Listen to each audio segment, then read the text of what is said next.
Good. Call into order the Board of Education meeting for Sacramento Unified School District. We'll wait for our colleagues.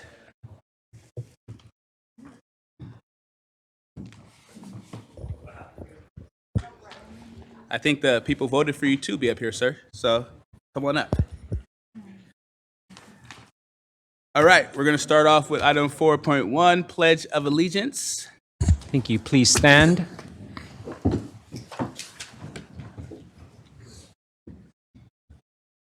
Ready? Salute. I pledge allegiance to the flag of the United States of America and to the republic for which it stands, one nation, under God, indivisible, with liberty and justice for all. Someday. You're good. Okay, item 4.2, broadcast statement.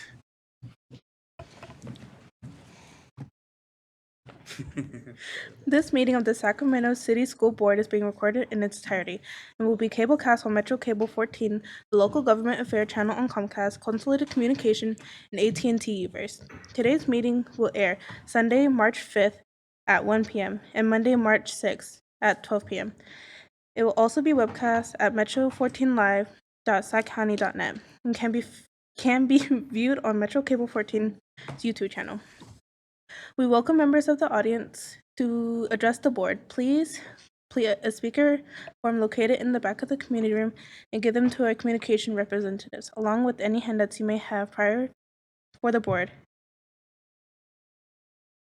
To the conclusion of the item's presentation, please speak into the microphone when addressing the board and state your name for the record. Please limit comments during public comments to items that are not on the agenda. If you do have a comment on an item that is on the agenda, we will ask you, please defer your comment until the item comes up on the agenda. Please turn off your cell phones or place them on silent or vibrate. Thank you very much. Item 4.3, stellar student, introduced by board member Jean. Thank you, President Rhodes. So I have the honor of introducing Maylon Bevins this evening. She is one of only 2 female wrestlers at CK McClatchy. She's an Oak Park resident and a sophomore at CK McClatchy. She's a member of the VAPA Visual Arts Program and the Law Academy, LPPA, the Honor Society, and the Wrestling Program. She's a busy student. She has won first place 2 years in a row at No Guts, No Glory, and has been first seat at most tournaments this year. She recently won first place in Albany, California, Cordova Massacre, amongst others. She hopes to join her fellow wrestler, Brianna Hernandez, who is currently a junior at CKM and who qualified for state last year, placing 8th. So we're excited to see. Feel free to share your thoughts and ideas. I would like to thank the Oak Park community for supporting me, Mr. Fiker and the Assets Program for all their support and helping me keep my grades up, LPPA and VAPA programs, Sac City Unified School District, and CKM McClatchy for having a strong girls athletic program. And most importantly, I would like to thank my coaches, Coach Smith, Chris Vaughn, Joel Smith, and Tony Uke for helping me achieve my goals in reaching the CIF state championship. Thank you. And we have a certificate for you, and I think we're going to come take pictures. Oh, and I forgot, we have comments. We have board comments. We have Madam Vice President Phillips, who is in the queue. I am your biggest fan. I have been following you. I'm that one gay lady, but Thank you. I have, because you're an Oak Park resident, we don't have a high school. However, you're at CK McClatchy and you are doing absolutely fabulous things. So I'm just happy to have you up here. Thank you. And I absolutely love the support. Mom is like gangster support too. So I am just so excited to have you here and give you this honor. So thank you. Thank you. Amazing. Okay, did you say Mr. Fiker or is it Coach Fiker? I say Mr. Fiker. Okay, I went to McClatchy, Coach Fiker back in the day, so I was like, is that the same coach? He's that my Coach teacher, Fiker? so I He's- I he- don't it know might if be the I'm same supposed to coach. call him Coach coach. Fikers was amazing. So we're gonna come down and take a picture with you and your mom if she would like to be part of it as well. But yes, thank you so much, and we're gonna go down.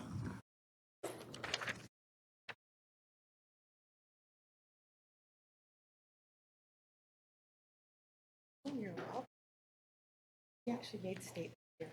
Oh, congratulations. We should have had that in the write-up. They didn't know. Thank you.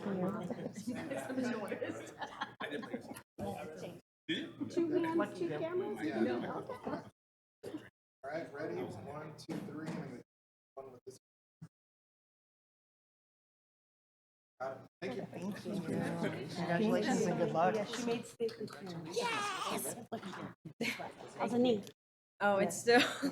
Are you spend every night and doing all that? Yeah, I'm trying. I dislocated it, so when I went to state, it was like dislocated. But I won a match, so I was. Okay, okay. It was a lot of work. Thank you so much.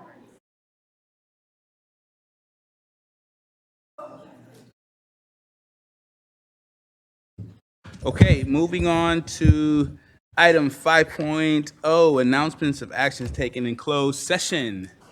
Good evening, President Rhodes. There are 4 announcements coming out of closed session. First, the board approved a settlement agreement related to special education services by a vote of 6-0 with Board Member Villa absent. Second, the board adopted resolutions 2022-2023, D1A through D1H, pursuant to Education Code 44929.21, to non-reelect 8 probationary certificated employees and authorize the district superintendent or his designee to notify those employees of their non-reelection. Resolution D1B, as in boy, was approved by a vote of 4-0, with Pritchett and Phillips abstaining and Member Villa absent. Resolution D1A, C through H were all approved by a vote of 5-0, with Member Phillips abstaining and Member Villa absent. Third, the board adopted Resolution 2022-2023-D2, pursuant to Education Code 44951, to release certificated administrators and authorize the district superintendent or his designee to notify those employees of their release by a vote of 5-0, with Member Phillips abstaining and Member Villa absent. Fourth and finally, the board adopted Resolution 2022-2023-D3, pursuant to Education Code Section 44954, to release 171 temporary certificated employees and authorized the district superintendent or his designee to notify those employees of their release by a vote of 5-0, with Member Phillips abstaining and Member Villa absent. Thank you, Ann. Okay, agenda adoption 6.0, public, so moved. We have a second?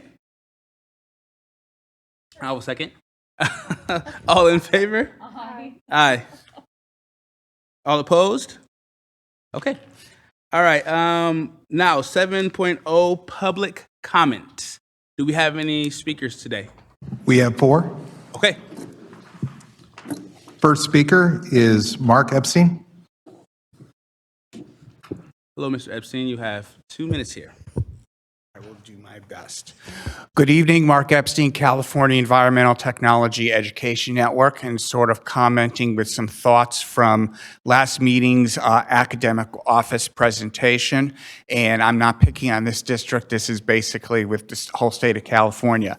For about the last dozen years or so, as far as on professional conferences I have attended, those that have keynote speakers, about 80% of them, the theme of their presentation has been as far as with dealing with digital capabilities or the digital world, where the students are here and what they're getting in the schools is down here.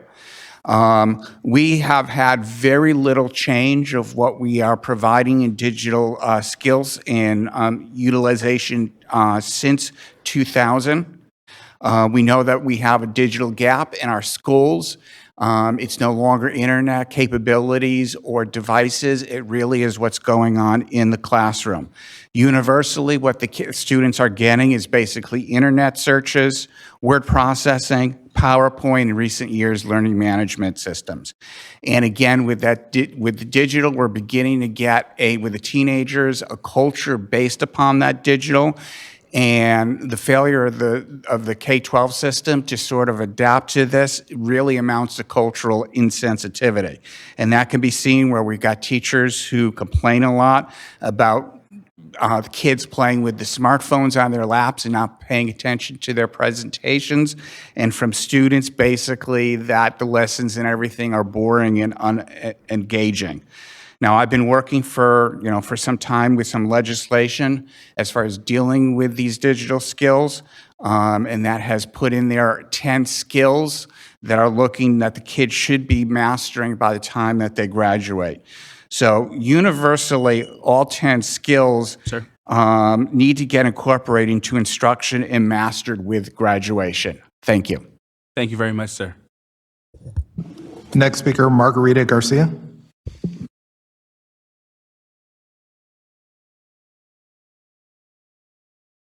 Hello, Ms. Garcia. You have 2 minutes. 2 minutes? Yes, ma'am.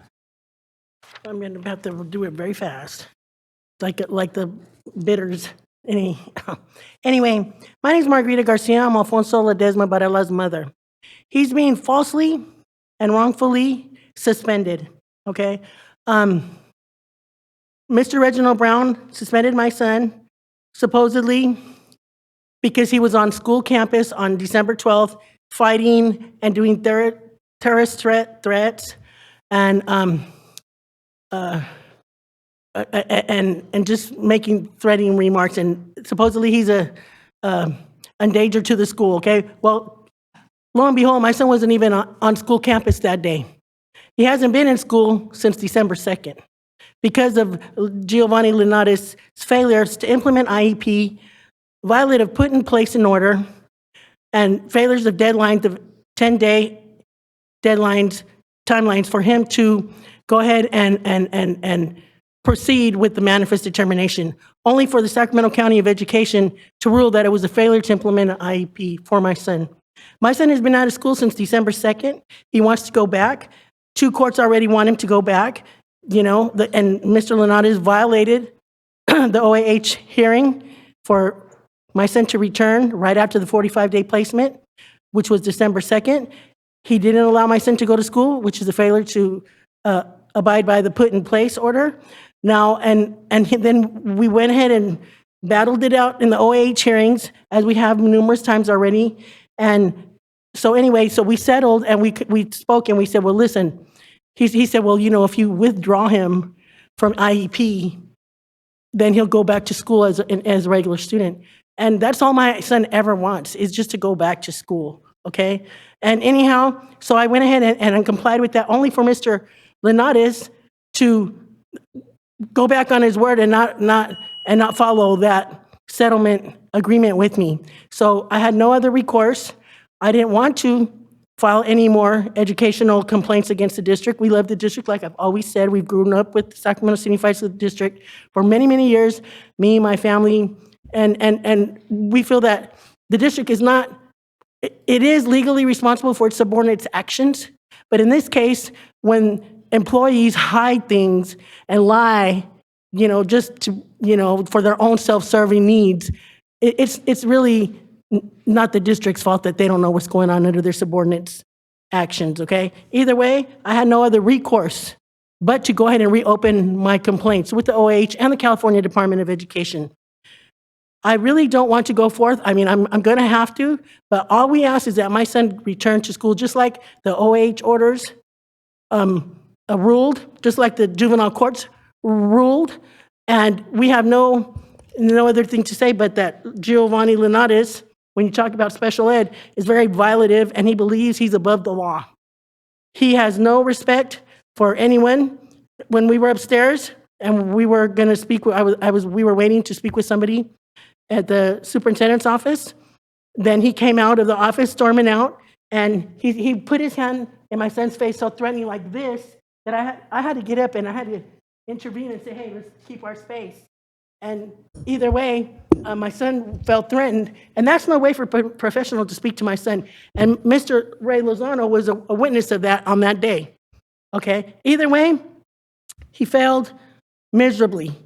All I gotta say, my son's been at school without school instruction until just recently, just up to 3 weeks ago, until I had to call and ask for school instruction. He had not even a computer. All right, so my son, all he wants is just to go back to school where he rightfully belongs. And that's my statement, and Thank we you. have complaints about that, and like I said, I really don't want to go forth these complaints, but I'm not gonna, the Department of California of Education asked me to try to come to the table and speak with someone from the district reasonably to see if we can try to resolve these matters. Yesterday I've called so many people. I only got like two calls back, okay? Anyhow. Thank you for your time, and we will check back in with you. I appreciate that. We have to get to the next I understand. person. Okay, thank you, sir. So much for spending your time here. All I have to say, my last sentence, is we really don't want to, complain against the district, because all we want is for my son to return to school, and I will be more than happy to withdraw those complaints. Thank you so much. Next person, Next speaker is Rebecca Wu. Ms. Wu. Hello. You have 2 minutes, Ms. Wu.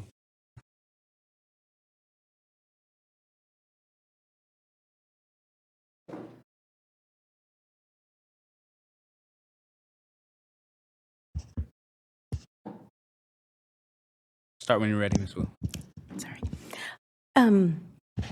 So I just wanted to come to the board and discuss what I had come to the board around September 20th, 2022, along with the emails that I sent the board and the district about the concerns about the illegal transfers of independent studies teachers from CCS to other schools around the district.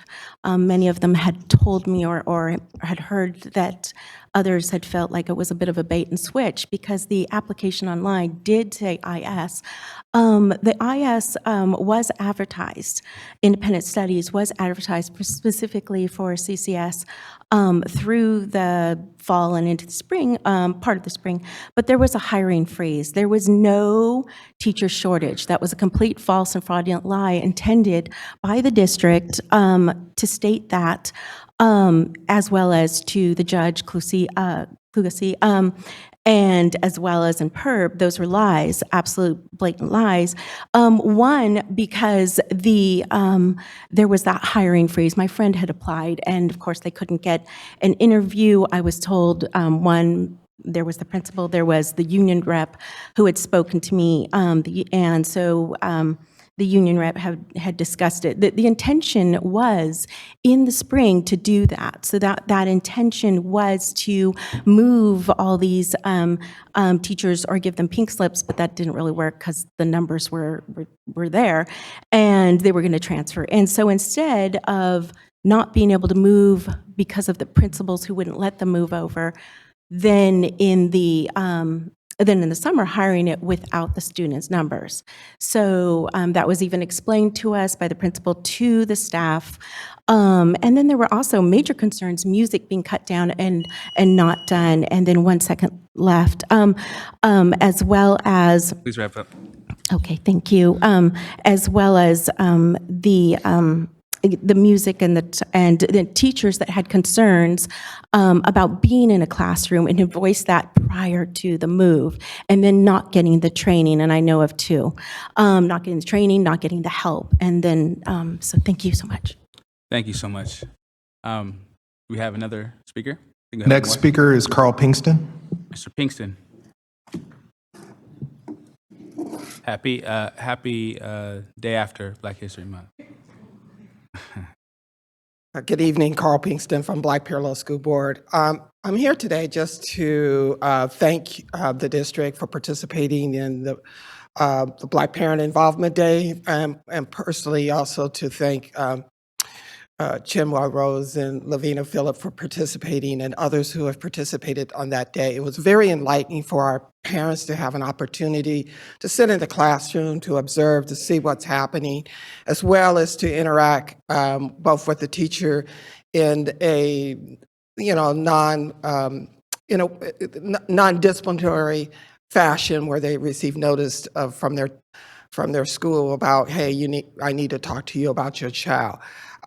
We're still getting reports in terms of the number of parents who have participated, in terms of how many participated and what was their feeling about it.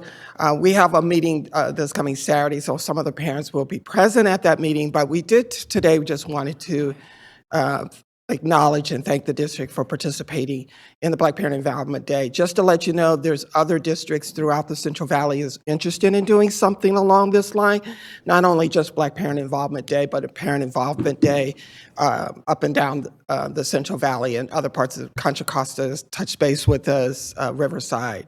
San Diego also have reached out to us about this idea, and we keep telling people we just took this from St. Paul, Minneapolis, so it's not we came up with anything. Thank you. Thank you, brother. To the board, if you guys ever get a chance to do that, any parent can go during those times, and it's good to support. I have a high schooler who did not want me to come by his school, which made me feel extremely older and realized that I'm not cool to my 14-year-old any longer. So thank you guys for that. That's been on my heart since that happened, so I'm glad I get to share it here with you guys and the public. Okay, moving on to, are we done with public comment? Do we have any more? Perfect. Moving on to item 8.0, communications, employee organizations report, SCTA. Hello, Nikki. How art thou? Read Across America Days. Yes. Floor is yours. Thank you. I'm Nikki Malevsky from the Sacramento City Teachers Association, and today is March 2nd, 2023. Just a little under a year ago, certificated and classified educators represented by SCTA and SEIU 1021 struck the district for 8 days. For 4 years prior to the strike, Superintendent Aguilar, with the support of Dave Gordon of SCOE, told our community that the district would descend into fiscal insolvency if the district was unsuccessful in reducing the average educator's take-home pay by $10,000 a year. That was not true. After losing the strike, the superintendent and his labor relations team, made up of outside attorneys and outside consultants, had a chance to change directions. But they have not. And nobody seems to have figured out that Mr. Aguilar's use of outside attorneys and outside consultants actually incentivizes those very same outside attorneys and outside consultants to prolong negotiations as long as possible. If you are paid by the day and you get a job done in 10 days, you make a lot less money than if you can drag that job out for 727 days, like the $341,000 the district has paid to their outside labor consultant, Pam Manweller, for working as a part-time outside labor consultant. Next week, we will begin a hearing before PERB over the district's bad faith bargaining related to the making up of instructional days lost to the strike. Not only did he walk away from the table in bad faith, but just as significantly, Mr. Aguilar told the community that he would be applying for a waiver to recover the $47 million the district was penalized because Mr. Aguilar's decision to close the schools. Do you know that Mr. Aguilar has made no effort to discuss those makeup days with us? A waiver from the state is a myth, on par with the lie that the district needed a $10,000 a year pay cut from educators to avoid insolvency. The district's finances are so robust that it can fully absorb a $47 million penalty and still be in the strongest financial position in its history. This is the same behavior that led to the strike in the first place. So, to what was the inability, so too was the inability of Mr. Aguilar and his labor relations team to honor and implement agreements, including those that he personally signed. To settle the strike, Mr. Aguilar personally signed 5 memoranda of agreements True to form, Mr. Aguilar has failed to implement many of the key provisions in those agreements. We agreed to convene a committee to discuss ongoing special education issues, which we desperately need to improve here in Sac City Unified. But so far, Mr. Aguilar has refused to convene the committee. We agreed to convene a committee to discuss ongoing issues of child development, including the expansion of TK. Mr. Aguilar has refused to convene that committee too. The district agreed to pay COVID leave to substitute staff. That has also not been implemented. There's a whole section of the MOU about compensation for extra work, like when there wasn't a substitute or an aide available and staff just picked up the work and just dealt with the massive teacher shortages and staff shortages that this district has had. But the district has failed to implement that too. Although, to be fair, once we filed a grievance and went through the grievance process and have an arbitration date scheduled, the district has finally started to take steps to implement that agreement from last spring. Notably, the district's representatives' initial responses to that grievance was, yes, we agreed to all those things, but we never agreed to when we would actually do them. So they agreed to pay substitute teachers some COVID leave for when they went from school to school to school, when the disease was so active in our schools and they got sick and they had no pay and no support for them. You guys agreed that you would give them COVID leave for last year. That still has not been paid because you guys didn't say when you'd actually pay them. Look, that is not the response of an employer that values its employees.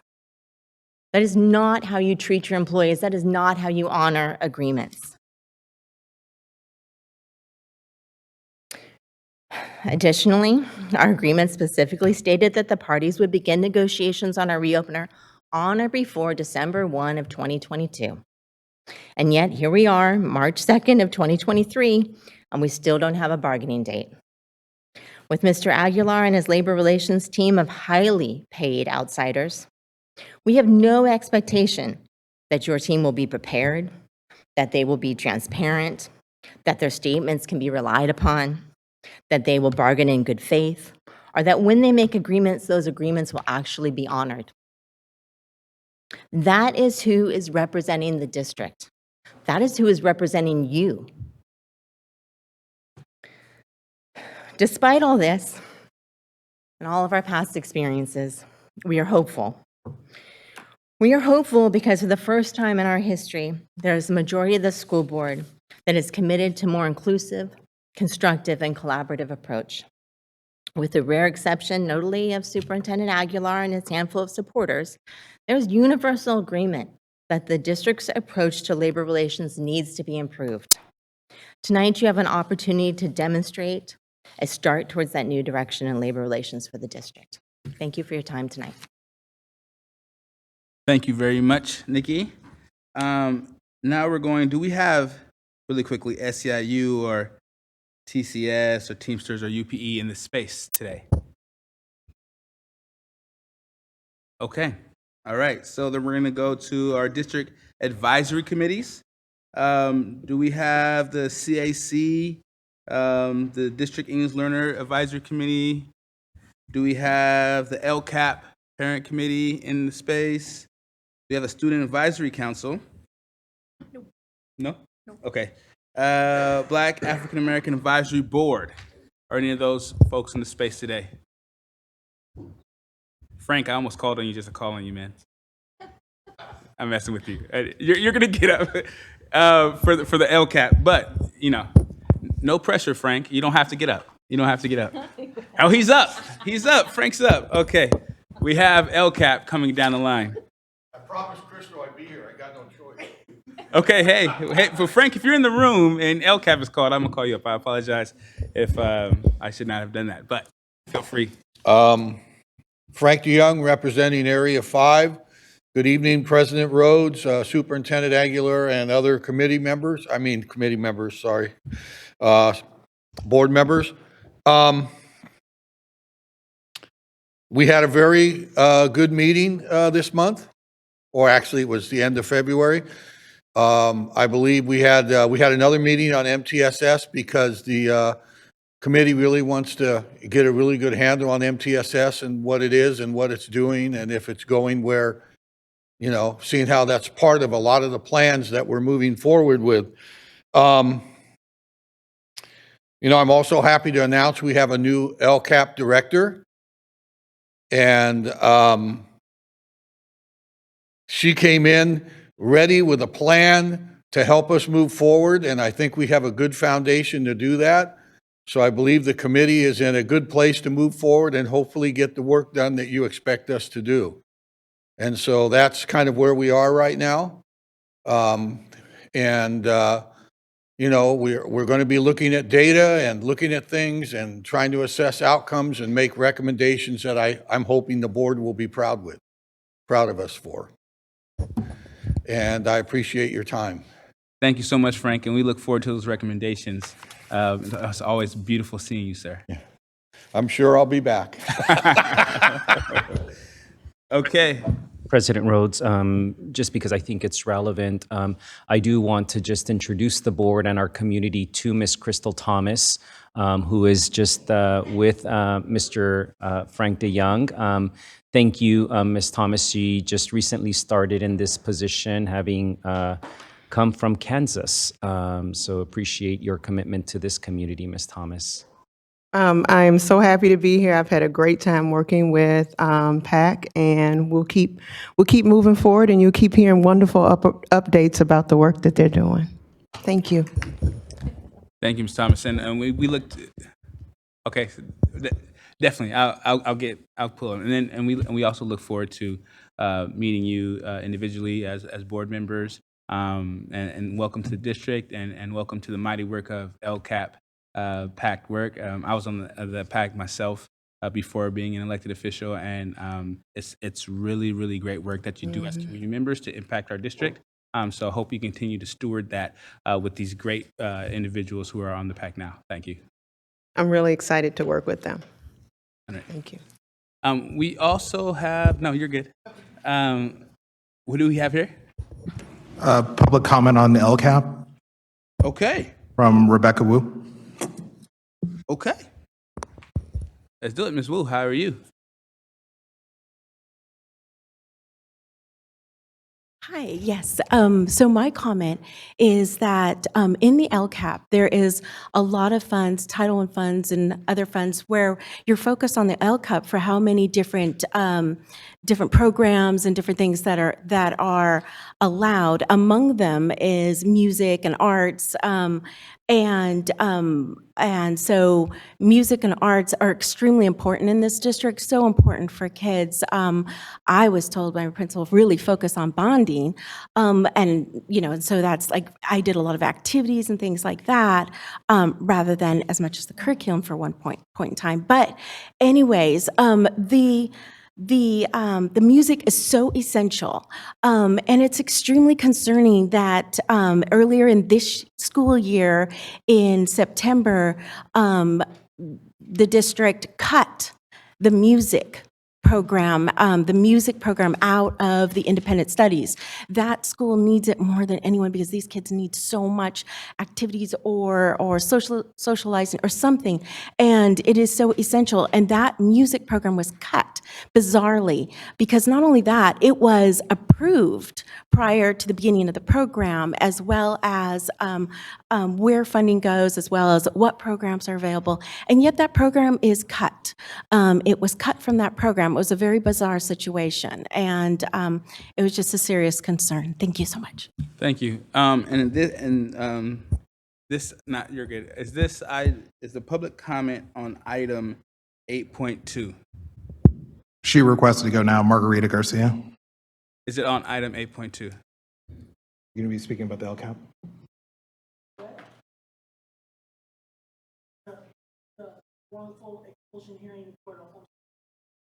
Okay, so that was in public comments section.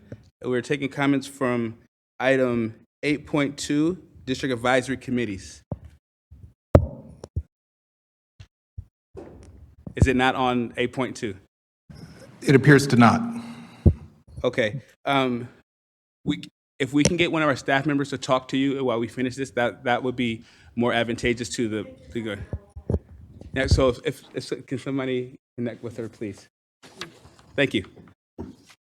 Thank you so much for your understanding. We're going to go to item 8.3, student member report. Nothing. Okay. Now we're going to 9.1. Okay. 9.1 update on direct technical assistance update through California Collaboration of Educational Excellence. Thank you very much.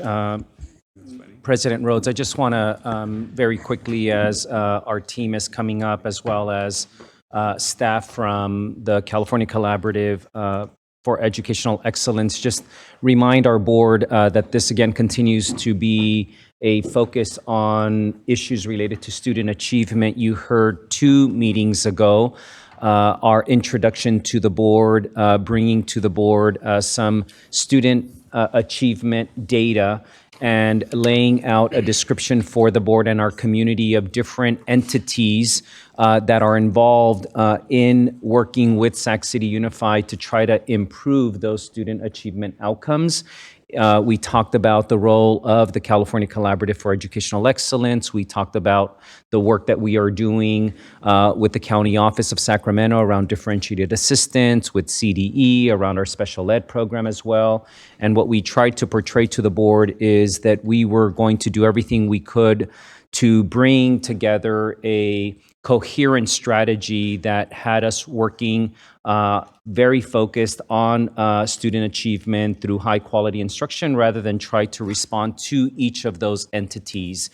Today we are very excited about giving you a very quick update about that work and then introducing Dr. Stephanie Gregson from the California Collaborative for Educational Excellence for an update from them as a state agency, and also really excited that we will be able to hear from 2 of our schools, our principals, and some of our teachers there, some of whom I recognize and really appreciate the time that you took to be with us. So I'm really excited about this presentation. It's a very serious one because I will ask the board not to disregard, just in the excitement of the voices that we're going to hear, that we are still under a lot of monitoring and scrutiny by several state entities, including CCEE. So with that, I've asked our Chief Academic Officer, Yvonne Wright, to introduce the topic, and then we'll go with an update from CCEE and our wonderful staff from 2 of our schools, Harkness and Alder Creek. Thank you. Good evening, Board President Rhodes, Superintendent Aguilar, and board members. My name is Yvonne Wright, Chief Academic Officer, and tonight we will be, as the superintendent stated, we'll be providing an update on a direct technical assistance.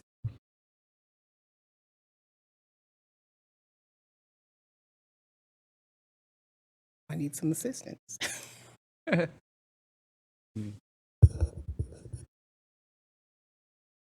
Oh, okay.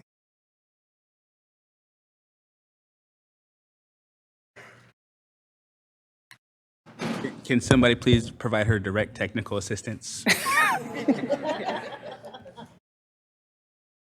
Oh, it's just an on switch. Okay, we will work through these acronyms throughout the presentation, but it has also been provided for you in your packet.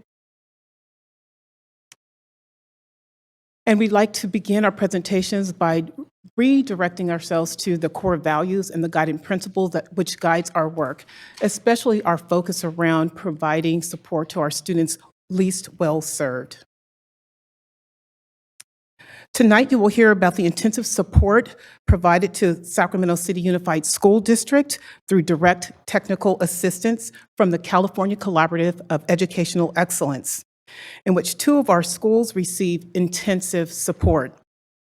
Later in the presentation, you'll have the opportunity to hear from educators at those 2 sites and what the work has meant to them.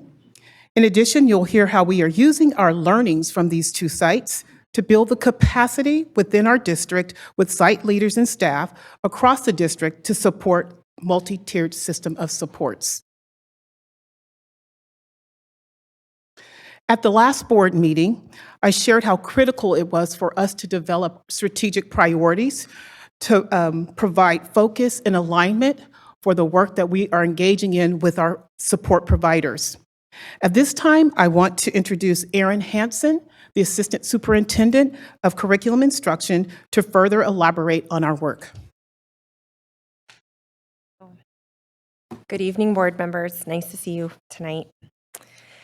So, as you've been hearing for many months and many years now, the intent of MTSS in Sac City is that it will permeate our system as the foundation for all practices and all decision-making to ensure high-quality Tier 1 instruction matched with effective evidence-based interventions and supports for all students. In tonight's presentation, you'll hear from both CCEE and our site leaders and teachers at both Harkness and Elder Creek about their intensive work to empower our educators to operate as professional learning communities. But first, I want to reorient you to the 6 domains of MTSS and share how PLCs operate within our MTSS framework. The domains above the line here, multiple tiers of instruction and support and data-based problem-solving processes, represent the actual implementation of MTSS, what we do as a system to improve student outcomes. The domains below the line, leadership, capacity building infrastructure, communication and collaboration, and data evaluation, represent the actions we take internally to sustain that tiered instructional model and our problem-solving processes. This is where the work of professional learning communities comes into play. Within MTSS, PLCs practice data-driven decision-making and processes. They deliver high-quality Tier 1 instruction, and they identify and help students who need additional support. Most importantly, inside of MTSS, PLCs keep student success at the heart of educator collaboration. PLCs are a powerful cog in the greater MTSS machine. They are the practices that adults operate within to carry out MTSS, and a strong PLC process should form the core of our MTSS framework. When we as educators take the time to build out strong foundational systems of collaboration and continuous improvement via PLCs within MTSS, our students then see the long-term benefits. It's this effort that our work with CCEE, Harkness, and Elder Creek is critical. As you listen tonight, please consider how we can use the learnings from the intensive supports at these 2 sites to build capacity among our site leaders and educators across the district to support the implementation of MTSS. And with that, I'll introduce Dr. Stephanie Gregson, the Deputy Executive Director for the California Collaborative for Educational Excellence. Thank you. Good evening, President Rhodes, members of the board, Superintendent Aguilar. As I said, I'm Dr. Stephanie Gregson, Deputy Executive Director at the California Collaborative for Educational Excellence. And I'm happy to be here this evening with you to share an update of the direct technical assistance work and partnership with the Sacramento City Unified School District team. I'd like to start with bringing in the teacher voice and share a few quotes with you from teachers here in Sac City Unified that couldn't be here tonight. I'm going to give you a minute just to read this.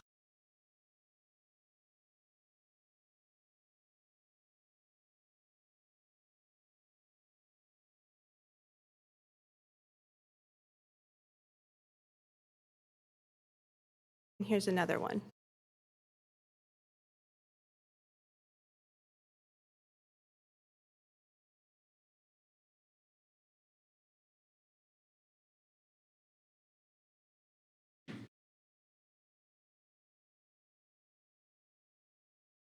From what you just read, this deep collaborative work within a multi-tier system of support is making a difference. You are making a difference and need to stay the course. Before I get into why I've said this, I want to share with you who we are and a little bit about who I am, some data points of where we are, and more about why I made this statement. First, your success means something to me. I am a product of Sac City Unified School District and have deep roots in this district and community. My grandma worked in the cafeteria at Pacific Elementary and Gady Middle Schools with a few other schools during her career. And during that time, she would serve my dad, who attended Pacific Elementary and graduated from Burbank High School. I started my non-existent violin career in Sac City Unified. This is me in 6th grade. And I showed off my great fashion style at Didion and graduated from Kennedy High School. I began my teaching career at Ethel Phillips Elementary School in the late 90s and taught there for over 10 years. My kids attended the same schools as I did and graduated from Kennedy High School. This is my son. He graduated in 2020. And my daughter, well, she still has 3 months to go, but the senioritis has definitely kicked in. I'm extremely vested in the success of Sac City Unified, because I am a product of this district. Tonight, I'm going to share with you who CCE is, the journey Sac City Unified has been on using the lens of student achievement data, supports being provided, areas of progress and focus, along with next steps. I'll also emphasize why I said this work is making a difference and why you must stay the course. The California Collaborative for Educational Excellence, also known as CCEE, was legislatively created in 2015 as part of the new accountability and California statewide system of support structure. We are a nimble and flexible statewide agency poised to advise and assist local educational agencies in meeting their local control accountability plan goals. CCE has evolved over the past year and a half under the leadership of Executive Director Matt Navo. I joined the CCE just over a year ago, coming from my role as Chief Deputy Superintendent of Public Instruction for the California Department of Education. Under Matt Navo's leadership, CCE has transitioned into an organization focused on transforming public education so every student is inspired and prepared to thrive as their best self in this world. Our approach is focused on compassionate systems change. For Sac City Unified, this means that we have evolved our approach to using the Systemic Instructional Review report as context and background only, and we are focusing on meeting the district where they are and facilitating systems change through their identified focus areas. CCE is organized into 3 centers. I have the privilege of leading the Teaching, Learning, and Leading Center, which focuses on supporting school districts who are struggling in serving all students and need direct technical assistance. Right now, we work with about 6 districts across the state, with that number increasing this year. The other 2 centers are the Innovation, Instruction, and Impact Center, who provides research, highlights best practices, and data analysis to better support our work. The Transformative Systems Center coordinates the Community Engagement Initiative and the larger California statewide system of support partners. A district doesn't automatically begin working with CCE. There is a reason for why CCE is asked to provide direct technical assistance to a district. For Sac City Unified, that journey began in 2016 when Sac City first became eligible for differentiated assistance from the Sacramento County Office of Education and continued to be eligible over the next 3 years. In 2019, the Sacramento County Office of Education and District referred Sac City to CCE for direct technical assistance that began with a systemic instructional review. The review began in 2020 and was completed in 2021. This was also the same year that direct technical assistance work began and was based on the results of the systemic instructional review. Now, in 2023, Sac City Unified is at a crossroads and has a new designation with 3 or more student groups not meeting 3 or more state priorities. Let's dive deeper into that. In years 2016 to 19, there were 3 student groups not meeting 2 of the state priorities: students experiencing homelessness, foster youth, and students with disabilities. The state priorities for all were pupil achievement and pupil engagement. Foster youth also included school climate. In 2019 and 21, the California Dashboard and Accountability System was paused due to the challenges created by the COVID-19 pandemic. In the 21-22 school year, the state accountability system and the dashboard was resumed. For 2022, a district's eligibility for differentiated assistance was determined using data from the 2017, 2018, 2019, and 2020-22 school years. For Sac City Unified's current differentiated assistance status, there are 7 student groups not meeting 2 or 3 state priorities. Students experiencing homelessness, foster youth, students with disabilities, and African American students are not meeting the state priorities in pupil achievement, pupil engagement, and school climate. In addition, American Indian, Pacific Islander, and English learners are not meeting the state priorities in pupil achievement and pupil engagement. For the pupil achievement indicator, a student group must have a very low status in both English language arts and mathematics scores, or a very low status on the English learner progress measure. This is directly from the California dashboard and shows that Sac City Unified has 7 groups very low in English language arts and 8 groups very low in mathematics. For the pupil engagement indicator, a student group must have very low status on graduation rates and very high status on chronic absenteeism. Here we see Sac City Unified has 12 student groups at very high in chronic absenteeism and 2 very low in graduation rates. For the school climate indicator, a student group must have very high status on the suspension rate measure. Sac City Unified has 4 student groups in very high and 5 in high status. I strongly recommend, if you haven't done so already, to explore the California dashboard to dive into the various reports it provides. This means out of an enrollment of 38,000 students, more than 1/3 are not meeting state priorities or thriving to their fullest potential. That is a severe problem. It also means Sac City Unified has entered new territory with a new designation of 3 or more student groups not meeting 3 or more state priorities. Under this new designation, and with the authority outlined in Education Code 52072.1, if the CCE deems the Sac City Unified School District unwilling or fails to implement our recommended actions, we can refer the district to the State Superintendent of Public Instruction to take further action, which can include the following actions. 1, make changes to your local control accountability plan. 2, develop and impose a budget revision in conjunction with the revisions to the local control accountability. 3, stay or rescind an action if that action is not required by a local collective bargaining agreement that would prevent the school district from improving outcomes for all students. 4, appoint an academic trustee to exercise the powers and authority specified in this section on his or her behalf. This is one of the reasons why I want to emphasize the importance of staying the course. This is all under your control, based on how you respond and how you become intentional on focusing the work in the district. You get to decide how this goes. I'd like to walk you through the current data for Sac City Unified students. I'd like for us all to remember that behind these data is students and their stories. Therefore, this data needs to be treated with the utmost respect. In these slides, we'll focus on the 4 student groups not meeting 3 or more state priorities. They will be our focal student groups: foster youth, students experiencing homelessness, students with disabilities, and African American students. We will start with the English Language Arts State Assessment scores. Overall, there are 38% of Sac City Unified students meeting standards. If we look deeper at the focal student groups, we see they range from 12 to 21% meeting standards. The state average is 47%. This is another view of the 2022 English Language Arts data.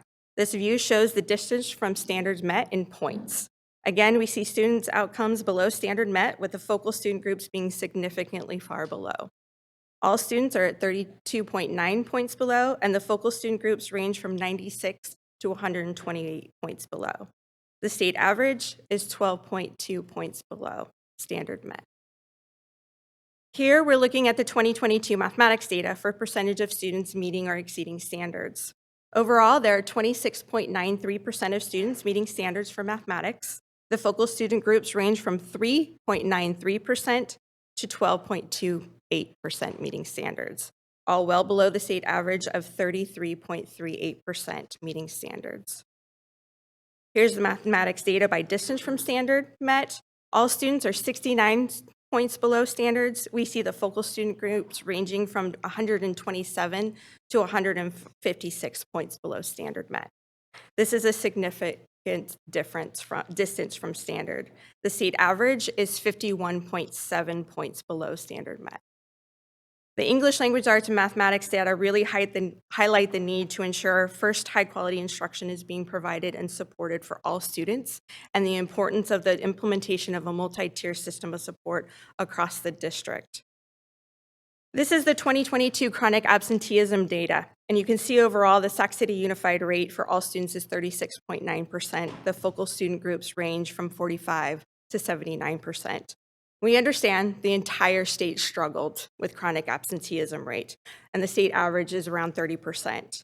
What is concerning, though, is the high rates for the focal student groups and provides an opportunity for the district to study the why for those focal student groups.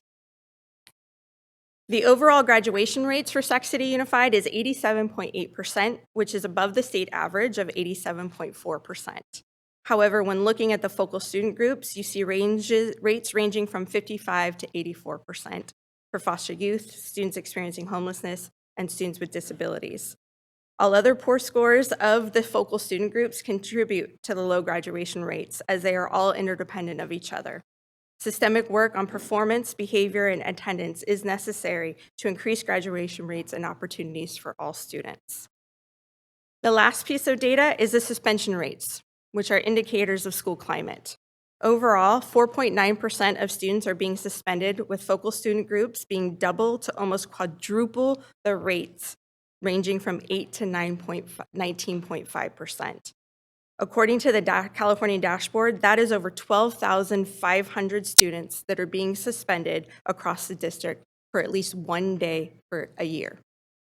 These data highlight an opportunity for the district to better understand the why through listening and connecting to students through empathy interviews. Sometimes all it takes is just listening to better understand and find an alternative path.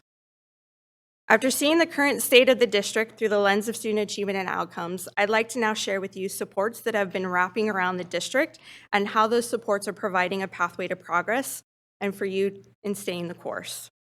The Sacramento County Office of Education has provided supports to the district centering on creating a culture of data-driven decision-making through providing the software platform of Frontline Student Analytics, is also known as 5Lab software, and professional learning, coaching, and technical support. The county office has also focused their support in providing technical assistance and thought partnership with district leadership, specifically related to students with disabilities. The CCE has also provided several different supports to the Sac City Unified team. We have facilitated conversations with external partners, providing various supports in the district to ensure coordination and not duplication, and focused efforts to be effective partners to the district. We are providing coaching to the special education team, guidance for the implementation of a multi-tier system of support across the district, and professional learning sessions for the district leadership team in the areas of professional collaboration structures.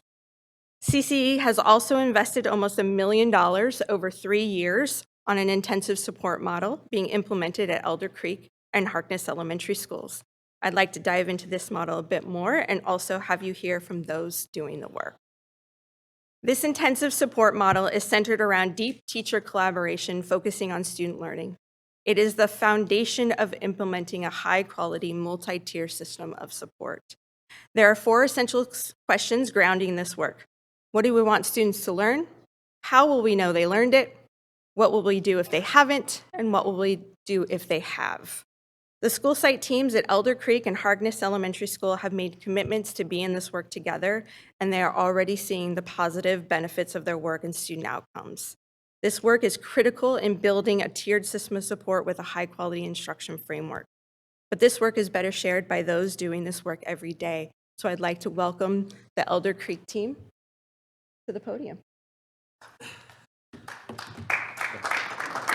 Hi, board. Thank you for having me up here. This is my first board presentation, so please take it easy on me. But I am very happy to be here to present to you because I'm really proud of the work we're doing, and I'm very happy to be joined by 2 of my teachers, Miss Lori Blankenship and Tommy Vidicic. And I'm not going to speak too long because I'd rather have you talk to them, because this approach is really about the teachers. It's not about me. It's about how I can guide them and help them to support them the best way that they need to be supported. So just kind of so you know, 2 things that were mentioned were multi-tiered system of support and PLCs, professional learning communities. the way I see it is multi-system of support is our way of helping all of our kids. It's kind of the overall structure of everything. But PLCs are really kind of at the heart of what we do. It's kind of how we interact with each other, how we collaborate. It's about building culture and building climate. And it's really kind of at the core of kind of how we build a school that I think teachers want to work at. And so and that's one of the things I want to try to bring. So I'm not going to go into my history, but just so you know, this is my 22nd year in Sac City Unified. I was a teacher at Wilsey Wood for 15 years, and go Spartans. And then I got pulled into administration, and then I ended up coming to Elder Creek, which I love. Go Pandas, which is just down the street from Wilsey Wood. So I still see my old friends at Wilsey Wood, and so I'm very, very happy with where I'm at in this point of my life and my career. But the thing I really want to focus on is becoming a principal. I really wanted to really empower teachers and help teachers, and so I'm just feel very blessed to have found a system like this and support like this to really bring good teacher support systems to Elder Creek. And so basically what my role is in this and the way I try to describe it is I'm at Elder Creek to provide a map. And that map provides a direction about where we're going. And my teachers are there to get us there. And they drive the bus. And they decide which lane we're going to go in. They decide if we need to pull over, we need to fix a tire, whatever we need to do. They make all those decisions. I provide the roadmap of where we need to go. And that's really kind of at the core of what this PLC work and this MTSS work is to me. And so we mentioned the 4 essential questions, and that's really where we mean to go. And if you look up on that screen, there's pieces of the four different questions in there. And so I'm just going to repeat them real quick and just explain what that means to Elder Creek on a day-to-day basis. So the first question is, what do we want students to know? And so at Elder Creek, what that means is if you look up there, you see we have essential standards. That's up in the top corner. And so every grade level has worked together, not just third grade working by themselves in isolation, but second grade telling third grade telling second grade what they need them to know, what they need the kids to know. It's about, as a third grade team deciding every single kid in third grade is going to learn this, and being very clear among every member of that team what we expect kids to know.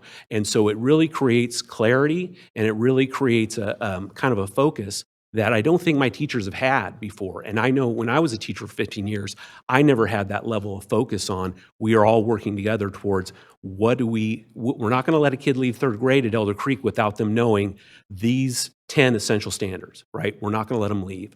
But it's hard work. And so then we have to go to do the second question, right? And I should say with the essential standards come unit planning, come developing targets and goals for each of the students. So there's a lot of work just within that first question.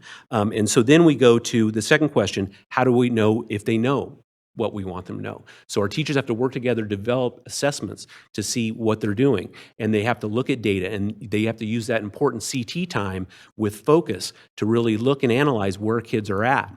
And then the third important question is, what do we do when kids don't get it? And so at Elder Creek, we've already started to build in those intervention blocks to help kids. And I think the important thing I'd like to mention about that is within the system, there aren't intervention kids. Because sometimes in our old system, kids just get thrown in the intervention thing.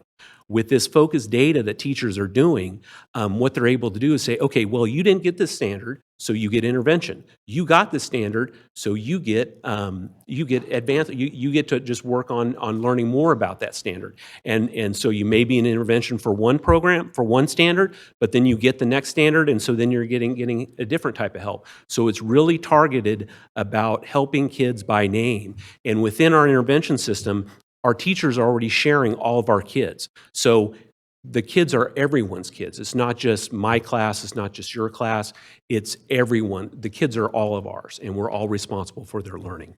And so then obviously the last question is just what do we do when they know? And that's where in our intervention blocks, we do have extension to support their excellence and their growth.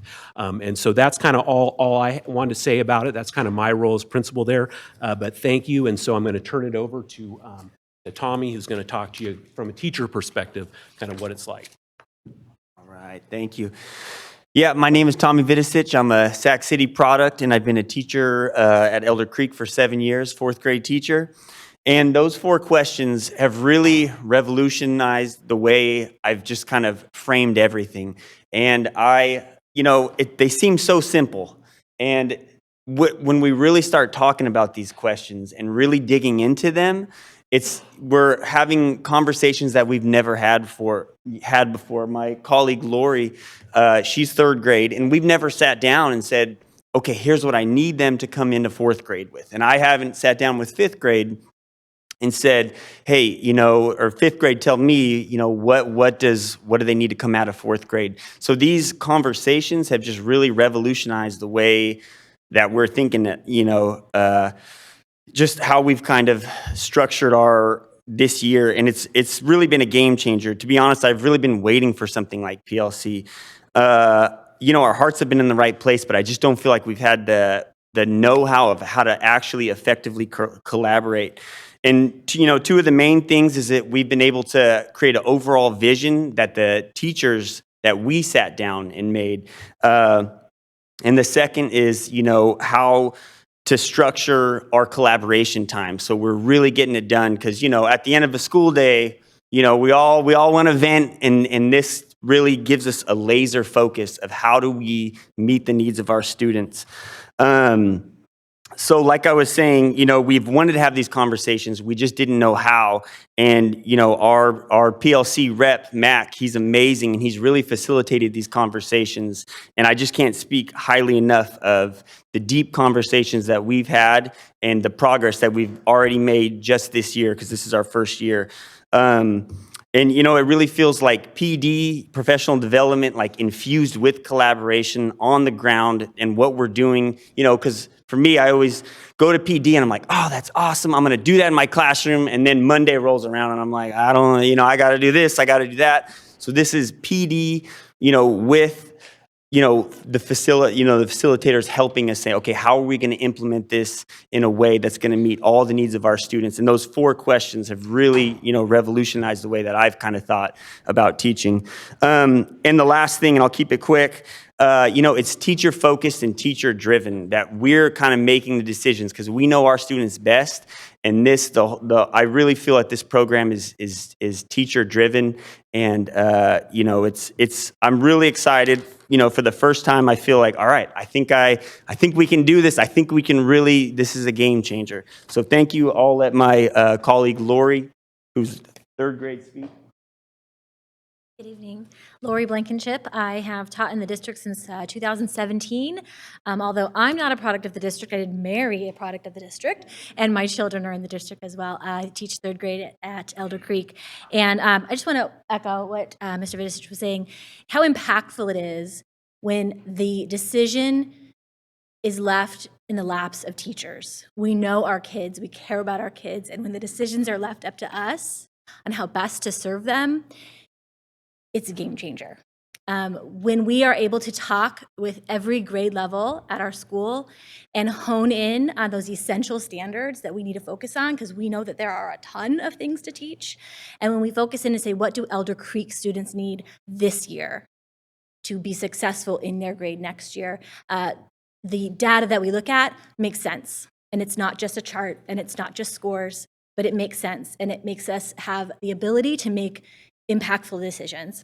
The other things that I wanted to talk about was that the fact that this is a 3-year commitment, I think is really important for teachers. Teachers are given initiatives over and over and over that are then pulled away the next year. So the fact that this is a 3-year commitment has allowed our teachers to have buy-in and say, okay, I will change my practice. I will come to the table with ideas, and I will be willing to try new things because I know this is not going to change next year. I know that this is a commitment that the district has said we're going to support and continue and not trail off of.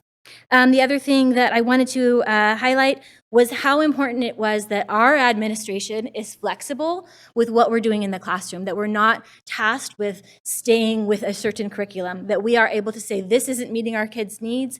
Can we please have something different? And how willing Mr. Frink has been, and how much resource coming from the district has allowed us to collaborate as teams, 3rd and 4th grade, really connected, and have done some intervention with reading and seen really good impact. But that only happened because the district provided resources and our admin said, yes, what do you need?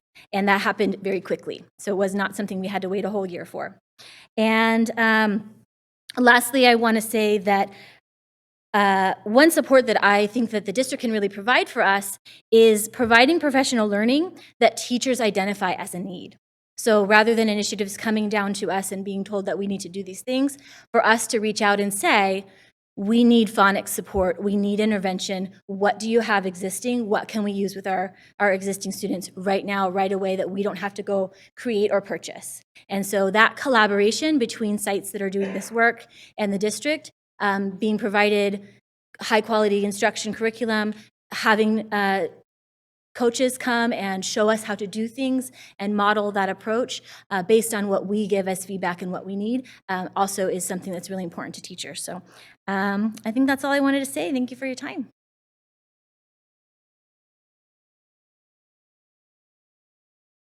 Like I said, it's better from them.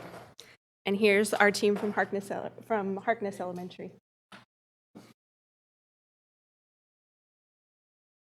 Good evening. Thank you so much for having us.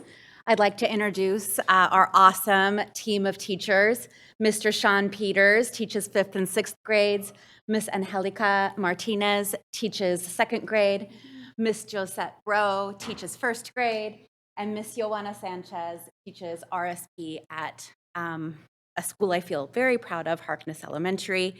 I am Sarah Sheline, a very proud principal. Thank you so much for being here this evening, and thank you to my team too for being here. So here we go. I am also a first-time board presenter, so thank you for being kind to Brandon. It made me feel less terrified. Adult behaviors are shifting at Harkness, and this must happen to achieve our mission, which is to ensure everyone learns at high levels in a safe, supportive environment. Who is everyone? Students, staff, and parents. And what are high levels? Grade level and above. We recite that at every meeting, just so you know. And we're in year 1, so we're learning. Thank you. Excellent job. Our team was insistent on including the learning of our students and grown-ups in our mission because there's no way to achieve grade level or higher results without high levels of learning for our staff, our parents, and our guardians. Harkness has always been a school staffed with well-intentioned and hardworking educators. We are currently transforming into a school where our intentions and hard work result in success for all students. My role as a school leader at Harkness is managing the complex change of becoming a professional learning community. I must ensure our team has the skills, the resources, the time, and the clear understanding of our expectations, schedules, and goals. I'm responsible for linking this work to our mission, so the process of becoming a professional learning community is never perceived as just another meeting, another program, an acronym, or an initiative. It isn't another thing, it's the thing. I'm responsible for fiercely prioritizing and protecting our PLC and PLT time, although I have to tell you, you all are getting really good at that, one of you in particular, which really shows that tremendous growth in our team, that it started with me feeling this fierce commitment to protecting that time, and now our teachers are protecting it as well, which is a testament to becoming a PLC school. Most importantly, I'm responsible for activating leadership amongst our incredible teachers. They create their own agendas for each PLT meeting. PLT stands for Professional Learning Team, which at a small school like Harkness are grade level bands. So we have 3 PLTs at Harkness, one TK through 2nd grade PLT, another 3rd through 4th grade PLT, and another 5th and 6th grade PLT.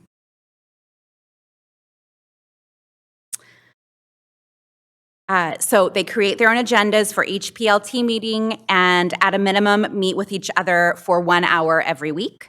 Their agenda tasks are always linked to one of the 4 critical questions which have been shared by those previously shared by our presenters.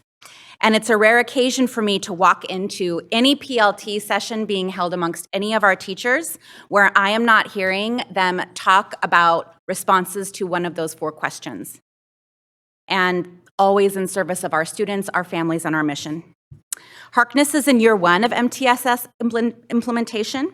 And because we are also a year 1 PLC school, I've not asked the members of our instructional team to dive into that site level MTSS leadership team just yet. But next year, we will stitch together MTSS with PLC quite seamlessly by using the MTSS as our framework to answer the 3rd critical question. How will we respond when some students haven't learned it? Simply put, PLC is who we are, and MTSS is what we do in service of our mission. Selecting the essential standards has given us focus. Unwrapping our essentials has given us clarity. Developing and administering common formative assessments has given us meaningful data. Analysis of the data helps us to determine who has learned it and who has not learned it yet. And our mission drives our response to the data. Everyone will learn at high levels, and everyone means everyone. So I'm going to ask a couple of our teachers to come up and share their experience with you. Who won Rochambeau? Ms. Fro, come on up. Good evening. As she said, I'm the first grade teacher, so a lot of weight on my shoulders because I teach all the foundational skills in math and reading and social studies and social skills. So I would like to speak briefly about our cultural shift in our school. We've always kind of been a really tight-knit school community, but I think there's been a shift. I no longer feel that I am planning what I'm going to teach, but rather we are planning what we want our students to learn. And it took a lot of work to unpack all those essential standards. I have a wonderful teammate here, and we worked together. We worked really hard. We were focused. We were direct. We had a direction. We had goals, and we got it done. And so, when we unpack those essential standards, rather than, like for example, when you are doing benchmark, you are testing or assessing students for 5, 6, 7, 8 standards. This way, you pick one standard and you're focused on that standard and you know that, okay, this is what I want my students to learn. An example was I have completed 1 CFA cycle and my students, first time around, 80% reached mastery. So I took my other 5 students, I did an intervention, and when everything was said and done, 92% of my students reached mastery. So kudos to them. They work hard for me. But it wouldn't have happened if I didn't have the support of my principal, the other teachers, my team members, because it's not it's about us, and it's about our students. And I like the fact that when we plan our assessments, we don't have to do, we can create our assessments, and we can, because not one assessment fits all. Sometimes you have to make adjustments so that all of your students are successful. And so that's what I like about the PLC and our PLT is that, I have the support of my team members to say, okay, well, if this didn't work, maybe you need to try this. And it's nice to be able to know that in our community, I just don't have my team member to rely on, but I can also go to, for example, Mr. P, who teaches intermediate. I say, okay, I'm stuck. What could I do? Do you have any ideas? I don't know if there's anything I really need to say. I just enjoy the fact that when we meet, we're not being dictated. You need to do this. You need to do this. You need to do this. We choose our agenda. We choose the things that we want to discuss and work on together as a team. And so I think that's empowering to not just me, but to all of the teachers at Harkness Elementary, because we're making decisions that are affecting our students' lives. And so in this process, we are learning just like our students are learning, and it kind of goes along with our mission that everyone is learning. And I truly believe that they are, and it's been a really good experience, and I hope it continues to be a really good ride. Okay. Your turn. Thanks. Good evening. My name is Ms. Martinez. I've been teaching, I think, for 22 years. I also was a product of Sac City, graduated from Burbank. All right. I have seen a positive shift at our school. We collaborate weekly for our students. We deconstructed our essential standards together. We are open-minded and are open to share and help each other improve. We are starting to work on ensuring support for every student. Who met the essential standards? Who did not? What are our next steps to ensure everyone learns at high levels? What steps can we take to improve our school? This is only our first year, but we are on our way on becoming a professional learning community. One thing you do not know about me is I do not like speaking in front of adults, but I'm here because I strongly feel that other Sac City schools should also become professional learning communities. Thank you.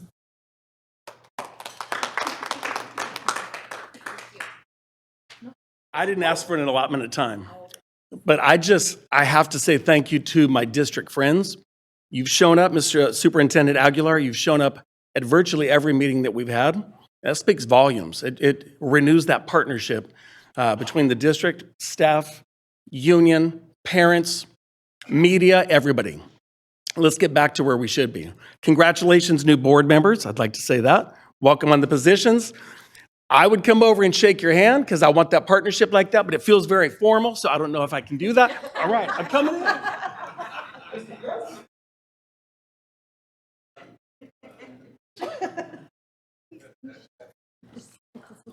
Thank you for having us. We believe in this, and we're looking forward to brighter days. And now I'm going to shake Elder Creek's hand because that's my new partners. Thank you. Let's go.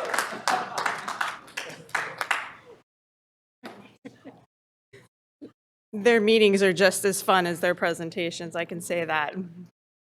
I don't know if you watched The Mandalorian, but the Mandalorians ended the conversation around, this is the way.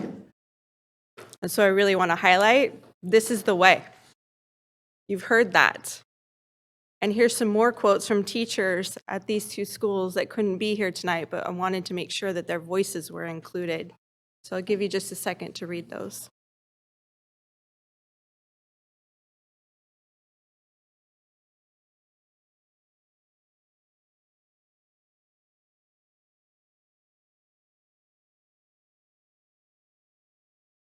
And here's our next one.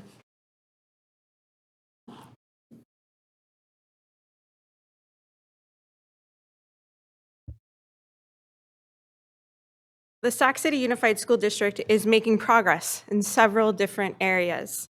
The district leadership and you as a board are engaging in professional learning.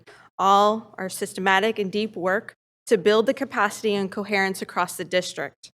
Michael Fullen and Joanne Quinn in their coherence framework talk about the necessity to develop and sustain focused direction in the face of competing and complex demands internally and externally. Organizations that support learning, innovation, and action build a culture of growth, and this capacity building approach is the foundation for sustainable improvement.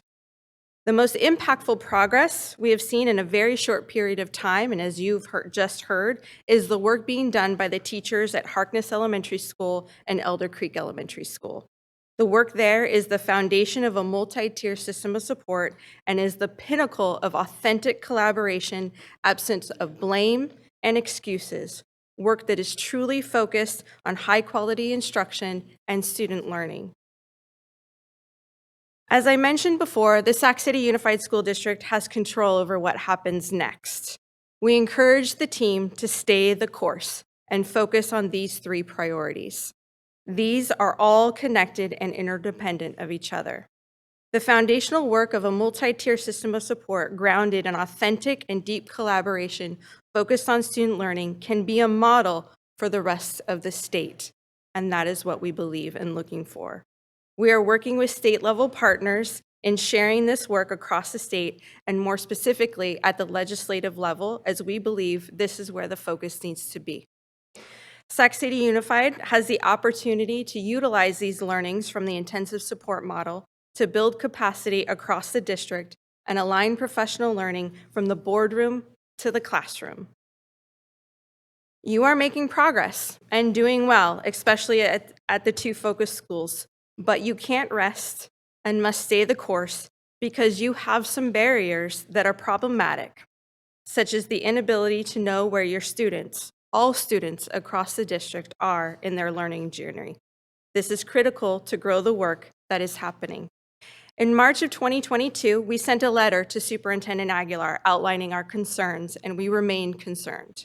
These concerns center around the ability of the district to identify the learning needs of students at the district and site level. As you heard in the presentation tonight, knowing and understanding where each student is in their learning journey is absolutely critical to improving the outcomes and experiences for all students.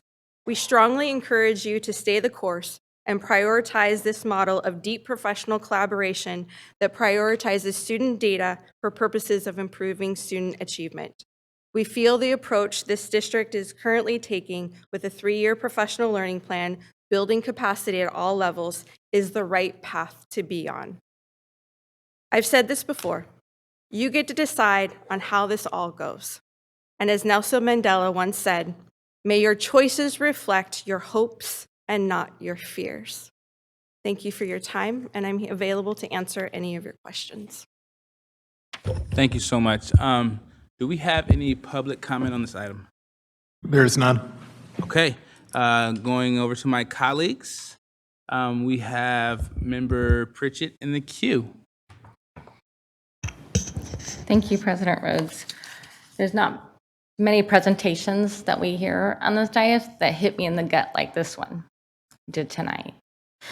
We see these numbers all the time about our failing students. And I'm always thinking, like, why? Why at every meeting are we looking at, how we're failing our students? And what are we doing to fix that? Tonight, you're telling us exactly what we can do to fix it, right? Sorry, it's a little emotional. I'm serious about getting punched in the gut with this one. I'm really serious. When I saw on the board, like, our mission is for all students, everyone, it made me think of my own children that graduated from Sac City Unified and being a young mother just trying to get them through, get them graduated. And they got left behind. They didn't fall in any of these specialized groups that we're always hearing on this board or trying to make change for, but they still got left behind. So that right there just was like, wow, what a concept. Every single one of them, you're not leaving anyone behind. I do have some questions about, I don't know what slide number this was, about what does the new designation status mean, slide that you had. And I guess, my questions for you of, like, when I see this, like, obviously we're not doing something that we should be doing, right? We're only talking about 2 of our sites. And so I don't know if this question is for you or for the superintendent, but I guess my question is, like, what is it that this board can do to get this out to more of our school sites to make sure that every single student in Sac City Unified is not being left behind? Because obviously what these teachers are doing is working tremendously. And I'm not saying that there are fabulous teachers all through Sac City, fantastic teachers. If they just had the tools that you guys are using right now, we're putting tools in their tool belt to be able to do even a better job, right? And so I guess I'll leave it right there. I just need to know, like, what can we do? I can start, and then I can hand it over to the district team. So one of the commitments we asked the district to make in starting this program, because this is an investment of time, resources, funding. One of the things we asked them to do was be a leader in taking away the challenges and barriers at each of these school sites so the teachers and the principal can focus in on this work, that this is their work. So taking away layers of initiatives that distract or detract from the central work of focusing on student learning. And so that is one thing to consider as a board is how can you reflect and pause on all that you are asking the school sites to do, all that you are investing in. Are you focused in the right direction? Is your efforts focused in the right way? So that's something as a board that you can reflect upon. Superintendent Aguilar, if you wanted to add.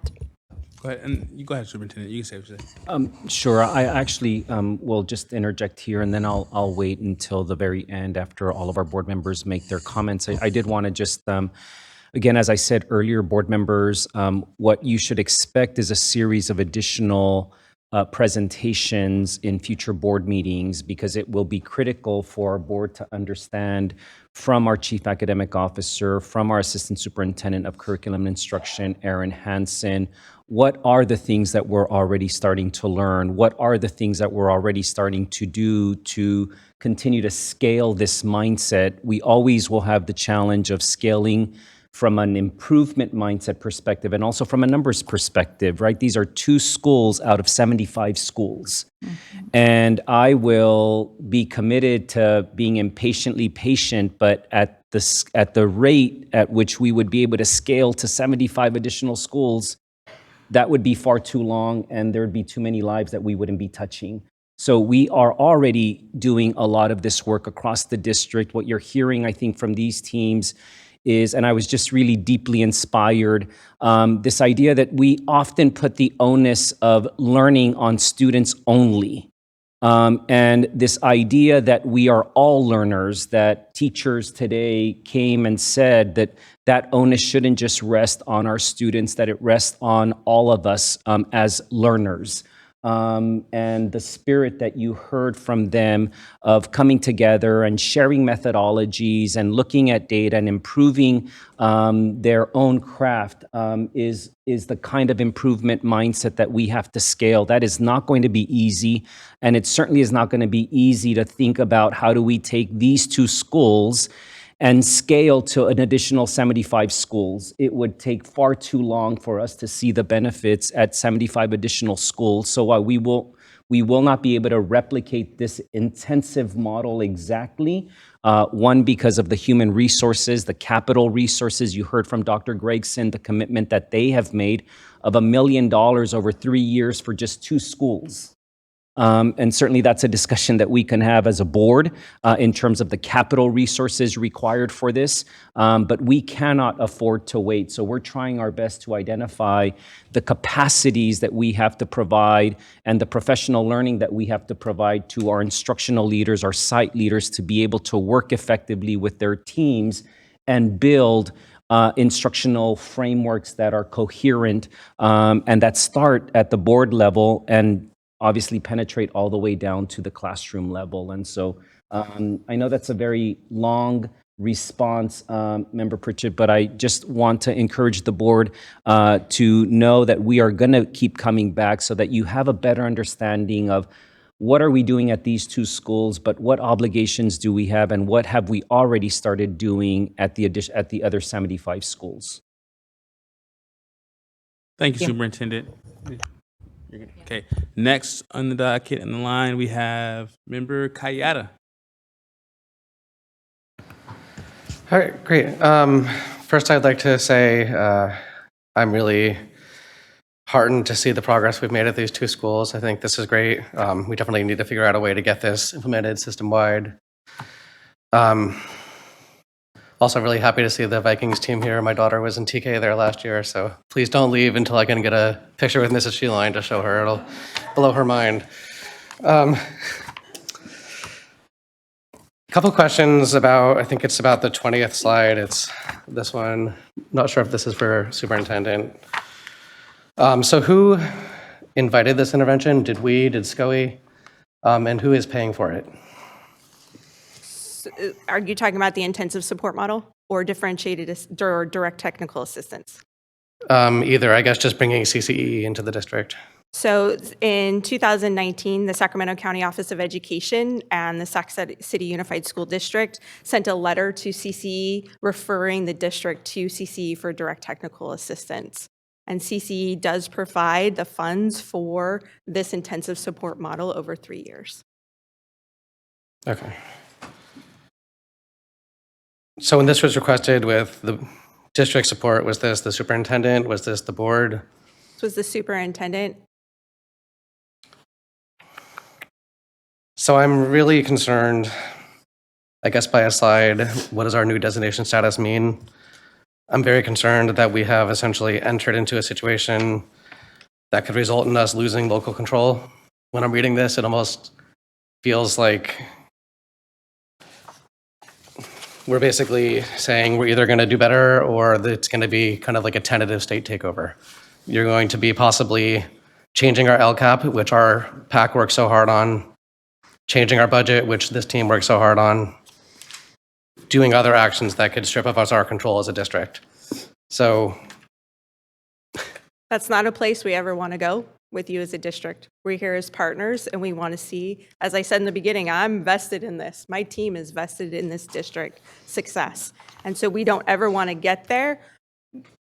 But if there are barriers and challenges to where the district is not able or willing to implement the actions that are recommended by our team, and that's over a long period of time, and we continue to see students not meeting their fullest potential, then the different decisions have to be made.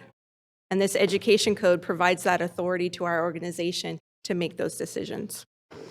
So what is well, you said there's funding for 3 years, but you're talking about a long time frame also. So is this, if we're not improving after 3 years, CCEE would stay and we would be having to pay for it?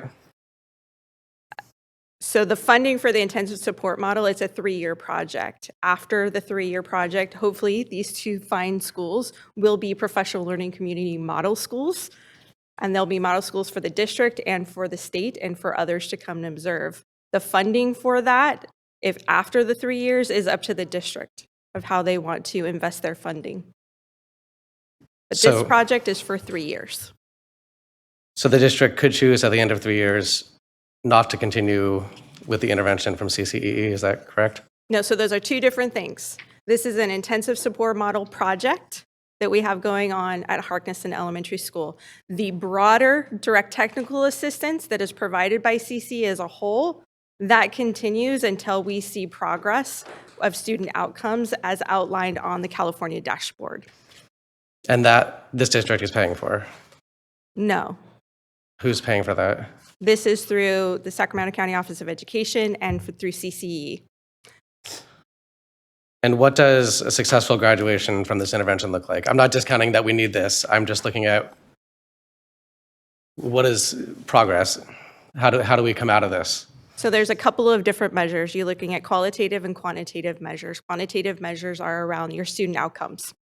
So all of the data that I shared with you, when we start to see those student groups performing better, then that's progress. The qualitative piece is the infrastructure within the district itself to sustain quality improvement cycles as a whole without any facilitation or support from external. So there's a couple of different measures we're looking at for progress. Okay, I guess I'll just end. I guess this is like a compliment sandwich because I was nice in the beginning and I'll be nice at the end.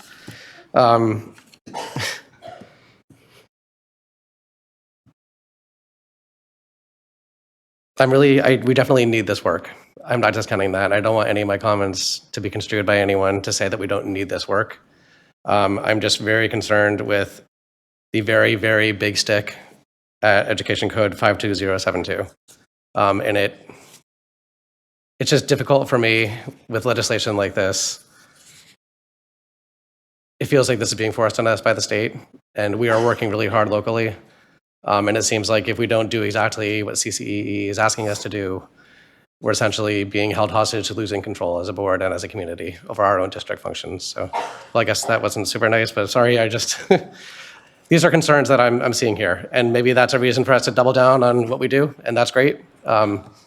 I just want to, I guess, get frequent updates to make sure we're on track to do that, to hit these measures that you mentioned. But thank you. Not to say I'm not really appreciative of the work, because I know this must be hard, so thank you. Member Kayeda, you sound appreciative. You sounded appreciative, you did. Okay, Member Jean. All right, thank you for this info. I've been sitting here processing it in lots of different hats. You know, as a teacher who's been doing PLCs for 15 years, when did we start the PLC process here in Sac City? For this project? No, like previously. It's been around 15 years. This is not a new idea. So how long has SCUSD been doing PLC process? When was our first like MOU to make sure that we had weekly time to do these meetings? Do we know that? Let me ask Member Jean, in terms of the PLC as an initiative, as I understand, it was brought to the district sort of in an opt-in structure as professional learning communities where several schools worked with contractors, if you will, to bring in that work. But it was not done centrally, tied to any kind of strategy, if you will. So in terms of the PLC structure, the professional learning community as an initiative. Okay. So thinking about the success of this intensive project where we have 2 schools and $1 million, what are the resources needed for this to succeed? And I would love to hear from some of the teachers as well as our expert in the room. Like, what makes this successful for you? How much time, how much training, how much additional supports and resources? What do you need to feel like I can succeed at this?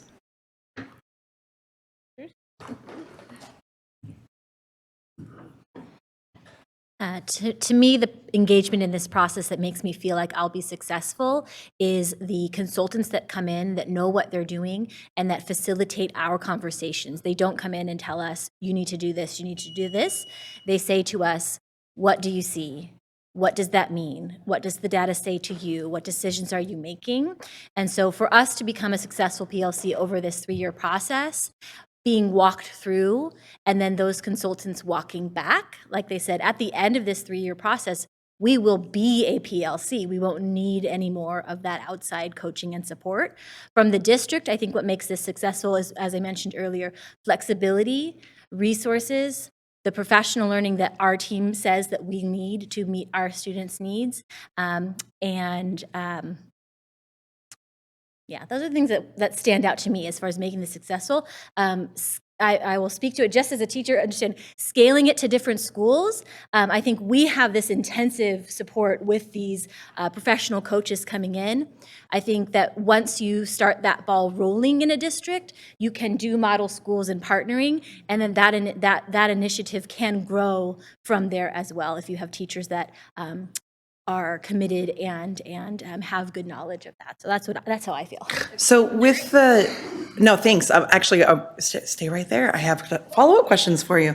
How often do you meet with your coaches? It varies. So we have I call the hype man who came in and got us all kind of excited and ready to do this project.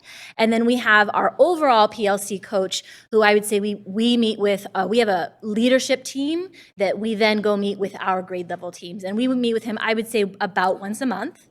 And then we have a ELA coach, a math coach, an assessment coach. And so that we might meet with one of those people each month, but not everybody each month.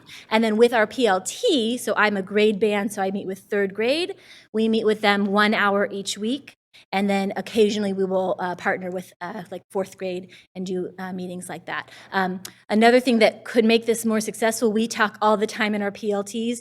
We need more time, more time, more time, more bodies, more bodies, more bodies. Yes. Always. Awesome. Next question. What are the obstacles or barriers that you have faced and how have you overcome those? Like, what are the things you're running into and how do you get through those? Time, bodies, resources. I'll let somebody else go.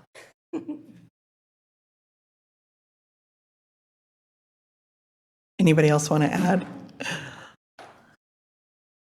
All right. The question was about Obstacles, barriers, and how have you overcome them? Like, what comes up as you're doing this work that you're like, we've got to address this, and how do you address it? It is really hard work. It is. So I think that in certain times of the year, just as always, it's a roller coaster, and so staying the course can feel hard at times. I feel like that's been my biggest obstacle as the site leader. It's felt pretty exhausting, but then I have moments like this with my team, and I want to go home and work on things related to this work right now. And so the whole experience is just like that. I think one of the most important things that we need to consider when we're looking at scaling this for the district is the coaches we've had are great, and they are a big part of this work, but we have the capacity to do a lot of that coaching and work that already exists in our district. Our teachers are capable of coaching each other, and the power of this work really lies within their abilities. And so then, what I've really appreciated is the funding for per diem to meet more than just during CT time every week. I've appreciated the release time during the days to have coaches. And so that's the big fiscal need, right, would be that we have the time to do the work, because it can't happen after school without money. Yeah. All right, thank you.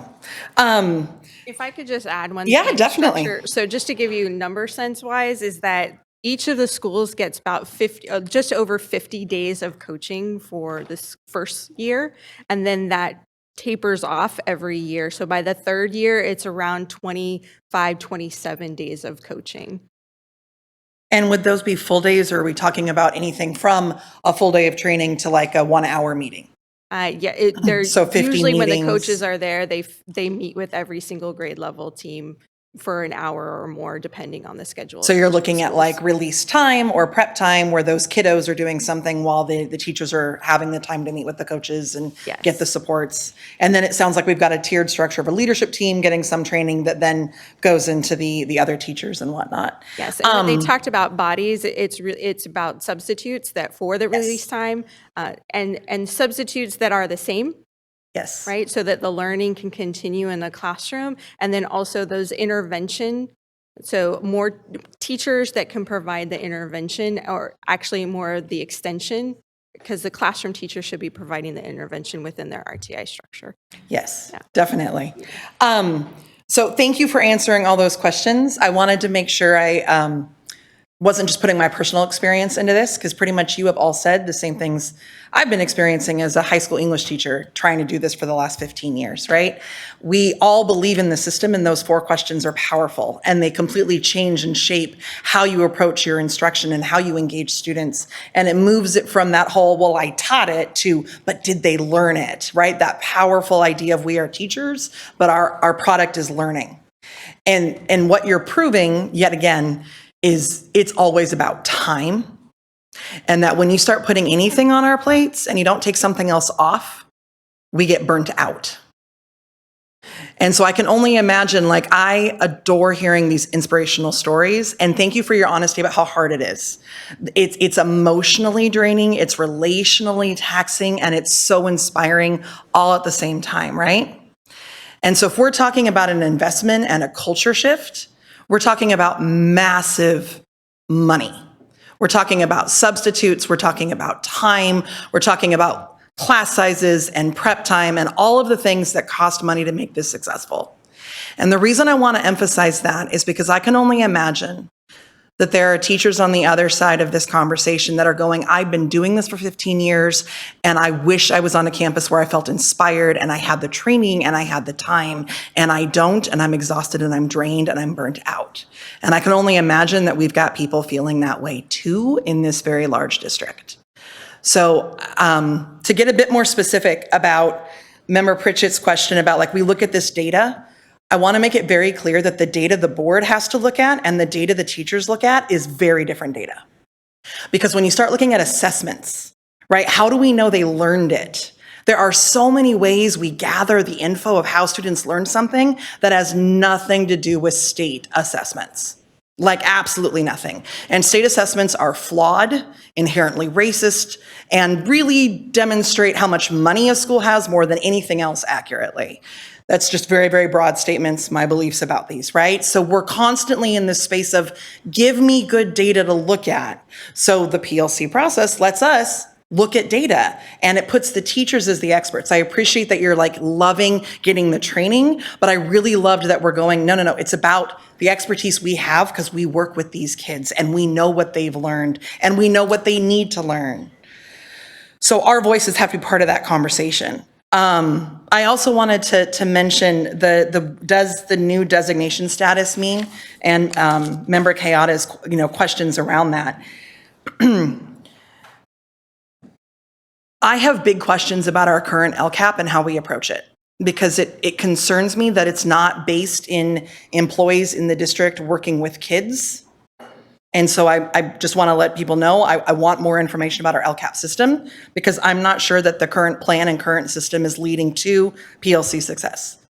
As we look at budgets, we've just mentioned this is expensive. We're doing $1 million over 3 years on 2 campuses that I believe is around 1,000 students, and we have 40,000 students.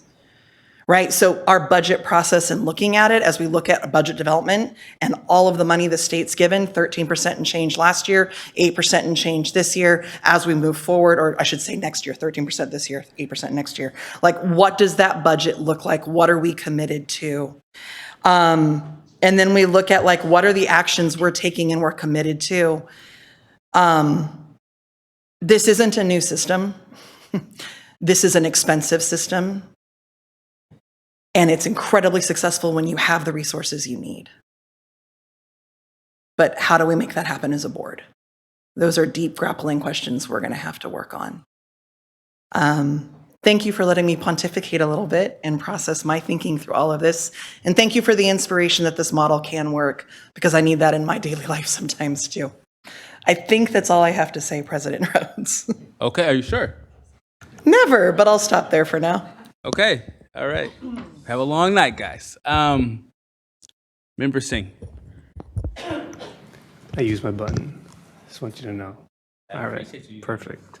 So thank you for the presentation. I agree. Actually, a lot of what I wanted to say, Tara and Taylor have addressed, but I do want to think about a few things. When Taylor brought up the concerns around this possible takeover idea, I just want to acknowledge some things. These percentages that we're trying to improve on when it comes to English language arts, foster youth, 21%, homeless youth, 13%, students with disability, 12%, 90% for African Americans. These are issues that come from systemic racism. These are issues, we had a presentation 2 weeks ago where we talked about redlining, how kids have been historically neglected in this district and across this entire state, probably around the entire country based on what this country is built on. So when we think about putting the onus on us to create the changes, and if we don't create the changes, we'll have the takeover, how are we sure that that will be a system that is actually going to reach these students? These disparities have existed and continue to exist. For us, for someone who's been elected, running on that platform, knowing that I'm committed to trying to right the wrongs of the past, that would go away if someone else comes in to take over and tells me that this is how we're going to do the funding, this is what we're going to do to bring changes. I want students to get the resource that they need. I want teachers to get the resources that they need. Because if they were getting those resources now from our district, and I can say this, the disparities wouldn't be at this level. So my concern really comes from these percentages that, I mean, honestly, I am not taking away from the fact that these percentages exist. I'm pissed that these exist. The 4% mathematics percentage, that's ridiculous, right? We have a huge homeless population in the counties, in Sacramento County. We don't get the support. Do our children get the support to get off of the streets? We have children who are couch surfing, who aren't actually able to stay in a consistent home. That is why they're not meeting many of these percentages. It is not because they don't have great teachers. They have great teachers. They have teachers who are willing to stay extra hours, do the work every single day for them, but we cannot fix chronic absenteeism when we can't put a roof over a kid's head. So I just really worry about someone telling us that here's what you need to do. This is going to fix it. We know that funding to our district, to our teachers, to our classrooms is what's going to fix this. I just really want to acknowledge the fact that this is deep seated racism over years and years and years of neglect. We can pull up a map, which we did 2 weeks ago. Again, everything goes back to the presentation from 2 weeks ago. Where we saw the disinvestment that this district has done, even in neighborhoods just a few miles away from the neighborhood that I represent. I'm not saying this to say that it's on you. It's not on you. I'm speaking because that's a state representative space that I'm speaking to on what really exists. And I just want to acknowledge that we are probably more committed to fixing this district because I care about these kids. I want to make sure that kids have roofs over their head. We require partnership, not just from here, not from just you, but from our county, from our city, and other spaces to make sure that these kids are actually set up for success. Every single teacher could sit here and spend time with those children, and they will not be able to fix these disparities if those kids are hungry and they don't have a roof over their head. I know I keep pushing into that, but that is really my concern, that if we look at this takeover idea, who will fix that? Will that fix the issue that is the underlying issue for our students, is not having access to the spaces that they need to thrive? Because children who are thriving in this district have access to those things. So I might have more comments. That's not to say I don't love the presentation. I love everything that you all have stated. I'm really excited that 2 schools are getting the support. I agree with Tara. I want to see this support across the board. I also want to acknowledge that expectations from us on fixing things have to come with an understanding. It would be great to have, like, I don't know, an asterisk that says racial disparities somewhere to acknowledge that this is the real issues we're dealing with, and that is why we're not able to achieve certain markers at our district. And I don't want to put these words in your mouth, but I'm sure we're not the only district that has these disparities. Because if I look across the data that I've looked at in the past, I know that students of color are running these disparities at almost every single school district in the state of California. There's not a single district. And at that point, wouldn't everybody just get taken over? Okay. Member Singh. That's it. Sorry. Joe? That's it. Thank you. No problem. No problem. MVP, Ms. Madam Vice President.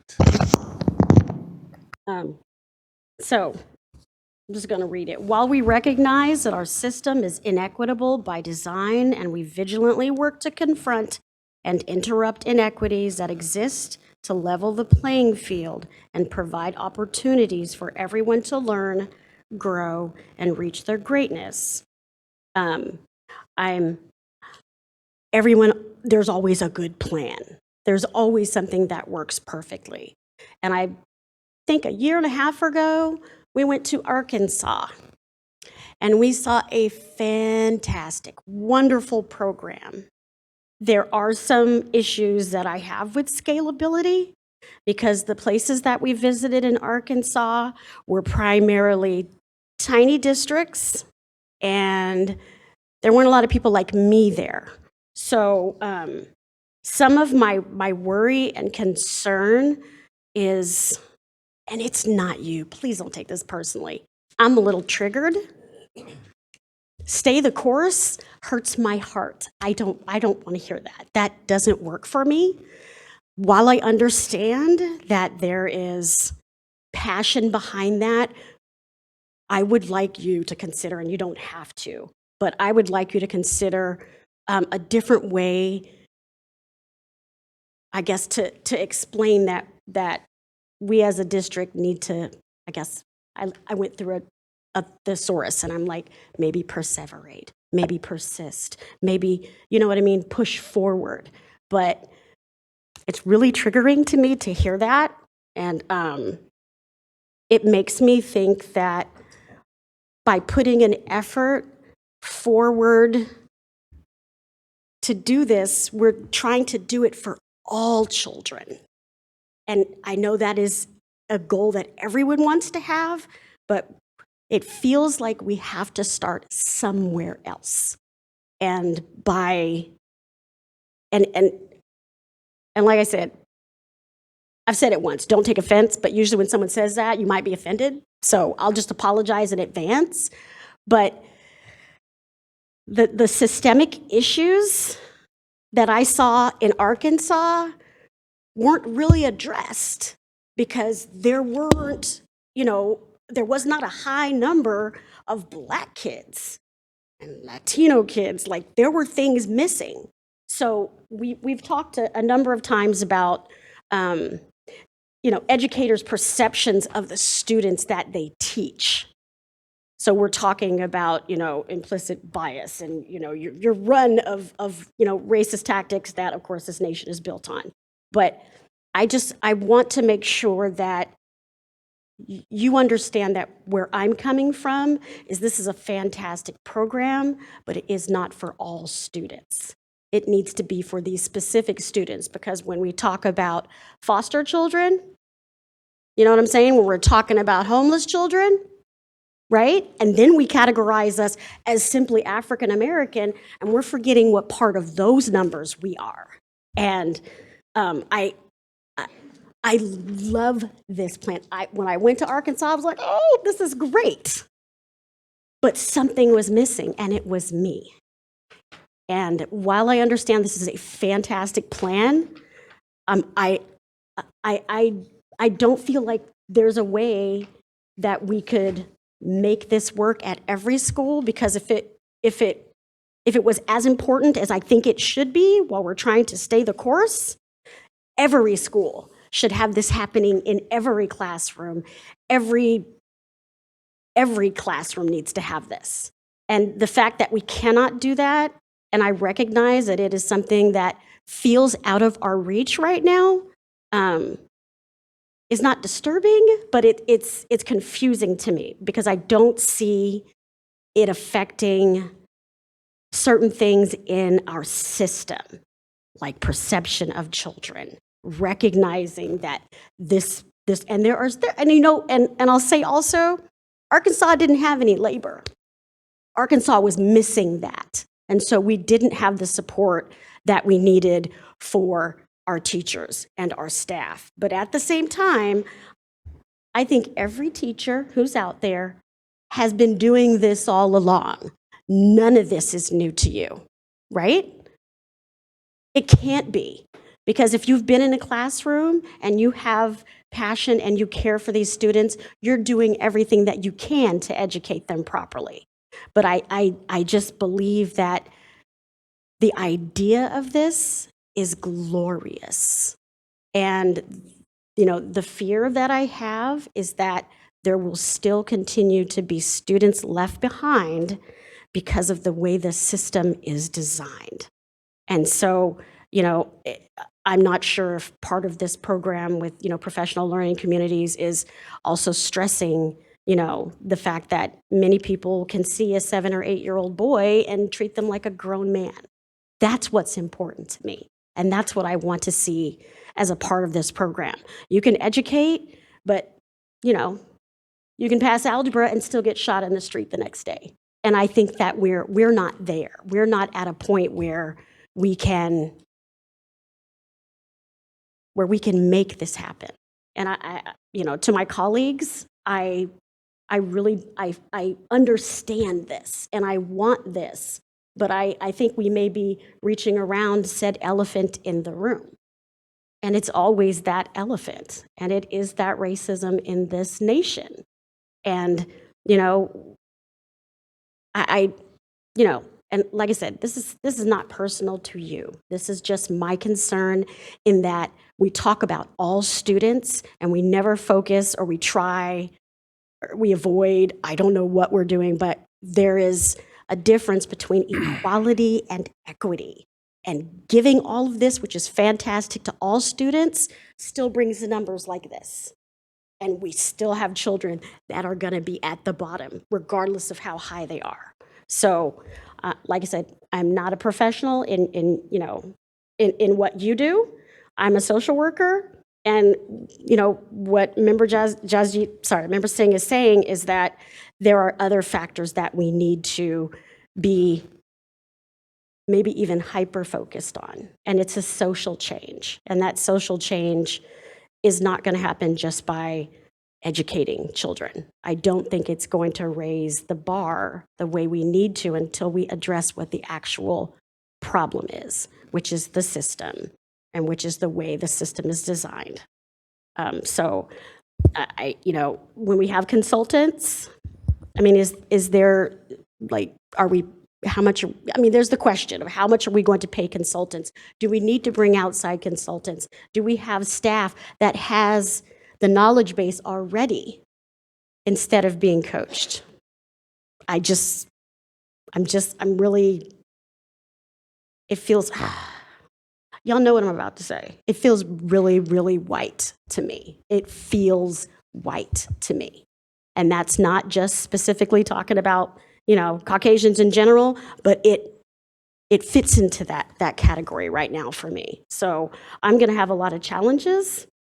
Even though this is the dream, I have a really, really big problem with the fact that I think that the idea is that we're supposed to scale this over every single last student that we have here without focusing on the real problem. So I'll say that and say no more. Okay, Member Phillips, thank you so much. Just very quickly, and I hate to get technical on this line of questioning, Dr. Gregson, but I do want to just touch bases and clarify for our board and for members of our community. Can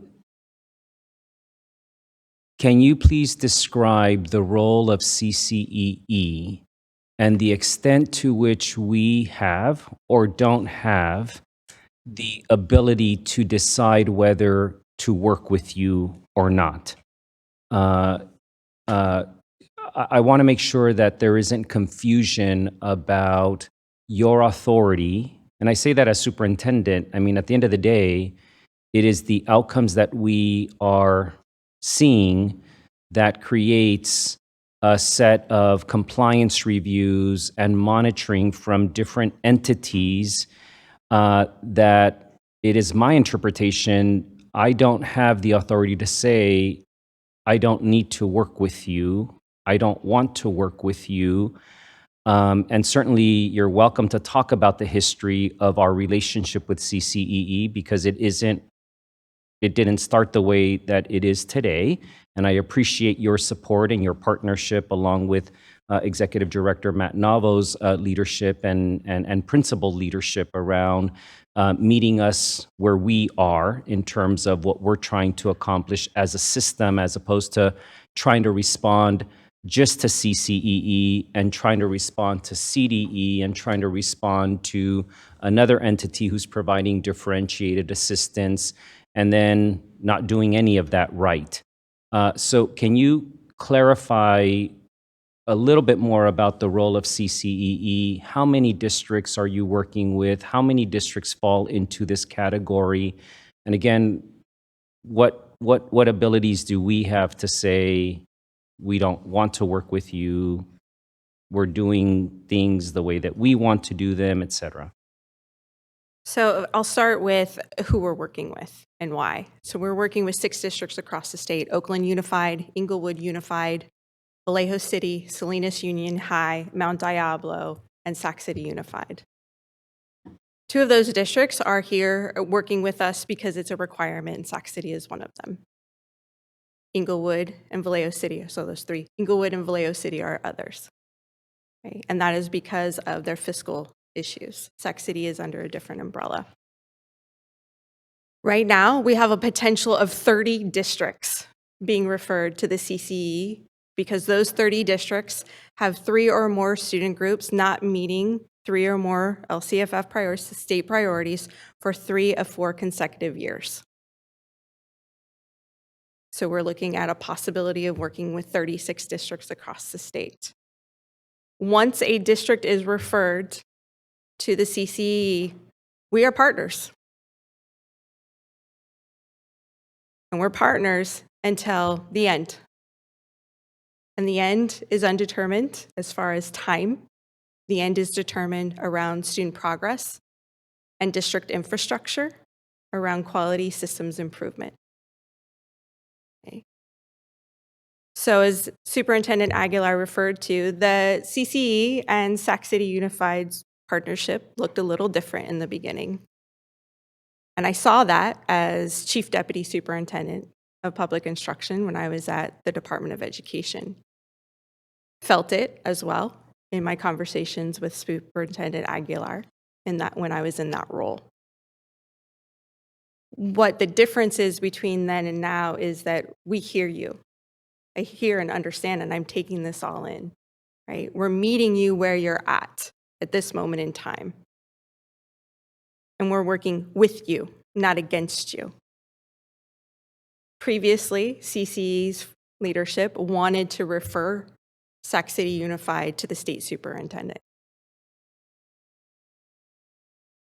As chief deputy, I said no, because I didn't see that the supports, enough supports, were provided to the district to warrant that type of referral.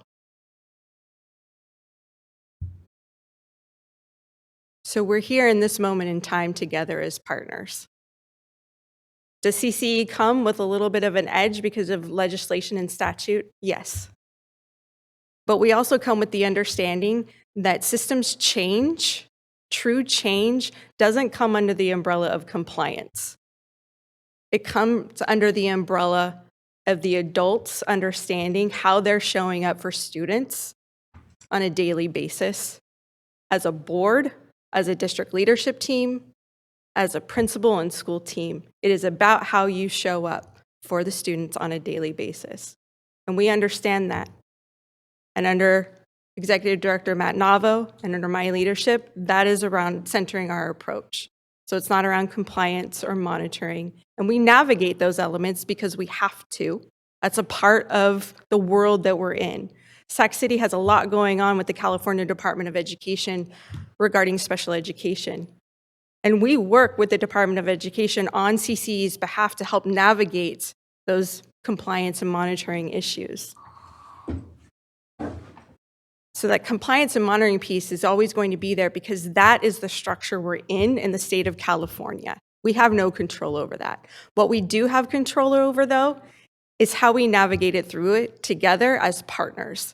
And that's where our partnership is with Sac City in this moment in time, is how are we going to do this together? Because we have equal and collective responsibility. So Superintendent, I hope that answered your question. Please let me know if it didn't. Great. We have two more members who's previously spoken. And so we're going to go with Member Singh first, and then we're going to go to Member Jean. Please remember also this is an information item, and that we can ask also questions previously directly to staff and or superintendent outside of this meeting as well, but feel free. Cool.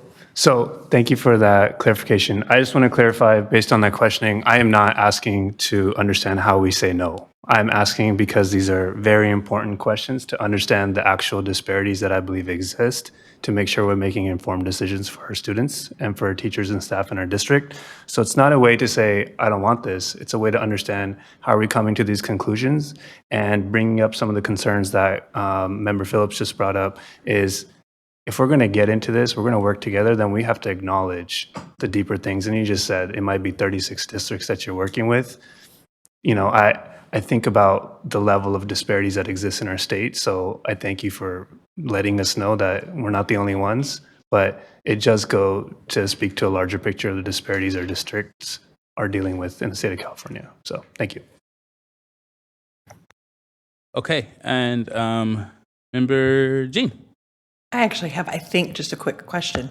Thank you so much for your explanation, and I really appreciate you differentiating so often the laws we pass versus the work that needs to be done is a hard thing to bridge. And I really appreciated how your response is, this is what we do for students. This might be the laws that we pass. This might be the approach, the compliance, the reason we're here. But ultimately, we know that it's relationships and it's working together and it's growth of students and staff for their success. That huge increase of 6 to 36, I'm assuming this is COVID related, and it was a question I didn't ask. A lot of your, what was a slide that talked about the process we've been in, and a lot of that process happened in 2021. And of course, we were closed with COVID and all the different pieces, and I should not say closed. We were still available. We were virtual with COVID, right? Doing so much work in a totally different way. So how is the approach shifting, considering the fact that we're in a COVID reality that has drastically impacted student learning? That's a really big question, just what are some of the ways that you and the CCEE are approaching that? So let me differentiate a little bit for you to provide some clarity. So in 2021 is when the systemic instructional review was completed.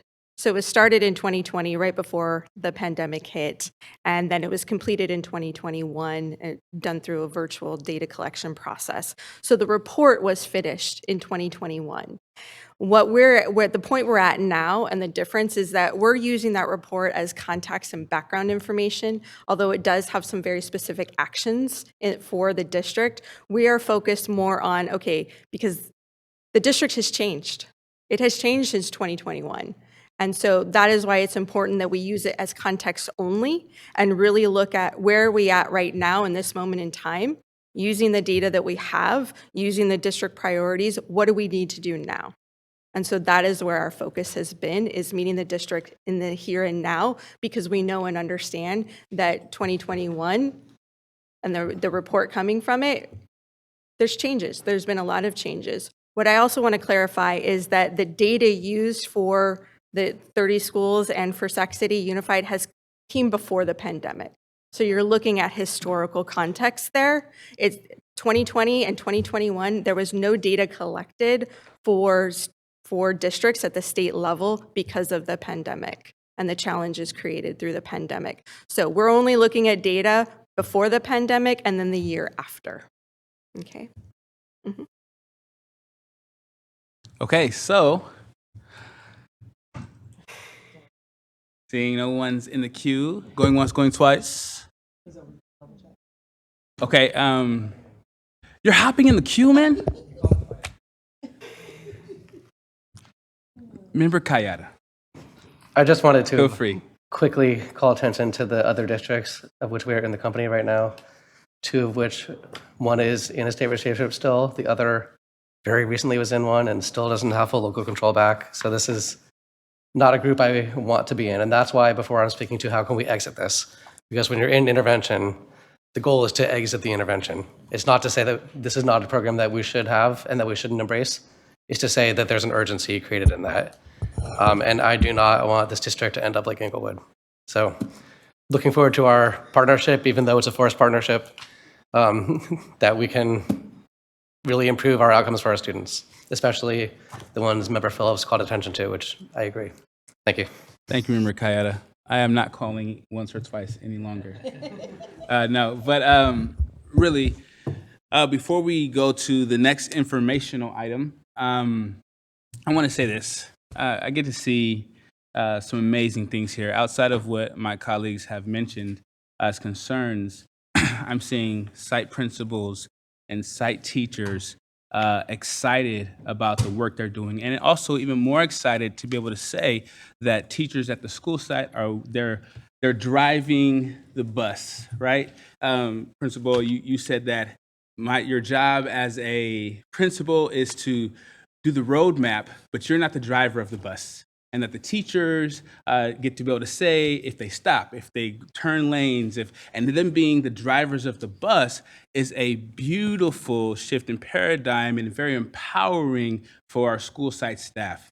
You get to see that when they come up here, coming up, shaking hands, your excitement is felt in the room. When you talk about how that you really feel that this is a game and revolutionizing the way that you view and see things in your school site and students. The work that you guys are doing is beautiful. It's marvelous. I would even say it in another language, it's maravilloso. And like this type of thing that you're able to provide, even in this constructs of what the situation is, to be able to find a hope and to be able to find beauty and to be able to find inspiration is inspiring for me as well as a board president, as a board member, as a resident of the city of Sacramento. It makes me believe that this work can be done outside of the barriers or the constructs that we have. And I appreciate you guys as teachers, as administrators, and for coming here and being able to give us your heart and share that. You know, I see the shirt, it says Harkness, but the heartness, right, of the work that you guys are doing. And so as board president, I want to say to you guys, site level staff that have came here today to talk to the board and receive whatever that we are giving here in the space, I want you to also receive this. that the work that you do is appreciated. The way that you guys collaborate and building with our students are appreciated. We love you guys, each of you guys, for the work that you're doing, and we want you to continue. And if you talk about stay the course with that, right? And continue that. And we, as a board and as a board president, we support that work. We support you, teachers at the school site level, having the autonomy to know what's best for your kids and be able to make those changes and move the direction of that ship. You know, this is very important things, and I just want to let you guys know, while you're in this space at the board meeting, that this is also your space, and that we appreciate you. And I don't want you to leave without knowing that, hearing that, and feeling that. So once again, this is an informational item, but the biggest information I want you to leave with today is what I just said. So thank you guys so much for your time, and we are going to item 10.0. Thank you so much. Okay, so now, no break times. There's no break times. There's no break times. No. It's called talking. It's break time. Okay, so we're going to go to item 10.0, History, Social Science, K-12 Instruction Material Adoption. This is an informational item only. And Vice President, go ahead and run the restroom real quick. Okay.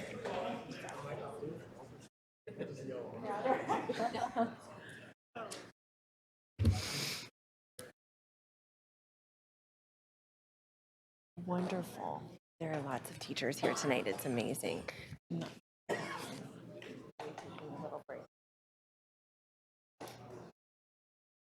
Oh, okay. All right. Thank you. Good evening again. I am here to introduce our incredible History, Social Studies, K-12 Instructional Materials Adoption Team. That's a lot of words there, but I just want to first I'll introduce you to Shannon Pella, who's our Director of Professional Learning for Literacy, ELA, and Humanities. But really what I want to do also, and to Kari Loafing, our Coordinator for GATE and AP programs, who have led this adoption process.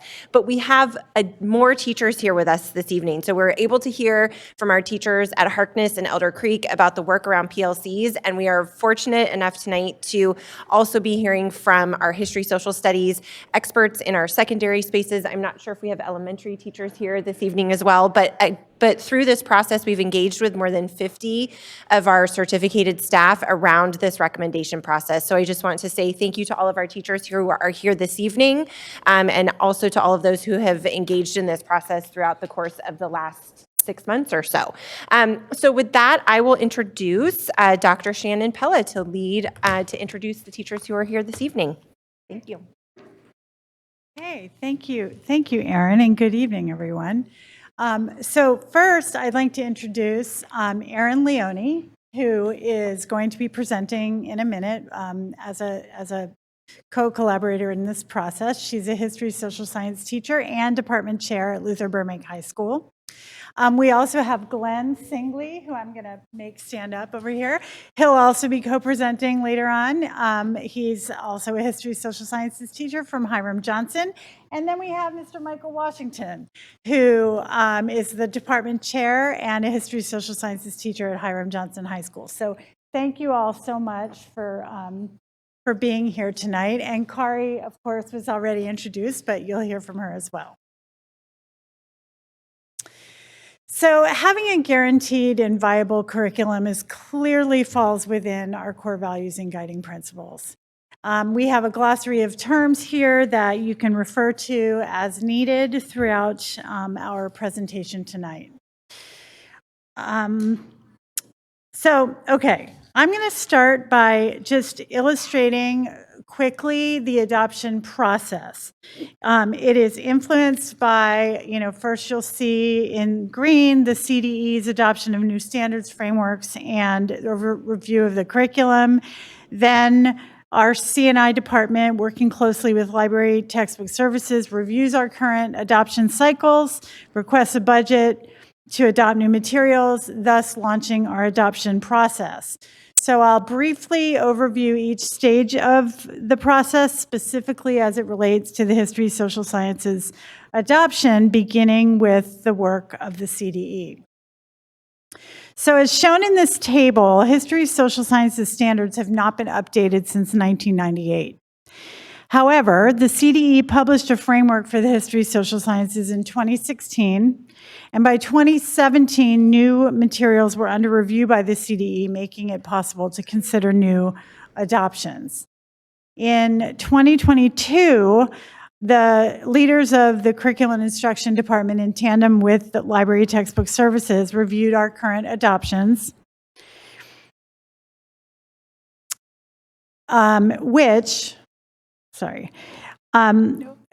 which basically run for cycles. So our K-12 general education materials tend to typically be adopted for 8 years, and our AP instructional materials are typically run for on a 6-year cycle, and Kari will discuss more of that later. So as those cycles were reviewed, by 2022, a budget was established, and our current adoption was allocated an $8 million budget, which is commensurate with previous budgets, especially because it's a K-12 adoption. And finally, because the budget was established and it was far overdue, by spring 2022, our instructional materials adoption was launched, and I'm going to pass it on over to Erin Leone to present our process from the earliest stages of that launch until where we are at present. And it's actually that button. No, thank you. So our SCUSD Board Policy 6161 guides the instructional materials adoption process, stating that the committee that evaluates the instructional materials should be made up of a majority of educators. And so a letter was sent to SCTA in May of 2022, and then by June of last year, all K through 8 and high school social science teachers were invited to participate in this adoption process. All of the teachers who indicated an interest in joining the process were invited to pre-screen the materials, which began last summer, July of 2022. During the pre-screening process, participating teachers in the grade spans K through 5, 6 through 8, and then 9 through 12 used the CDE recommended evaluation rubrics. We screened between 5 to 6 programs within each grade span. 2 programs per grade span were selected based on our collaboration, based on the analysis that happened over the summer. By fall, phase 3 began with the first pilot, which was an 8-week cycle. During the pilot of the first selected instructional materials, evaluation rubrics and surveys were completed, and that first cycle ended in November. And then the second pilot began right after. The second pilot was completed at the end of January, and then in February, all of the participating teachers met in grade span teams to build consensus and select one program to recommend for adoption. We're here tonight after completing all of the phases in our process with our recommendation for each of the grade spans, K through 5, 6 through 8, and 9 through 12. The grade span teams are broadly representative of our district schools. You can see there's 32 elementary teachers, 15 middle school, and 30 high school teachers participated in the process. And the programs that were screened were then narrowed down into 2 programs which were selected for the piloting process. Shannon Pello's gonna come and tell us a little bit more about the evaluation tools that were used during the process.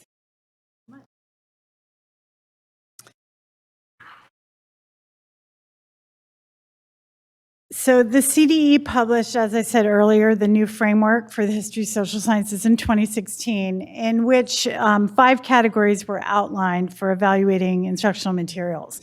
So each of these categories are broken down into rubric criteria, and those rubric criteria were used to evaluate by piloting teachers to rigorously assess each program. Additionally, the 2 piloted programs were assessed for their anti-biased, anti-racist characteristics, and data were also collected on the assessment of student performance and input from the community. As per board policy 6161.1, all recommended materials shall be displayed and available for public inspection at a central district location. And as you can see from the picture, we have had the print materials from all of the piloted programs displayed at the upstairs lobby here at central office with QR codes for the community to provide input. Additionally, we had digital materials with links for community input provided through SCUSD, our communications, and professional networks like Sac City Scroll, Instagram, Facebook, et cetera. All community input was strongly considered in program recommendations. And here we are. Here we are with our recommendations tonight. Kinder through 5th grade teachers selected Impact by McGraw-Hill. Our 6th through 8th grade teachers selected Discovery Education, and our high school teachers selected Teachers Curriculum Institute, or TCI. Kari Loafing, our GATE and AP coordinator, will discuss the AP process and selected materials therein. Thank you, Kari. Thank you. Good evening, board. Our process for advanced placement curriculum adoption is a little bit different because when considering instructional materials for use in advanced placement classes, the primary driver is the alignment between the materials and the College Board's course description, their curriculum, and their AP exam and, of course, expectations. This is then a departure from the California state standards and the California frameworks. And that's why we reviewed different materials in consideration for these courses. I'd like to take a minute and acknowledge 2, I don't think I see Tammy here, but the teachers who were on that committee. There were many more than Brian and Janet, but I'm so grateful for them and their engagement in this.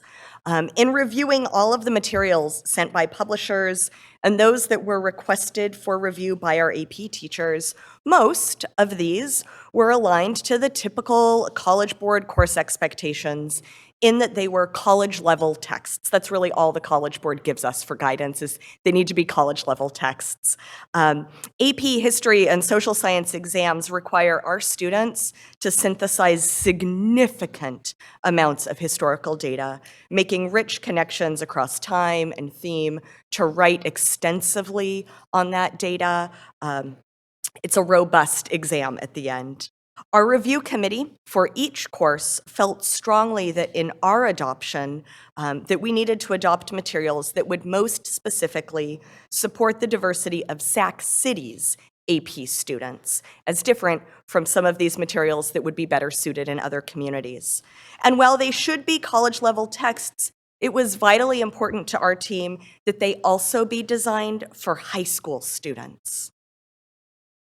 As such, the AP Instructional Materials Review Committee is recommending the adoption of instructional materials by Bedford, Freeman, and Worth. This selection was driven by 2 primary factors. First, selecting instructional materials that would reflect the rich diversity of our schools and communities while preparing a wide range of learners for success in AP coursework and the end-of-course AP exam, fostering our students' belief in their ability to persevere and succeed in college-level content. For many of our students, it is an AP history or social science class that is their very first experience with advanced placement curriculum and its rigors. Second, it was important that we ensure that the materials would be accompanied by rich and highly accessible online resources that include robust supports and scaffolds designed to meet the needs of high school students. These online resources that come with Bedford, Freeman, and Worth include access to AP exam prep, ensure equitable access for students with specific learning needs, and offer teachers just-in-time opportunities to provide feedback and support.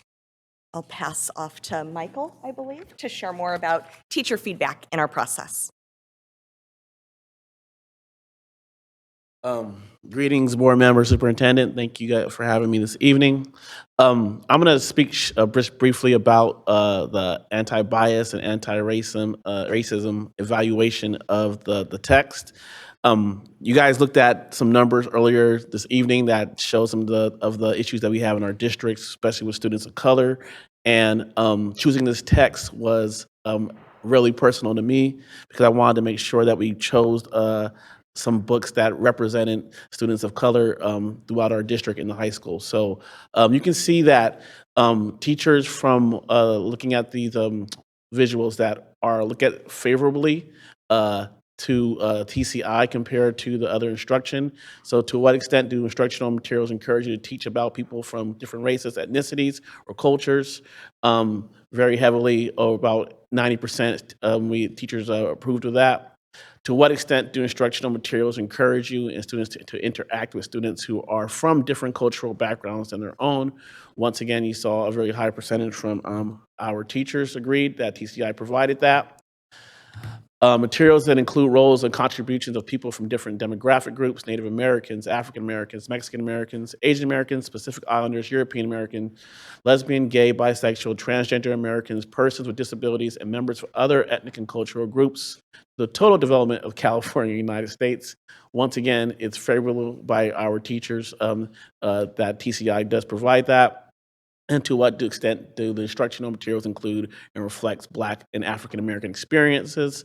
Once again, you have about 75% that believe that TCI provides a strong instructional materials for that. Last few questions: to what extent do instructional materials encourage you to have important conversations about race, even when they may be uncomfortable? You see the numbers once again, about 80%, mostly strong or very strong, believe that TCI can provide that. And to what extent do instructional materials encourage and have important conversations about race, major news events? TCI once again is favorable by teachers. And I just wanted to say that as a student of Sac City and a person of color that grew up in this district and also teaches in this district, representation does matter. There's a reason why there's chronic absenteeism in schools, because the students don't see themselves in what they're learning and what they're doing. And TCI by no means is the end-all be-all answer of textbooks here, but what it does provide, it provides more access to lesson plans, videos, biography, conversations about people of color in the United States. And what it also does provide, that it gets updated compared to other textbooks like McGraw-Hill. You're going to have a text, it's going to be that way for the next 20 years. I don't know if the next time we're going to do another, adaptation of books, but with TCI and its online platform, they're constantly updating. They're constantly taking feedback from teachers in our district to make sure that it represents our students. I teach at Hiram Johnson. We are 95% students of color, so they should see themselves within the histories and the text that we're teaching, and I think TCI provides the best opportunity to do that. I'm going to pass it on to Mr. Stingley here.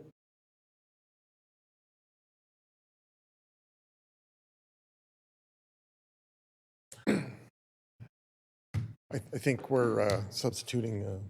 Am I clicking on this one right here? Oh, where am I? There? Right there? Okay. Is that where you want to be? No. Yeah, Good evening, board members, superintendent. Thank you for having me tonight. There's a little confusion because I think we're missing somebody, right? So I've gone through the slides and was studying mine, right? We don't need to go here.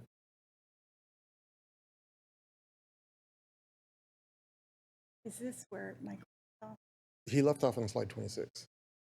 So I Okay. don't know who's All right. covering Do you want me to 27. do Richards, and then I'll come in and I'll bring you back That seems fair. Okay. All right. All right. Okay.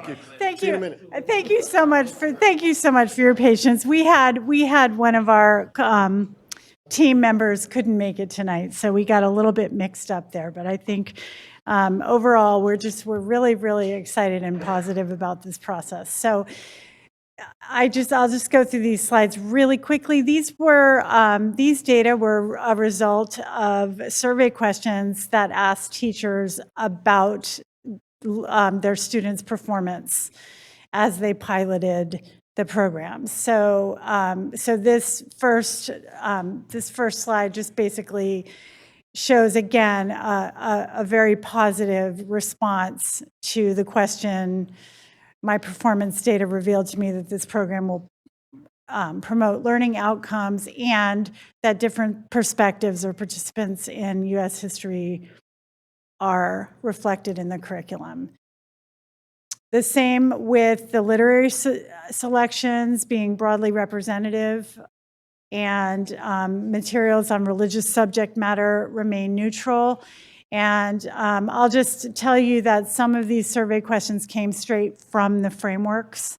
The language of the surveys was commensurate and consistent with what is expected in evaluating instructional materials in the history, social sciences. And again, teachers from K through 12 responded to these surveys based on their experience analyzing the selected program. So they're only responding to the survey based on the program that they selected and that they're now here to recommend to you. And then finally, very positive responses to access, questions about access to the standards and for all students, including those with special needs, English learners, advanced learners, and students below grade level in reading and writing, and special ed students in general ed classrooms. So again, very positive responses about humanity's place in ecological systems and protection for the environment. So now I am going to give it to Glenn for the place that we were supposed to hand it off to him in the first place. So thank you, Mr. Singley. Thank you. Hi, I'm back. So thanks again for having me. And so these next slides, I think, are interesting because there are some things in our curriculum that we definitely need to focus on, but also go deeper too, right? So the materials portion for studying the life and contributions of Dr. Martin Luther King and the Civil Rights Movement, right, are included at each grade level with suggestions for supporting the respective holidays in honor of those men, accompanying activities. So that allows us, the TCI curriculum allows us as classroom teachers to also meet the needs of our students that are in front of us. So representative of all the other folks who were involved in the Civil Rights Movement, including Dr. Martin Luther King and other folks who were studying and practicing what he was doing too. Where appropriate to the topics being covered, materials highlight the life and contributions of Cesar Chavez, the history of the farm labor movement in the United States and the role of immigrants, including Filipino Americans, in that movement. So there's strong representation there. Again, it's not the end-all be-all, like Mr. Washington said earlier, but we know that we can work with representatives of TCI. They're very responsive to suggestions, and we can definitely build out curriculum from what we've been provided. And then we can see that the teacher evaluation here with community support, there's very strong support for the materials. They're designed to help meet the needs of students whose reading, writing, listening, and speaking skills fall up to 2 grades below the level prescribed in the English language arts content standards, which is work we're currently doing on our site. And we know that from some tests we've done in our classes with TCI that the structure of TCI combined with teacher support and relationships with those students is definitely going to be a huge help. And then materials also are able to address the needs of students who are at or above grade level. So we have students who are high performing as well, and we want to make sure that we meet their needs too. So the curriculum does provide for that because they can do extension activities after that. 1 to 33, okay. I turned around expecting to see nobody there. So the survey here is asking about how much of this adoption practice was teacher-led. And I want to compliment Shannon on bringing us together, first of all, and acting as a facilitator and working with us to connect to the representatives for all the various publishers out there, and then stepping away and allowing us to have conversations and doing the work. So that was a huge contribution here was that Shannon was able to facilitate and, wrangle a bunch of teachers together and then allow them to get the work done on their own. So for that, thank you. Appreciate it. And then the selection process was also ours alone. There was some conversation had through email.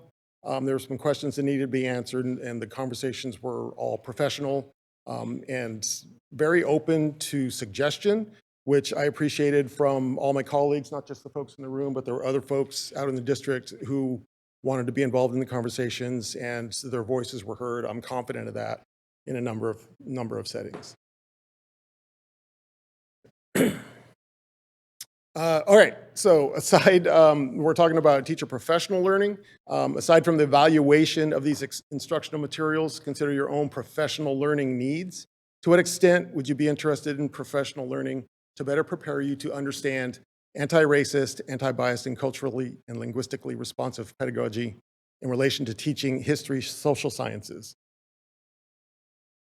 I have a little bit of a concern with this survey because while there's pretty good interest here, but there are some folks who, for whatever reason, didn't express a whole lot of interest.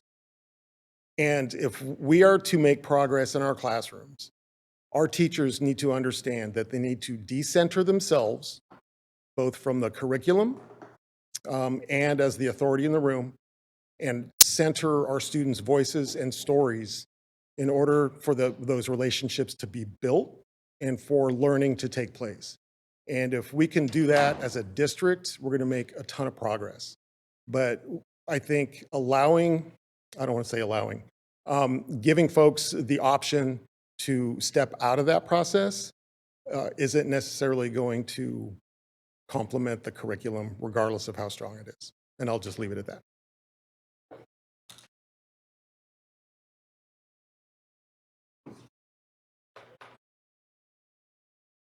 All right, 4.5 minutes. I think we can do it.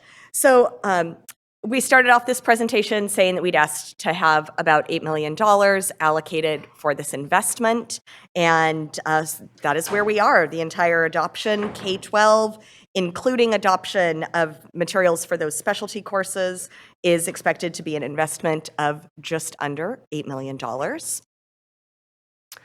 Our timeline is supported directly by Library Textbook Services. So by bringing these recommendations to you tonight, we expect to be on time to order based on projected enrollment needs. We expect that materials will begin arriving at the warehouse mid-summer so that Library Textbook Services team can inventory, barcode, and distribute materials to sites. This will be a significant undertaking, as all grade levels at all school sites will be impacted, plus the process of returning materials that are no longer our adopted materials to have those returned to the warehouse. These new materials should be available at sites in August and ready then for professional learning, for classroom distribution, and for student use in September. Additionally, our instructional technology team will complete the necessary steps to ensure that students are able to smoothly access the online materials and resources. And then throughout the coming school year, as new students join our schools or move within our schools, Library Textbook Services is able to distribute additional instructional materials based on their planned overstock in their initial ordering. So our specific next steps include coming back to you on March 16th for your vote and hopeful approval of our teachers' recommendations. then collaboration with library textbook services and publishers to ensure the timely ordering and delivery of materials in time for the 23-24 school year. You'll see the difference there in adoption cycles. Provide teachers with the needed professional learning to guarantee effective use of these resources and this investment in our schools. Begin the process of co-creating with our teachers curriculum maps that will promote the optimal use of these newly adopted materials. And finally, facilitate the use of curriculum-embedded assessments to inform high-quality instruction and student success. And with that, we'll invite you for any questions about our process or the rationale behind our selection. Thank you so much. Before we go to my colleagues, do we have any public comment? There is none. Okay, going into my colleagues, Member Jean. I think I have two quick questions. We'll see how that goes. So it's on the last two pages. I'll start by saying thank you for this amazingly thorough presentation. I really liked looking at all of the data on the survey. And thank you too for such a clearly thought out process, methodical approach, inclusive, ensuring that the voices of our educators and our community were all invested and involved in this. As I look at page 35 and 36, the first question is, when you're checking out instructional materials to teachers and students in September, school has already started at this point. And quite often as a teacher, I like to be able to start perusing things, not that we in any way advocate working over summer, but we do it. So how do we make sure that maybe we get some of this stuff into their hot hands earlier than September? Because that's asking way too much to prepare when school's starting at the same time.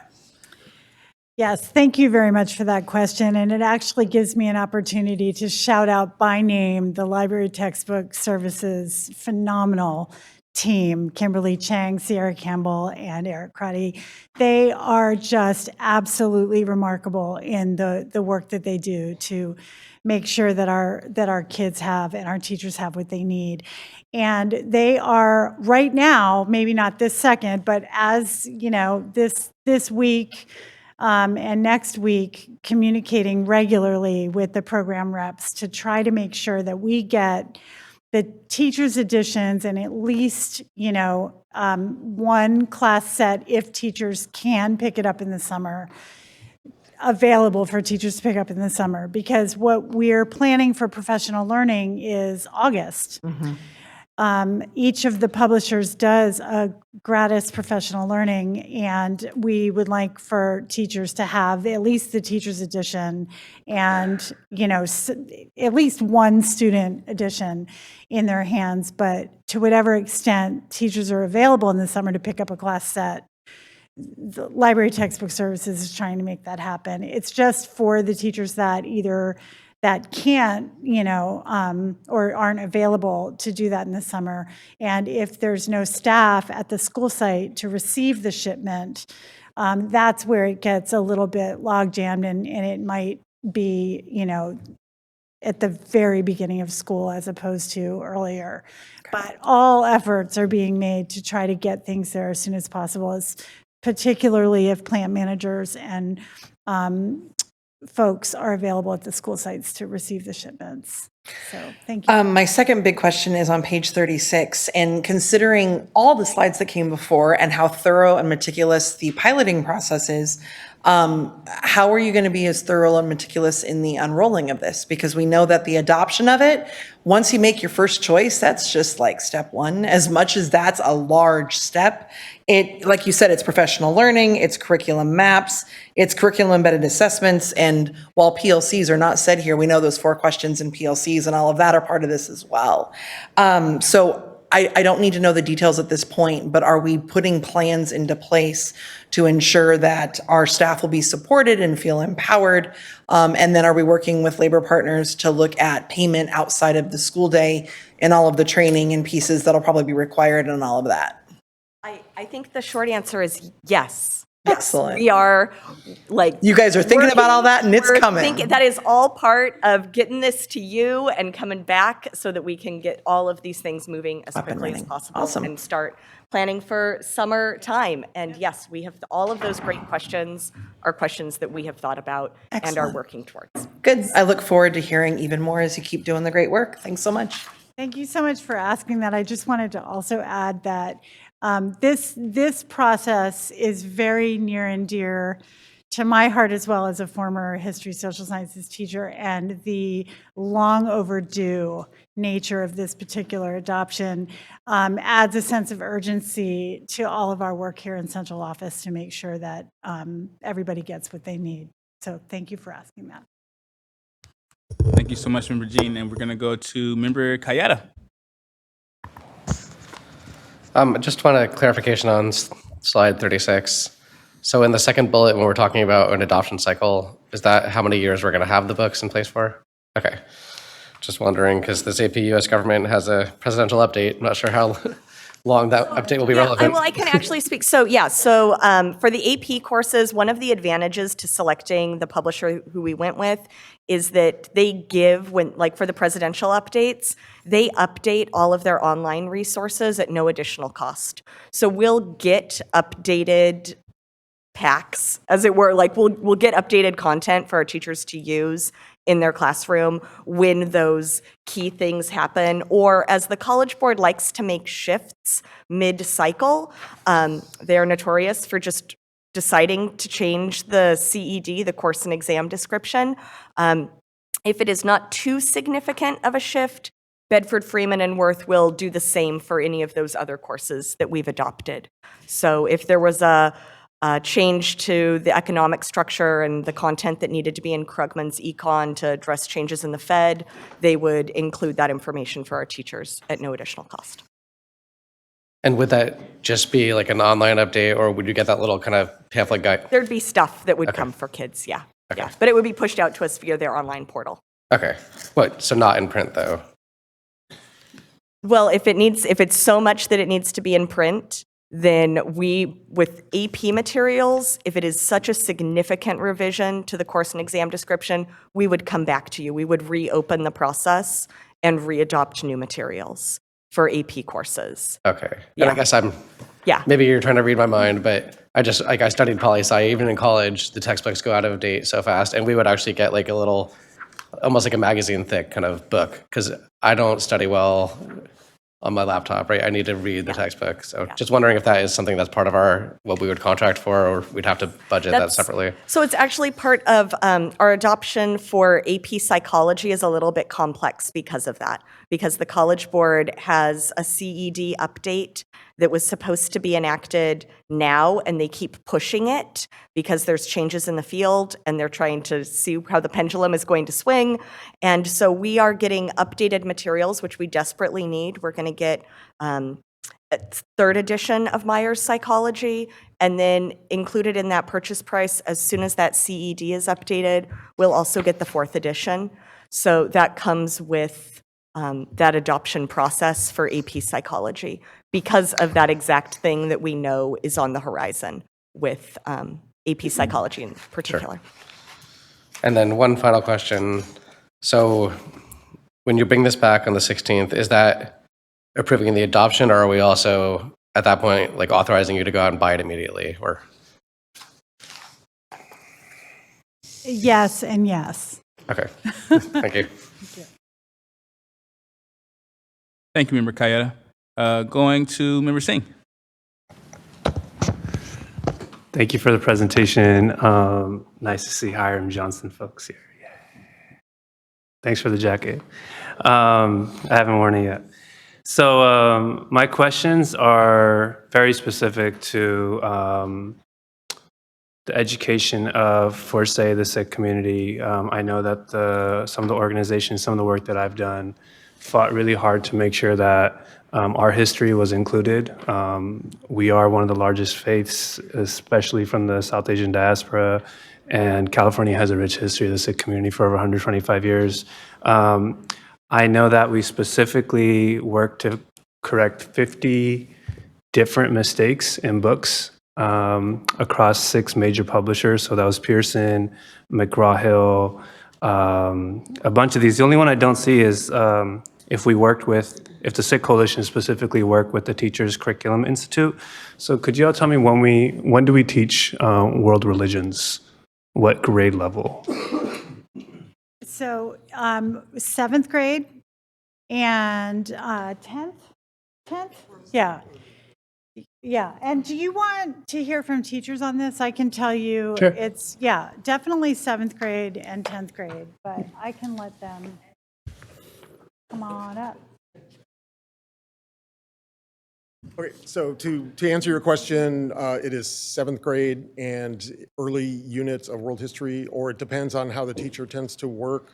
Oftentimes, what I'll do is intersperse various religions when we're talking about particular regions. So then there's more, it's not coming at students all at once, right? So they're able to handle those kind of spoon-fed elements of culture and religion and things like that.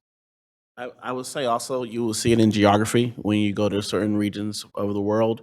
I would like I mentioned earlier, TCI does not have every single thing that you're looking for, but I will say that they are really receptive and open. So if there is something that is missing and we're saying, hey, we have a group of students that we need to see represented in our curriculum, they said they will do and work with us personally to make sure they get a lesson or get things to try to add to the curriculum as well.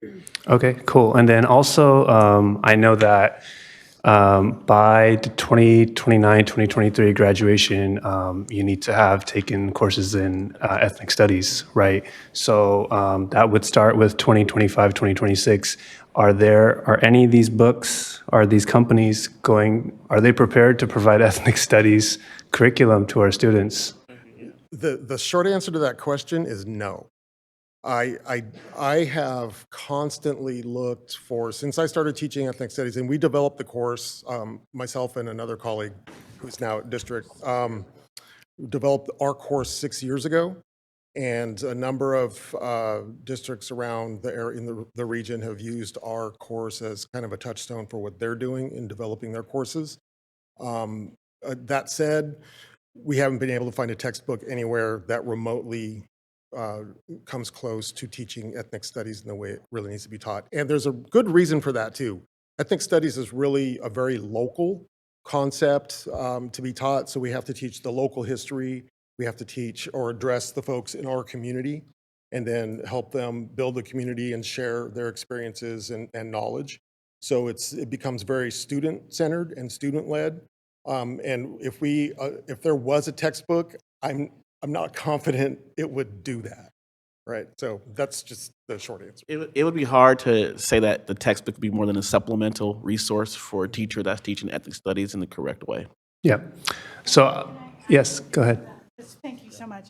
And they're absolutely right. And not only that, but both of these teachers and Erin Leone have put together a really phenomenal ethnic studies course for Sac City Unified.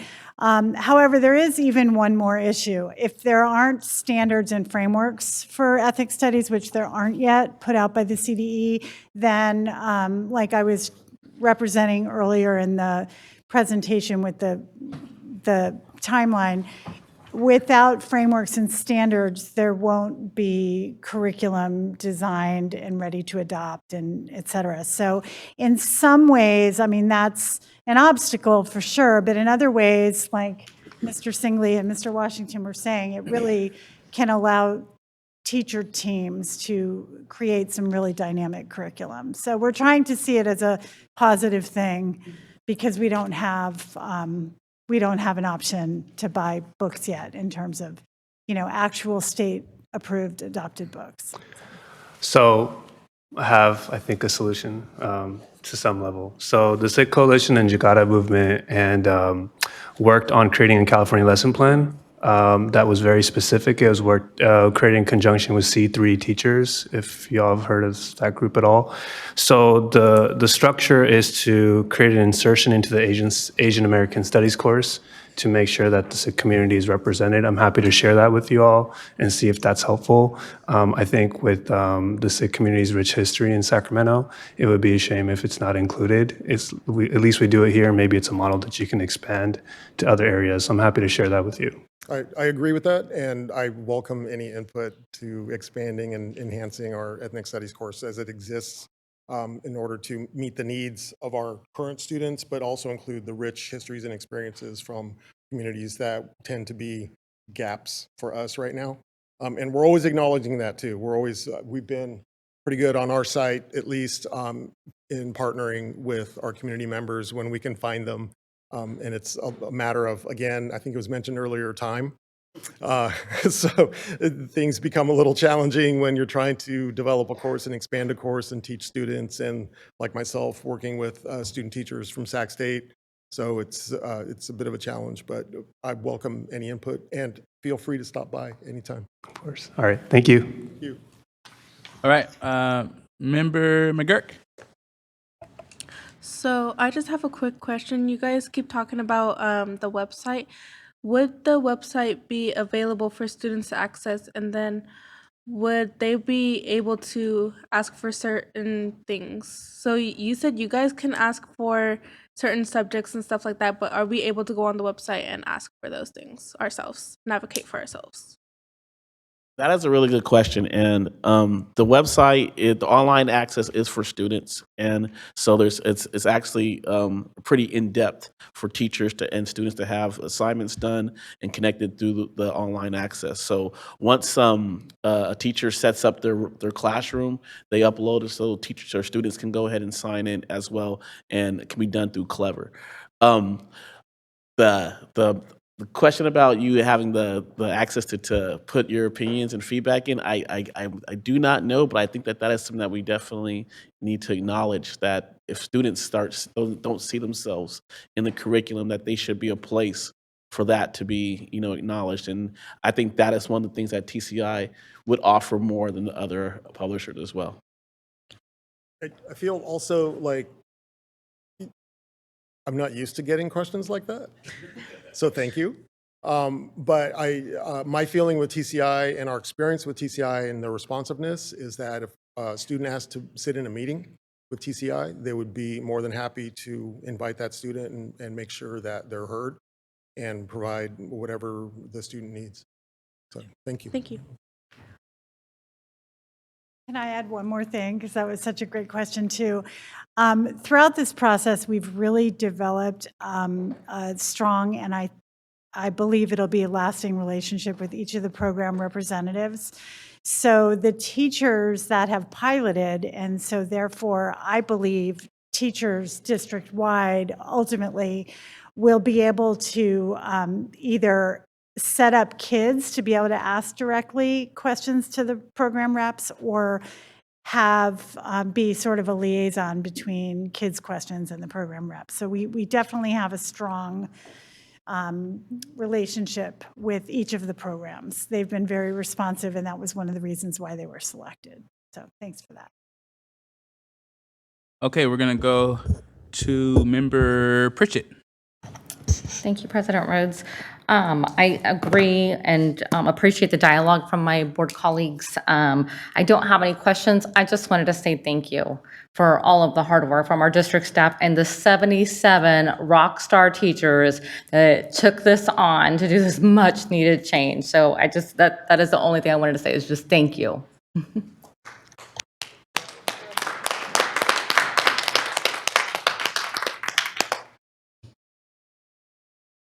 Okay, this is an informational item. We will see you guys back on the next board meeting. Hopefully, you got teachers come back too. Thank you. Okay. Okay, going to item 11.1, transitional kinder. Two people. Floor is yours. Good evening again.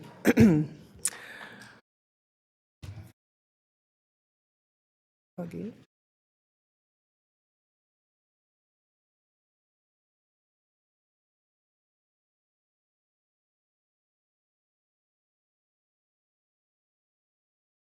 No, I'm waiting. It's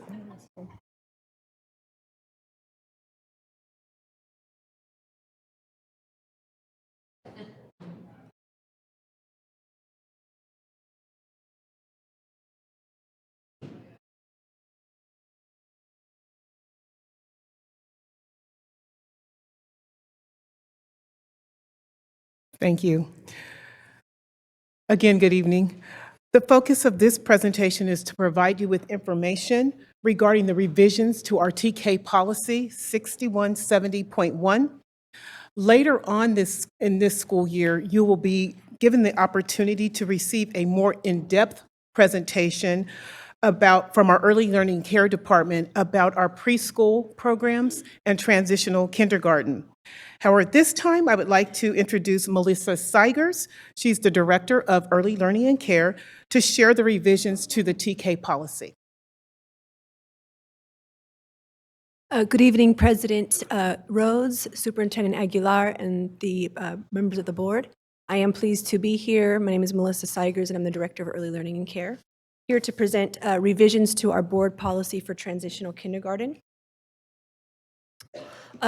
This board policy is grounded in our core value and our guiding principle, specifically with leveling the playing fields and providing opportunities for all learners, specifically in early learning, transitional kindergarten, the years before kindergarten.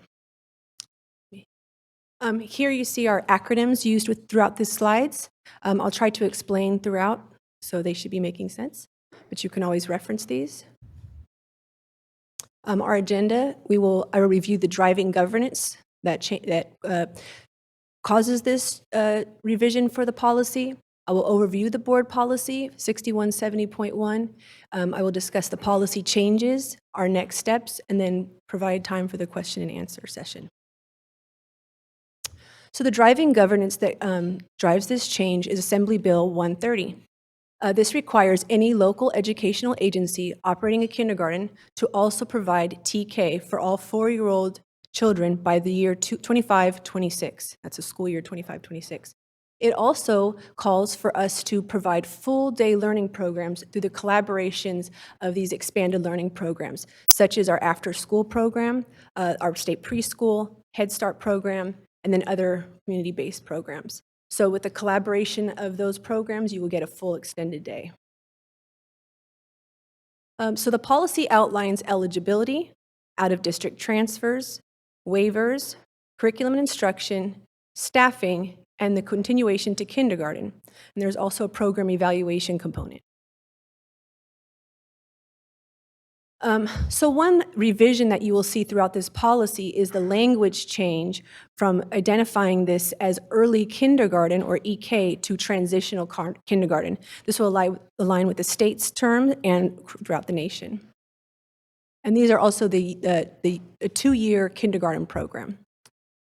So as another component, when I talk about providing, grounded in our core value, is that we want to provide opportunities for inclusiveness and equity opportunities. So prior to the AB 130, students that were 4-year-old and turned 5 between September 2nd and December 2nd were the only ones that had access to this transitional kindergarten program. Now you'll see this visual of this gradual implementation of transitional kindergarten and an increased access for students, so that by the year 25-26 and beyond, all 4-year-old students who turn 4 by September 1st will be eligible for kinder. So for this year, it expanded from that December 2nd, so that students who turn 5 between September 2nd and February 2nd have access. Next year, it will be those students that turn 5 between September 2nd, and April 2nd. And the following year, it would be those that turn 5 between September 2nd and June 2nd, and then on to the 25-26 school year and beyond. Our district is looking to even provide greater opportunity for students to gain this access. So we will allow for out-of-district TK students to be admitted into our TK classrooms to allow for that continuity of services. We also want to offer the waivers, several different waivers we have. One is for overage TK students. This would be students whose 5th birthday is on or before September 1st. So therefore, they would otherwise be eligible for kindergarten, but they would have this option to apply for this waiver. Another waiver we want to offer is the underage TK waiver. This is for students in the years 2023-24 whose 5th birthday is between April 2nd and September 1st. Now, if you think back to that last graphic, this extends that period, that cutoff from April 2nd, extends it till the next year of September 1st.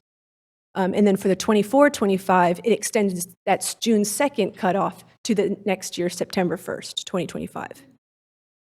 We also added the special underage TK waiver, which is students who would otherwise be eligible for the underage TK waiver, but they also have an IEP and they have a sibling at a site with a TK that would give them that priority, so long as that school had TK there. So for curriculum instruction, when I talked earlier about extending the day or offering a full day, one strategy was to partner with other expanded programs, which would be that commingling. So we could consider this commingling or collaboration. This would be TK and preschool students in these classes. Now these students and the classrooms must meet the requirements of both TK and preschool. So we have the DRDP, this is developmental, thank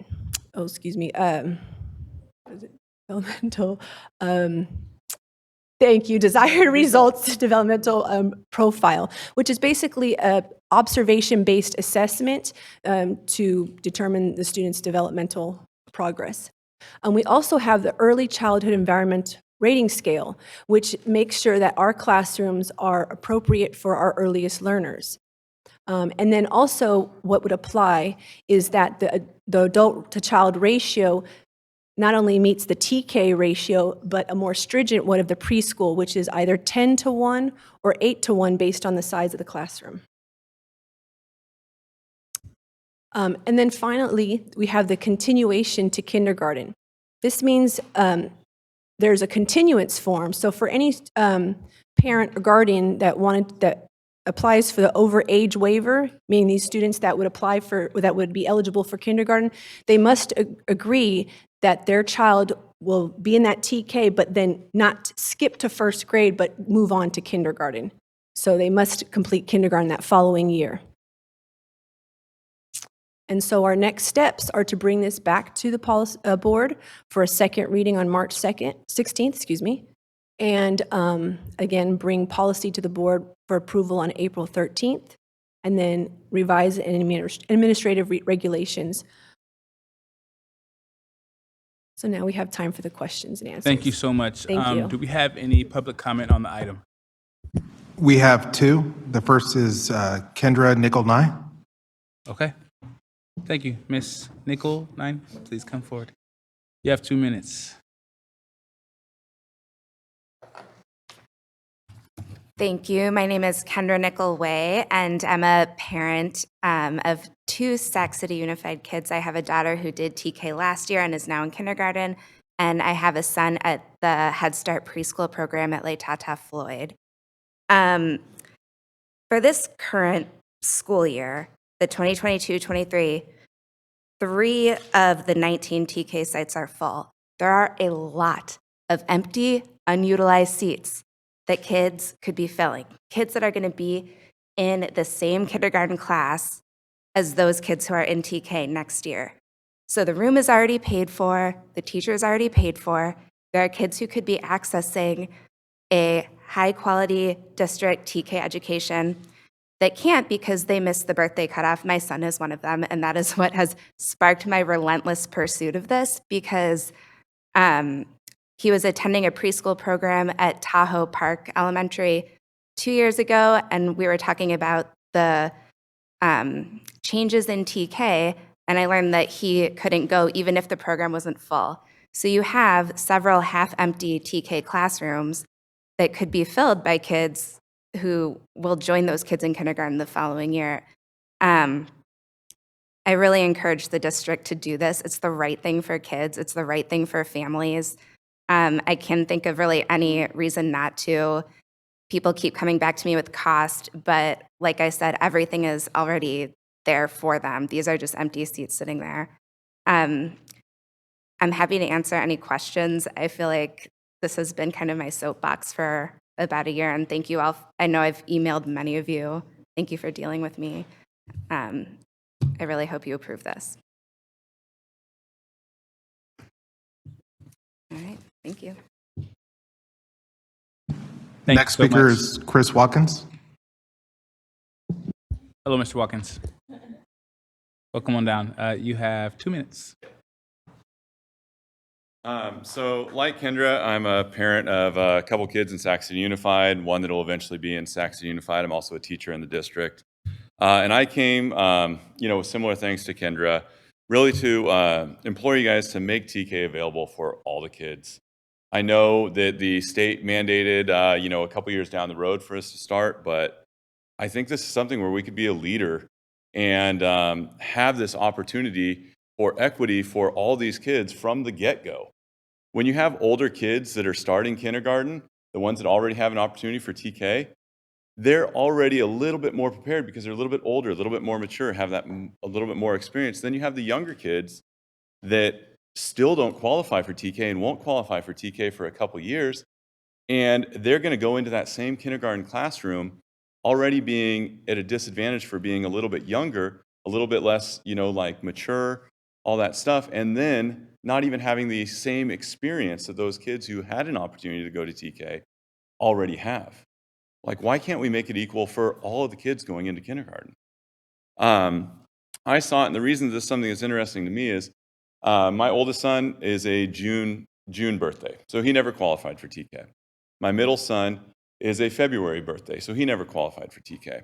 But I can tell you this, seeing the struggles that my June birthday son had compared to my February birthday son, just, from being younger, and, they both had no TK experience, but I think that it would have really leveled it for what I saw with my June birthday son to be, if he had had that TK, I think he would have been more prepared for kindergarten, and he would have had better learning opportunities for kindergarten. I think that would have started his whole educational experience for the next 13 years on a better foot. And I think that's the case for all the kids in our district. We talk about this equity.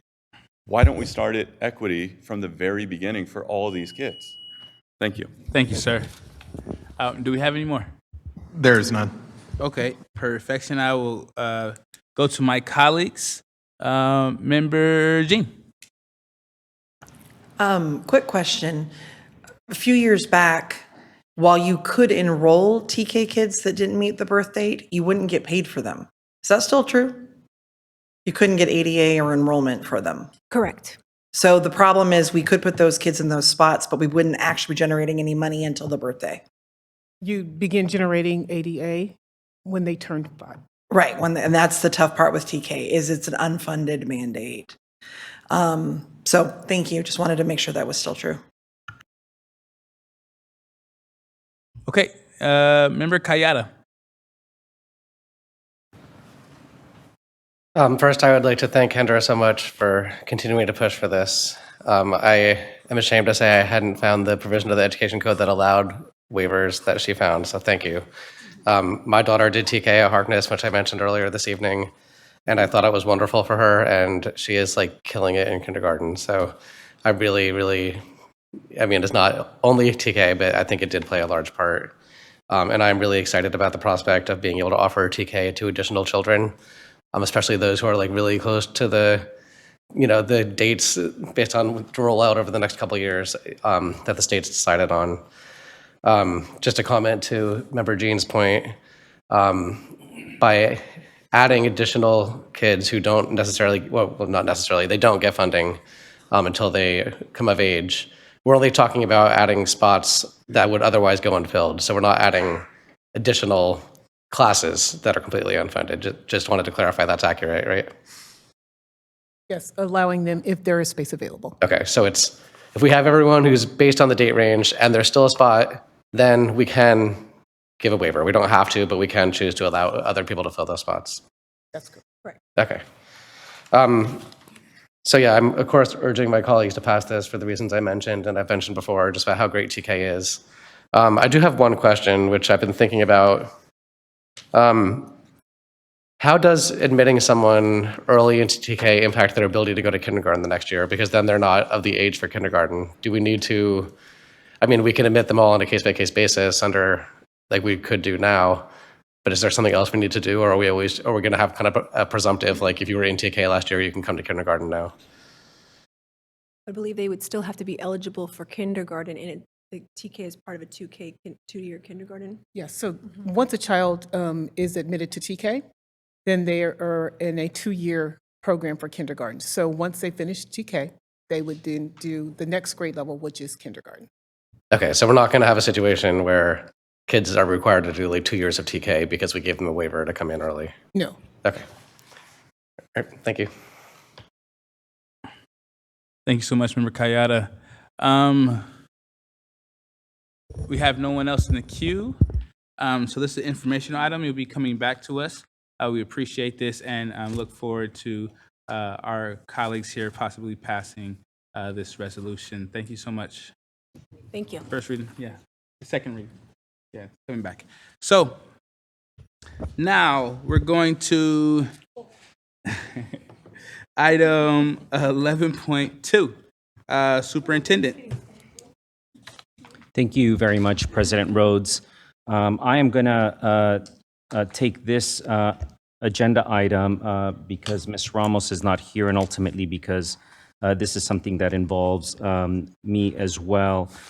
This is an agenda item to approve amendment number 1 to an agreement for consultant services for Ms. Margarita Maldonado. This is a topic that, of course, has been raised at the last 2 board meetings, or at least at 2 board meetings. And so let me just frame this for you as our board. We have, at this time, we are in a position where our labor relations unit, if you will, has lost a number of key staff members. We lost 3 full-time positions of individuals that have served on our labor relations team. And I had sought services from Ms. Maldonado, who began to perform those services to support our labor relations unit, given her extensive background and experience serving in that role at previous organizations. And I thought that her expertise and her voice would be very useful to us here in Sac City Unified.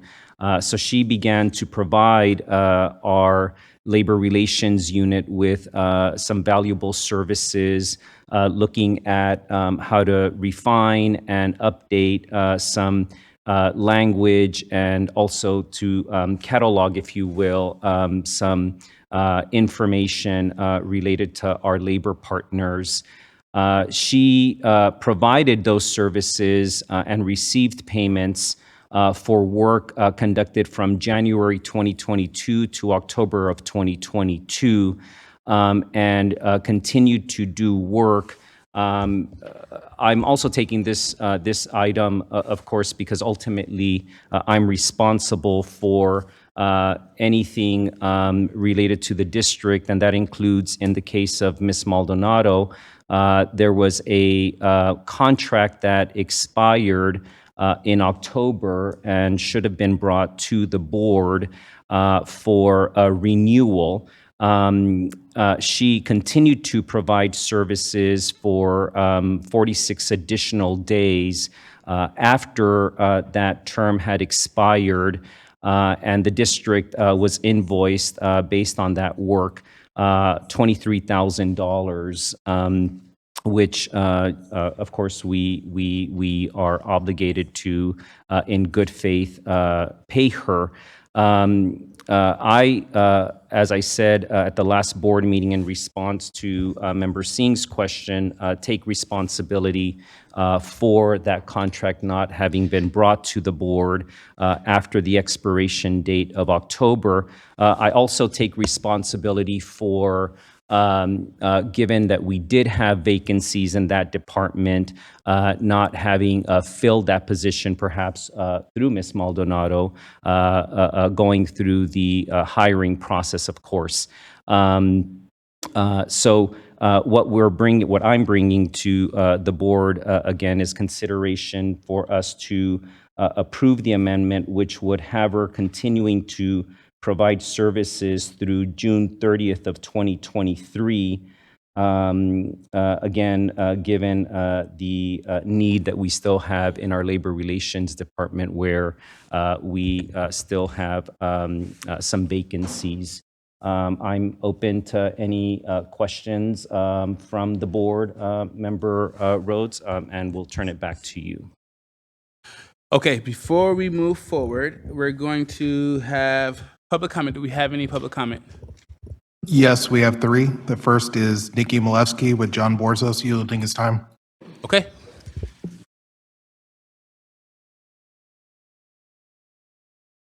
Hello, Nikki. Nikki Malevsky from SCTA. Here we are once again to discuss the contract of Margarita Maldonado. This contract should be rejected for several reasons. First and foremost, there are people in the district who can do the job that Superintendent Aguilar is asking to spend thousands more dollars on. And the people that he has, like Maldonado and Manweller, have absolutely no accountability. Mr. Aguilar just talked about needing to pay Margarita Maldonado for 46 days from October when her contract expired. That's working every day since that contract expired. Think about that. So that's a lot of time for someone that is not seen doing any work, and for which the district has not provided any documentation of her work to our information request over 5 weeks ago. So I'd just like to point out we have a Chief Human Resource Officer who has experience in training and bargaining, and at least 3 additional human resource officers. When Margarita Maldonado was hired in this contract, we still had an internal legal counsel. We still had what was he called? Sean Hadnot. He was in charge of labor relations. He was here until September of 2022. We also had your chief academic officer, your only actual academic person on your bargaining team, was also here long after this contract was signed. So, since 2019, the district has also spent at least $341,000 on another outside labor consultant, Pam Manweller, whose job duties are exactly the same as Ms. Maldonado's. Additionally, the district spends between $2 million and $2.8 million on its outside labor relations law firm, Lozano Smith, primarily for work that also falls within the purview of the Maldonado contract. Despite this, we've seen no evidence of actual work by Ms. Maldonado, aside from her being the note taker at a couple of meetings. Does the district really want to spend $500 a day, and obviously every day, for her to be a note taker, an outside consultant to be our note taker? Second, Superintendent Aguilar claims that Ms. Maldonado is part of his labor relations team and has helped to shape the district's labor relations strategy. That strategy has resulted in Sac City Unified being a serial labor law violator, the single biggest labor offender of the nearly 1,100 school districts in California. With Maldonado's and Manweller's advice, the district provoked a losing 8-day strike and then walked away from the bargaining table to address the makeup days, resulting in a $47 million fine that Superintendent Aguilar, I think, hopes that we will all forget about. But basically, there's 21 unfair practice claims against the district, an 8-day strike, and a $47 million penalty. Is this Maldonado/Manweller labor relations strategy really the direction that the district wants to continue to pursue? The direction that this board wants to continue to pursue? Third, Superintendent Aguilar's handling of this and other contracts is highly problematic, just as we finally got some explanation for today. Of our research, we've not seen a single contract for Maldonado or Manweller come before this board at all. We've done an information request on January 23rd, over 5 weeks ago, asking for the contracts and background information on both Maldonado and Manweller. The superintendent has unlawfully been dragging his feet and responding to that. We can find no documentation of these original contracts ever coming to the board. And do I have another 2 minutes, or was that 4? I believe that was your 4, but you can finish up what you're saying. Thank you. So I just want to remind you that this was supposed to come to public comment last time. You had asked for that. and it was put on the consent agenda again. Now it's finally put on the agenda for discussion, but there was zero information in the school board packet about this contract. That is not transparency. That is not information for discussion. That is, I would say, the opposite of what I think that this board really wants this district to start doing, being transparent and being open. Thank you very much. Thank you, Nikki. Next presenter, Fabrizio Sasso. Mr. Sasso, welcome. Thank you for staying with us so long, sir. Floor is yours. Thank you, President Rhodes, members of the board. This is not the first time I've been before this board in regards to the issue of contracting out work that should be done in-house, especially for a public school district. Sac City Unified shouldn't be spending money on more outside consultants when there are people already doing work for the district who can do the job. By my calculations, between consultants and legal counsel, the district spends over $3 million a year for these services. And I have to add, we're very concerned how Superintendent Aguiar tries to bury these significant contracts on the consent agenda, and we greatly appreciate this board bringing accountability and transparency to the process. You know, the labor movement in Sacramento stood strongly with SCTA and SEIU when they were forced to strike on the district for 8 days this past spring. And there's no indication that the superintendent and the district staff and consultants have made any progress towards building a better relationship with its labor partners. I've been on too many picket lines here at the school district, and it's had an impact on this community. And I'd rather be here to talk about the positive things that this district does. I was at San Juan Unified earlier this week doing just that and praising the board for the work that they're doing. And I hope we can do that here tonight. But for that to happen, labor relations have to change, and sticking with the status quo won't change anything. Continuing to contract out with the same team that provoked an 8-day strike is a bad look, and it's time to change that direction. So please reject contracting out these services and begin the process of healing and fostering relationships with your labor partners. Thank you. Thank you, Mr. Sasso. Do we have another one? There's none. Okay, so we're going to go into board discussion. I want to give my colleagues ample opportunity to weigh in tonight. So I would ask, as a courtesy, that we all get an opportunity to talk, and that any motions, that we save them until we actually hear everybody's conversation. I believe this is going to be a robust conversation, and I'm looking forward to it as well. So with that being said, the floor is my colleagues, whoever wants to hop in. Oh, MVP herself. Madam Vice President, the floor is yours. Acronym check, PRC. I'm just looking at amendment number 1, and PRC is per PRC approval on January 9th.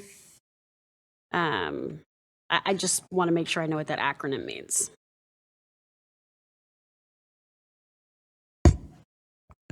Where's this at?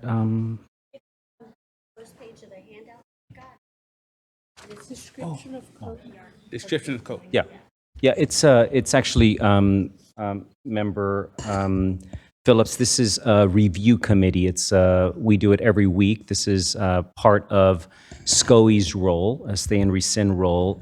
They approve contracts that come to the board or that will come to the board. They also approve positions that we are seeking to fill, for example, as well.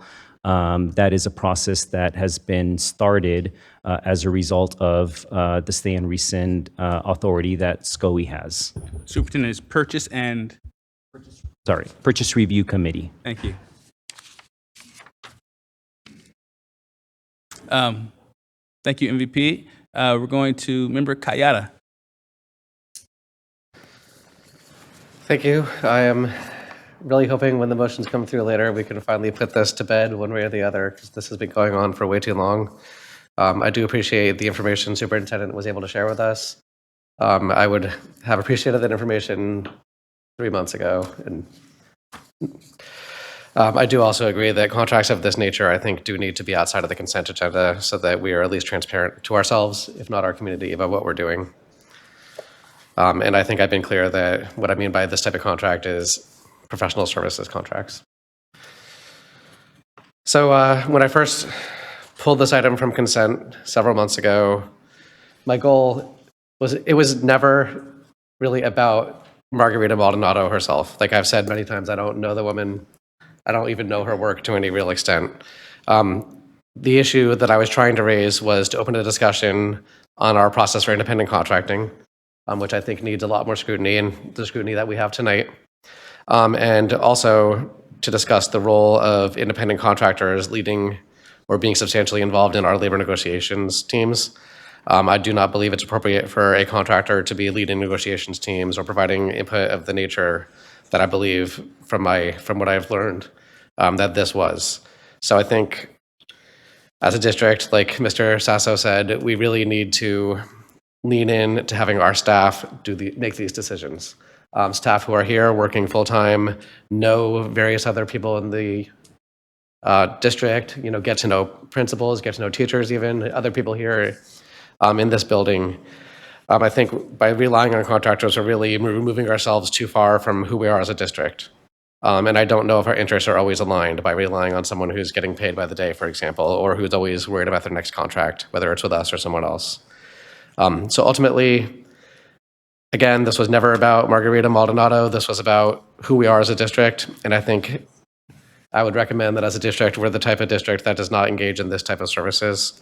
I do want to briefly address Superintendent's discussion about her working for 40-something extra days outside of the previous contract. I believe we should pay our debts, and the conversation about whether people should be working without board authorization is a different one. I think it's separate from what we're talking about tonight. And I would welcome, to the extent approval is needed, having this come back to the board that we're going to pay someone for work they did for us. I don't think we should be leaving Ms. Maldonado holding the bag on money that she is due because she did do the work. Even though if this contract had been voted on earlier, probably the previous board, I guess, she would not have been working without a contract. So hopefully that's clear. Look forward to more discussion. Yes, thank you so much, Member Kayada. Member Singh. All right. So first of all, thank you for taking ownership, Superintendent. I also want to echo some of these things. So the first thing is my understanding of folks who are contracted, as someone who's worked with contractors, I see contractors as support staff. I see folks coming into when our district needs it the most, which we've seen examples of, that we bring in some sort of contractor to support our staff. What I hear here is that our contractors are leading work. My biggest concern with that is that this contract was approved and he took ownership over that, but now it leaves the question of whether there are other contracts that have received this type of authorization without board approval. So my request is to receive the contract for Pam Manwiller. And also if you can think of anybody else from your labor relations team that's an outside consultant to provide that information to the board so that we can be apprised of that situation as well. And I really want to be serious about the fact that we do have staff. We have amazing staff. You have gathered some amazing folks on your team who I believe can do the work. I don't find any sort of comfort in paying someone $500 to $750 a day to do some of this work. I also am not aware of what Ms. Maldonado does, and I'm sure she has played a role for you, but at this point, I want to be able to speak to something that Mr. Sasso says, that if we want to get to a culture of healing and fixing some of the wrongs that have been made, we need to actually acknowledge the fact that we have staff that can do this work. We also need to bring a lot of this information publicly and make sure that we don't have any outstanding MOUs that have not been approved by the board so that we can show to the public that we are actually doing our due diligence in making sure we're creating a very equitable and open process for all this. My strong recommendation to my colleagues is that we continue to move this district in a direction to trust our staff. We do have some folks that we need to hire. I totally understand that, but we're not going to get there if we don't allow our staff to lead. We have some amazing folks. They should be leading this work, and they need support. So if we have ideas around how to support them, I'm down with that. But at this point, I'm not down with an idea where we have our staff, in some sense, actually reporting to independent contractors, because that is not how we build trust with our community. And this has been a heavy, heavy, heavy issue, but it's something that I have continued to promise folks that we're going to bring honesty, transparency, and build trust and communication. And this is a step in the right direction based on the decision we make tonight. So thank you. Thank you, Member Singh. Going over to Member Jean.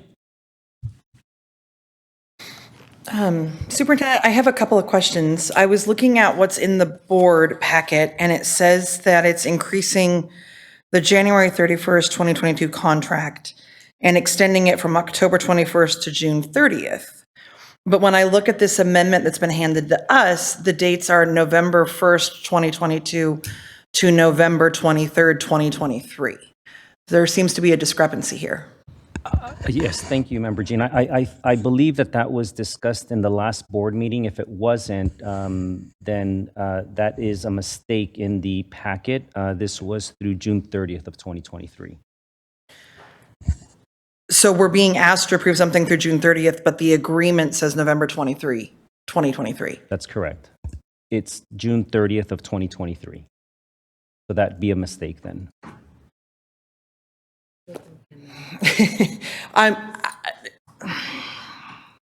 If it's a mistake, why was it just handed to me with that date on it? Member Jean, if I may, I asked Danielle to print off the amendment, and this was the version from January 19th, and I believe Chief Ramos revised it at the last meeting. Okay. So this is just the one because there wasn't one in the packet, so I wanted to make sure you had To get something us some look at. info. Thank you, because I was looking at the next page going, there's nothing here. What am I approving? Okay, so a couple other questions. It's kind of in the same space that Member Singh was talking about. Have we seen the full contract with Ms. Maldonado? Because I don't remember reading the full contract in the January 16th or the February 16th or the original. Like, have we seen a full contract? I believe there was a copy of the full contract in the January 19th packet. The January 19th packet. That's correct. That was the first time it The came first time we forth. saw it. Okay. And then does that contract include job description? And I'm really sorry, that's on me. I did not read it at that time because it was pulled and we didn't make a decision, so I never got there. And I've been trying to read it since and never went back. Is there a job description in the agreement that I would need to go review? Because I will pull that up. Because we're largely being told it's labor relations, but was just curious what the job description is.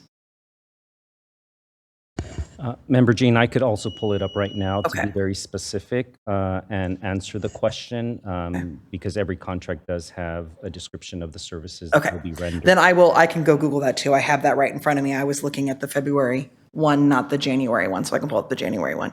And then the question I'm really grappling with, it's in line with so much. Part of honoring the bargaining process is recognizing the rights of labor organizations to bargain their wages, their hours, and their working conditions. And part of what to me makes bargaining so successful is when people at that table are all invested in the end results. And I have a hard time believing that outside consultants can be as invested as people that have worked with students and walked our school campuses and lived in our communities.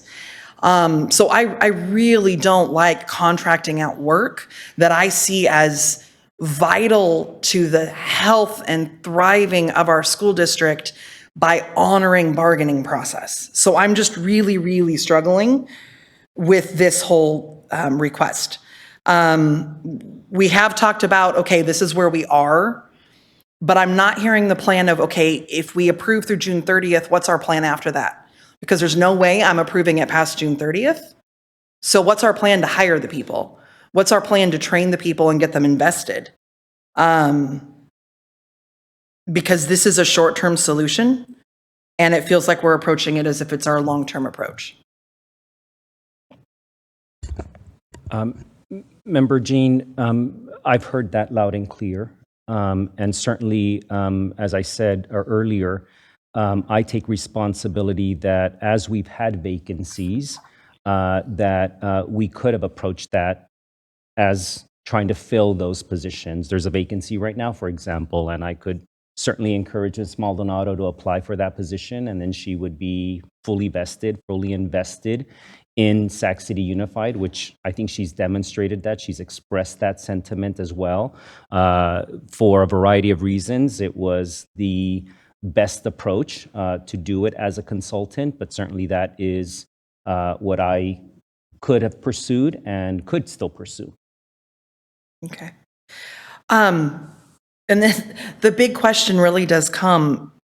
She was hired January 31st, 2022 originally, which is in the middle of bargaining, and then 3 months later, 2 of our 5 labor partners were on strike. So how successful do we feel that this approach has been for us?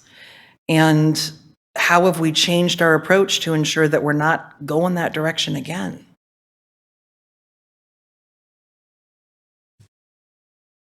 Well, that certainly is a judgment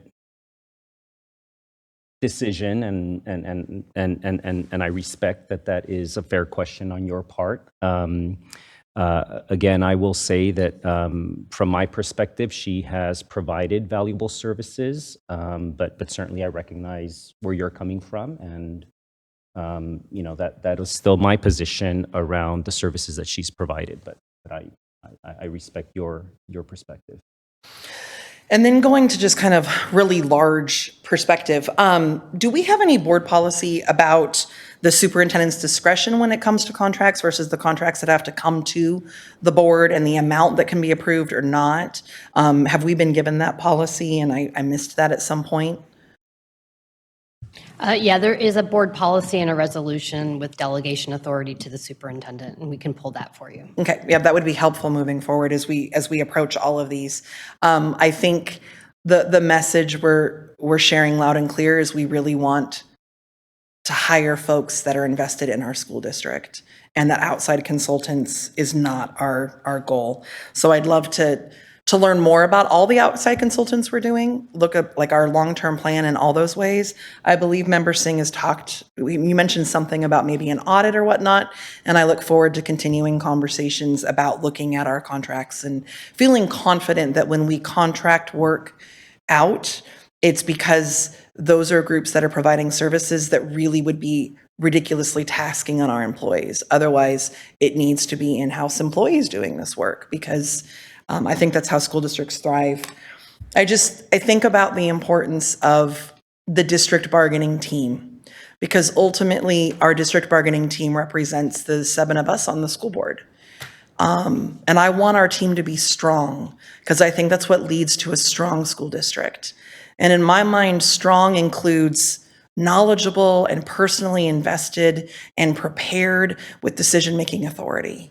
And I look forward to continuing conversations as a team about how we continue to move labor relations forward in our district. Thank you, Member Jean. And we have Member Singh.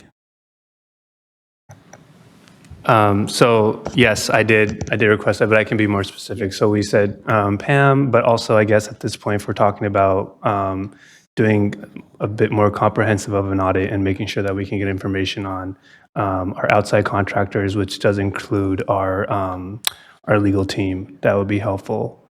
And if I can think of some stuff, I'll definitely email you. Absolutely, Member Singh, and I certainly will work with board leadership so that there is confidence that that review is independent of the district. Thank you. Okay, we have Member Pritchett. Thank you, President Rhodes. And thank you to my board colleagues for your questions. And in particular, Member Jean, in asking about what exactly is it that the duties include for Ms. Maldonado.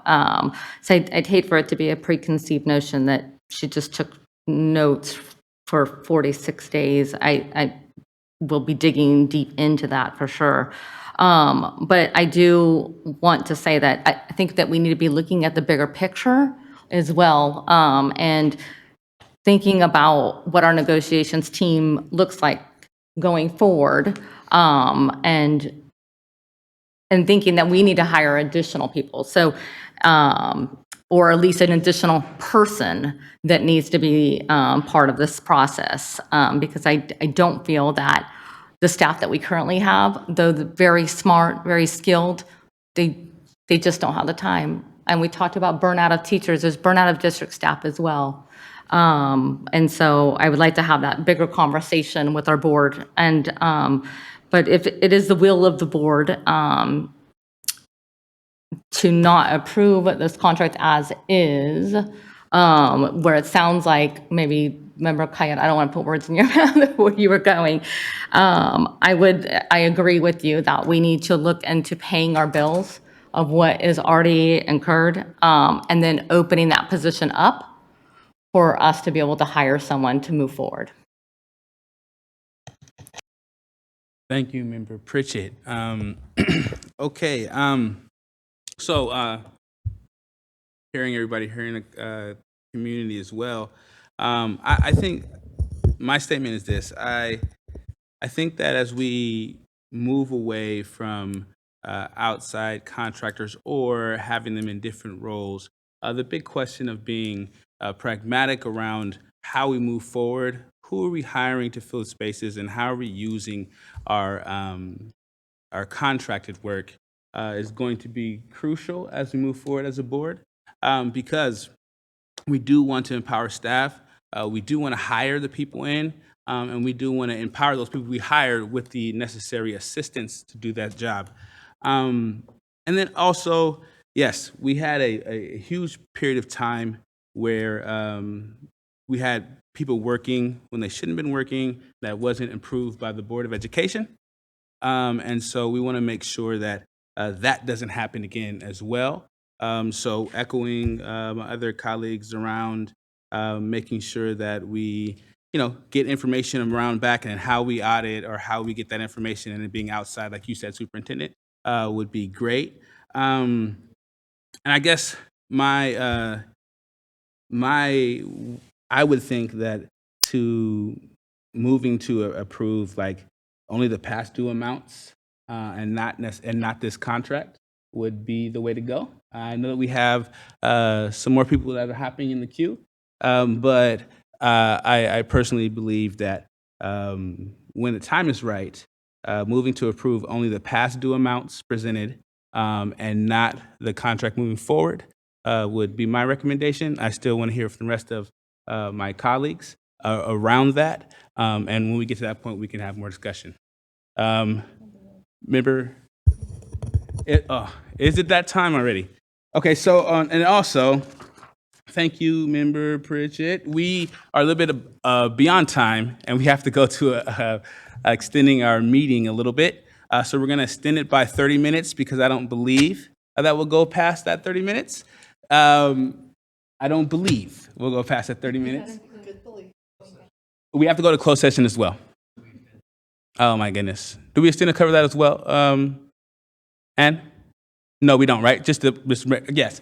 So you moved, you second move. Okay. All those who are in agreement to extending by 30 minutes. Member Singh, Member Kayata, do you agree to extend by 30 minutes? Aye. MVP? No? Okay. All right. So motion passes with one no from Member Phillips. Okay. Now, that's my suggestion. Not a motion quite yet because we still have words from our other colleagues, but Member Singh. This question is for Anne, actually, before I make a motion, to be honest, which I'm ready to do, but an official motion. But it seems to me there's two different, what President Rhodes is suggesting is a separate conversation, correct? We're just voting on the contract extension. This discussion about finishing off what's left to pay to Ms. Maldonado is not part of this contract conversation right now. It is. It is covered by this amendment. The superintendent presented to you the amendment in full and presented to you the amount under this amendment that's already been billed to date as $23,000. Okay. And so what President Rhodes was suggesting, I think what I heard your recommendation was, is that as an alternative to approving the entirety of the amendment, only approving the past due amounts prepared. Correct. That would be my recommendation, to not approve the contract moving forward and only approve the past due amounts. That was presented by Superintendent. When the board is ready, we can have that conversation. That is my consejo. And member saying essentially it would be an amendment to the amendment.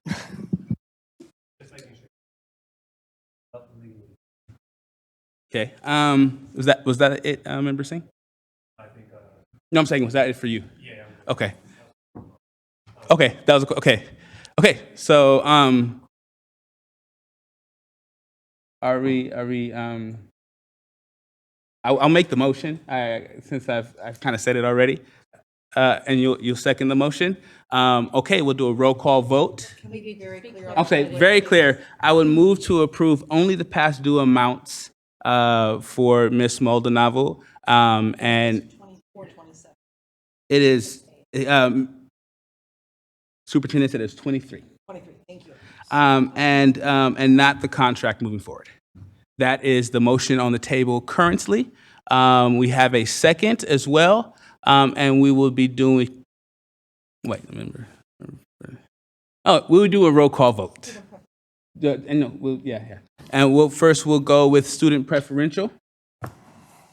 Go ahead. You have a question to ask? Yeah.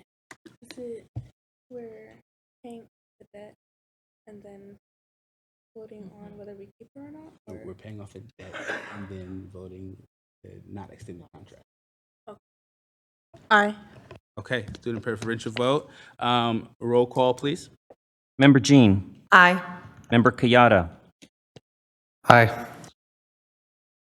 Member Pritchett. Aye. Member Rhodes. Aye. Member Singh. Aye. Member Phillips. Oh, thank you. I did have an additional question, but it's an aye on the not approving. But I do have a question I want to ask after we're done, I suppose. So are you aye or she's aye? Okay, she's aye. I mean, at this point, I do have an additional question, but we've already gone through this process, so we kind of have to do this. Yeah. So, and it probably doesn't have anything to do with what we just did, so aye. Okay. Superintendent, was that everyone? Yes. Superintendent? Okay, motion passes unanimously with board members that are present, excluding member Villa. Okay, now going, I'm sorry, member Phillips, you have a question as well.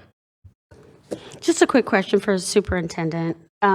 Do we know if Ms. Maldonado is interested in continuing with another contract if offered to her?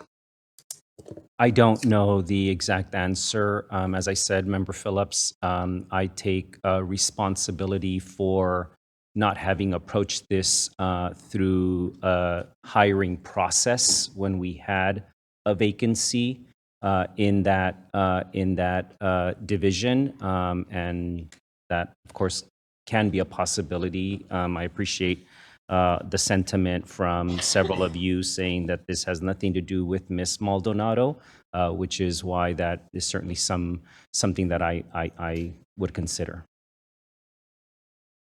Thanks. Thank you, Madam Vice President. Okay, motion passes. We're going to the next item. So we're going to communications. I will forego 12.2 on the basis of we're running late, and we have 12.1 still. I'm just letting you guys know that I'm foregoing my part, not telling anybody to forego theirs. All right, that's clear. We do have 30 minutes though, so board members, please understand the timing we have. Superintendent. Sure. Thank you very much, President Rhodes, and I'll be as brief as I can. You heard today a board policy first reading around TK enrollment, but I do want to just remind, and I want to thank board members who have actively been promoting through their social media outlets the recruitment window that is still in place right now, starting on February 21st. I'm really excited to report that so far we've had 286 little scholars, young scholars enroll in our TK expansion program across 33 locations for the next academic school year. We heard from a public commenter, I think it was from Ms. Malevsky, around Read Across America. I want to just also thank board members who have participated in that in any number of our classrooms across the school district. I see Nutrition Services, Ms. Flores back there. Another celebration is, of course, National School Breakfast Week. And with that, I'm so excited that on Monday I did see one of our social media posts promoting the fact that our food truck begins serving breakfast at 8 different middle school locations. My son's excited starting- about that. Great. My son's excited. Starting the week of March 6, 2023. If you've been to any of our community fairs, you've probably seen that food truck already in action. The mobile food truck was funded, and I'm grateful as superintendent, and I know you are as a board, to No Kid Hungry, and just really excited about the fact that the food truck will offer freshly prepared meals that entice our students to participate in a healthy breakfast so they can do better in the classroom. And certainly I heard you loud and clear, Member Singh, about the need to make sure that our students are, of course, provided nutritional meals in order to do well academically as well. The food truck will be serving breakfast 4 days a week, alternating 4 schools each week. So we think that will keep students excited about having the food truck return to their schools. Another milestone that I want to celebrate, and I've seen them in person, are the shade structures that have been going up. I see some of our facilities team members here still late at night of our school board meeting. But all of those new shade structures at New Joseph Bonheim, Alice Burney, Earl Warren, Leah Tata Floyd, Sequoia, Mark Twain will certainly come in handy in the warmer months that are ahead. But the biggest update that I have, of course, is what continues to happen at Hiram Johnson, where we are seeing work every single day, unless it's raining, of course, where we are going to have football, soccer, track and field, cheerleading bands, and everything else, particularly with the murals that will welcome athletes to Hiram Johnson that many of you participated in. I think most of our board members, unless you were out ill, and that's understandable, President Rhodes, I think I heard you with a different voice the previous day. So, and I know that you're excited to walk the campus and see the amazing murals that took place. But to all the other board members that were there, thank you for attending. Our next fair is taking place at John Cabrillo on Saturday, March 18th. So I'm sure that we will hear a little bit more from Member Kayada in asking our community to come out and support that facility as well. Finally, I just want to, on the same subject of arts, I'd like to just end on a positive note. Our very own Cal Middle School received the top honor at the Junior Theater Festival with their production of Willy Wonka Jr., which won the Outstanding Performance Award. So congratulations to the Cal Middle drama team. Sutter Middle School Minor Minors Jazz Ensemble, under the direction of music director Patricia Wassam, had an incredible performance at the Tiergarten Jazz Festival on February 11th. Congratulations to the following students: for clarinet, Janelle Wells, banjo, Owen Nakika, saxophone, Luke Lita, and vocals, Gloria Haskin, and for piano, Sydney Manricks. And finally, congratulations to Alex Yu from JFK, who won the 2023 Sacramento County Poetry Out Loud competition, which encourages high school students to learn about great poetry through memorization, performance, and competition. Thank you, Superintendent. Thank you.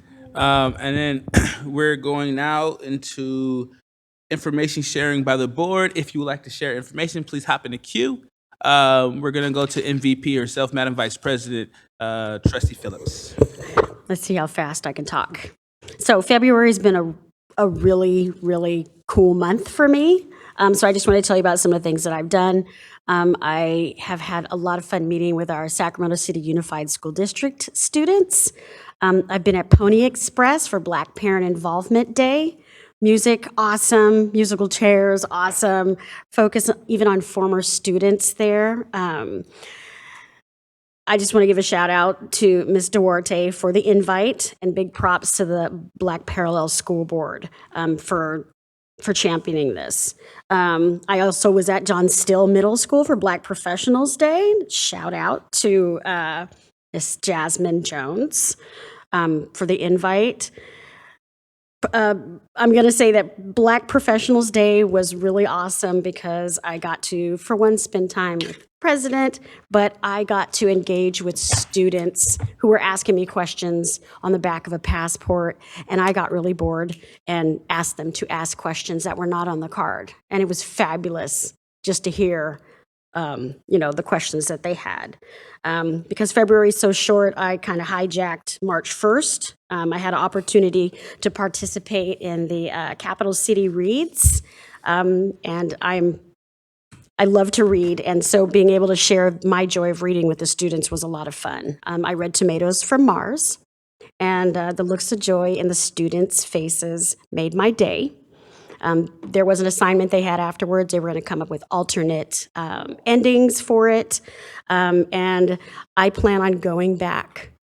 So if any teachers are out there listening and you want someone to come read to your students, please let me know, because I actually had a lot of fun. Our next series, though, I'm hoping will be a suggestion of Walter the Farting Dog, which is an awesome book series. All right, next up, Member Kayana. Thank you. So the superintendent predicted my report out. I would like to encourage everyone to come to the Wide Open Walls Community Fair at John Cabrillo.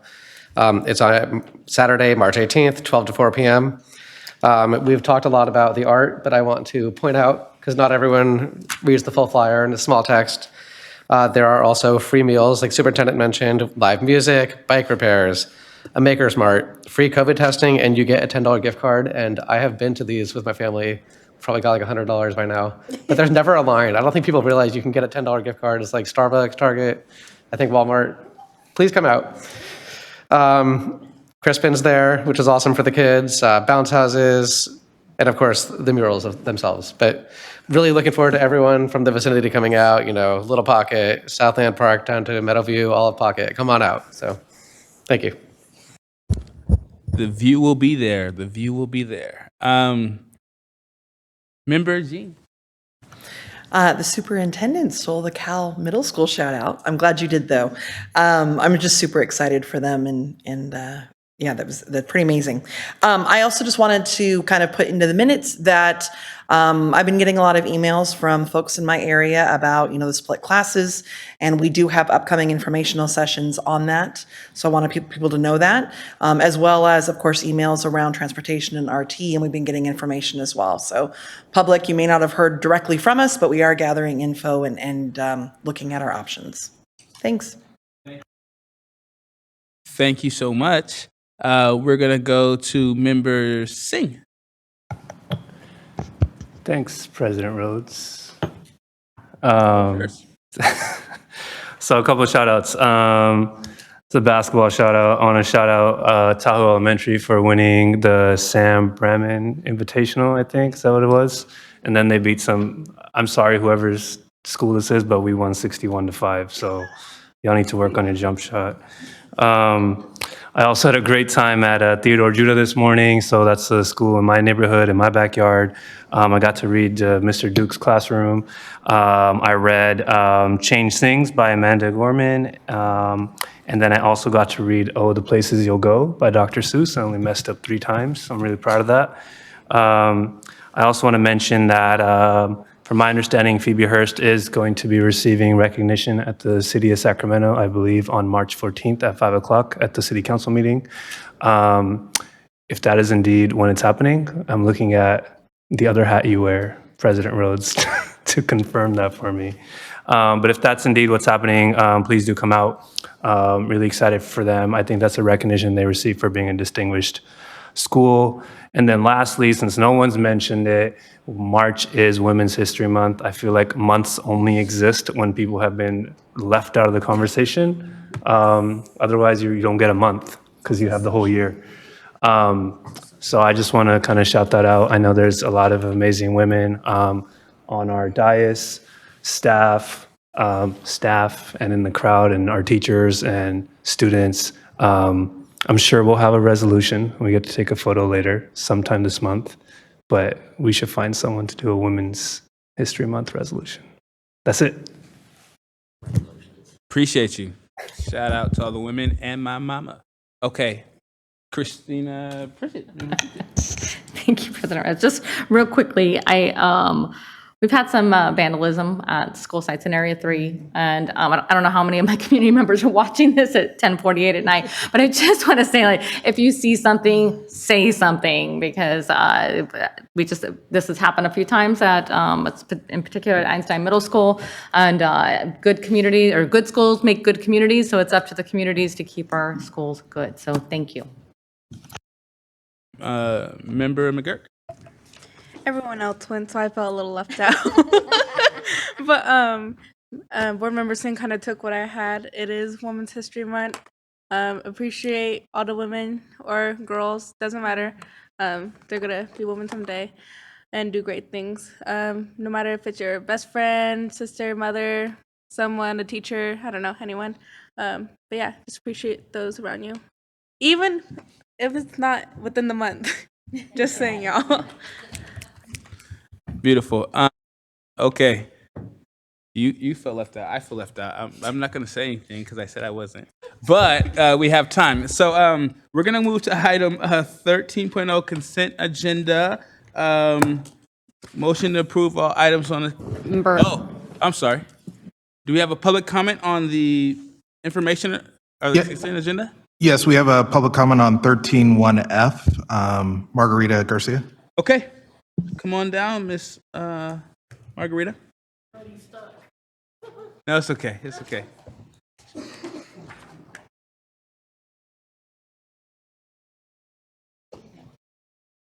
Okay. Miss Margarita, you have 2 minutes.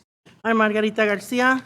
I'm asking the board to correct a wrong and do not expel Alfonso Ledesma Varela, as he has not done anything expellable. He was not even on the day of the incident at his school. He's been deprived of school since December 2nd. He hasn't done anything in regards to Educational Code 48900, which is having explosives, selling drugs, any paraphernalia, sexually assaulting anybody, gravely harming somebody, bodily injury, or any of those, and not even having a weapon or firearms. Those are mandatory expellable offenses. My son has not even as much as scratched a person. The reason behind these fake, false allegations, my son wasn't even on the school grounds, but I believe because of discrimination, my son has been targeted by Miss Amy Baldini since we filed the complaint against her on May 19th. And other motives as well with Giovanna Linares is they failed to implement my son's IEP for the whole school year from 21 to 22.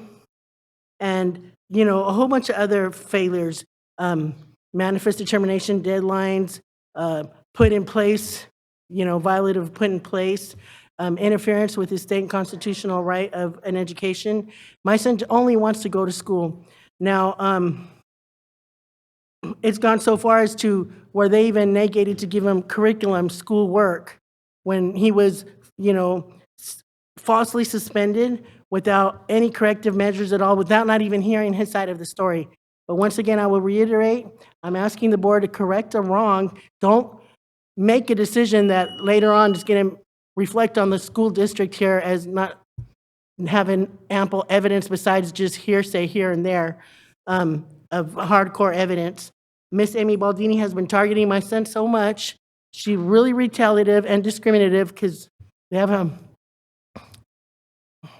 very high LGBT culture and community at John F. Kennedy, which I've addressed very many times. It's well documented with Mr. Stefan Brown, with the OAH, with the California Department of Education. So I feel it's an attempt for Linares, Giovanni Linares, attempt to cover up all his failures. And they were trying to, I believe in my heart that they're trying to sweep my son under the carpet and negating him entry into school because they figure if he's not enrolled or he's expelled or whatever, heck, we don't have to answer to what we've done. But you guys are much smarter than that. And I'm hoping and I'm praying that you guys do the right thing and correct the wrong and look at your evidence, hardcore evidence, and not to only hearsay for like they brought up earlier today, Mr. Singh brought up earlier today about discrimination. My son is a little bit browner, and I feel that I really breaks my heart to even say that I really don't hope that he was really discriminated against, okay? Thank you so much. So please, eso es lo que consejería. Gracias. So now, once again, we have some board comments. So, Tara Jean. I'd like to pull 13, 1D. 13-1D. What is 13-1D? 1D. D is in dog. Got you. Gotta find it. It's the minutes from October. Yes. 13-1D minutes from October. Okay. 13-1D.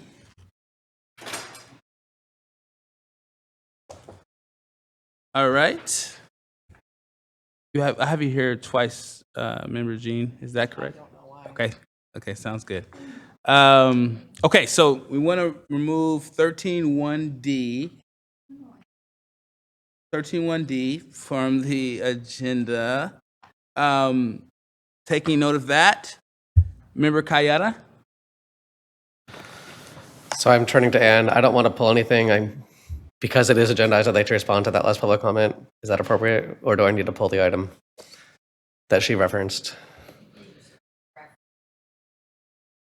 What, I'm sorry? You don't want to pull it. I don't want to pull it, but it is agendized, so I can discuss it. So I'd like to just respond to her comment. I don't know if she walked out. I just want, if she watches this later or for anyone else watching, expulsions are confidential, so we can't talk about any details, and I'm not going to say whether or not that item is related to her son.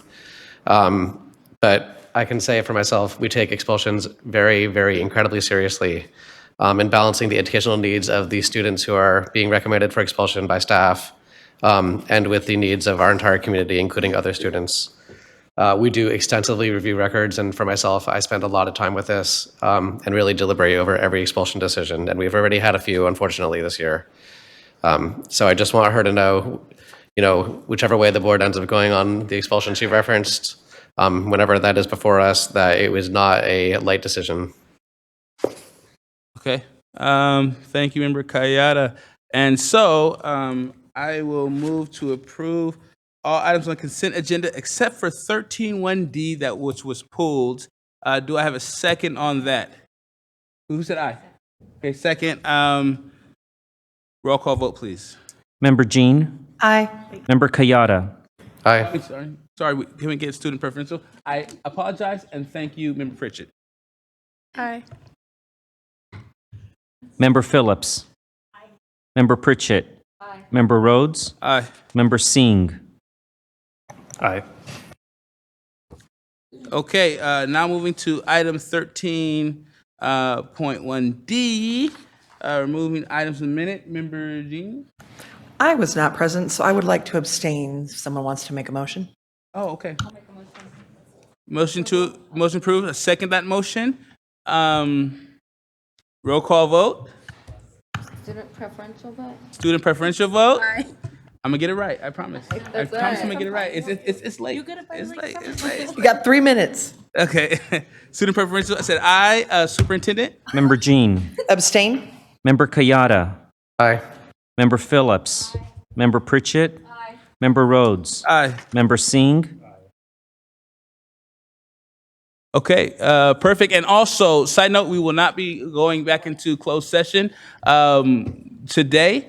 Superintendent will be sending a BC out around those items. Thank you guys very much. Meeting adjourned. We're not, I just said we're not. I just said we're not, yeah. Once again, we're not moving into closed session. Superintendent's going to be sending a BC on the item. Yeah, we did that. Okay. Talking. I know.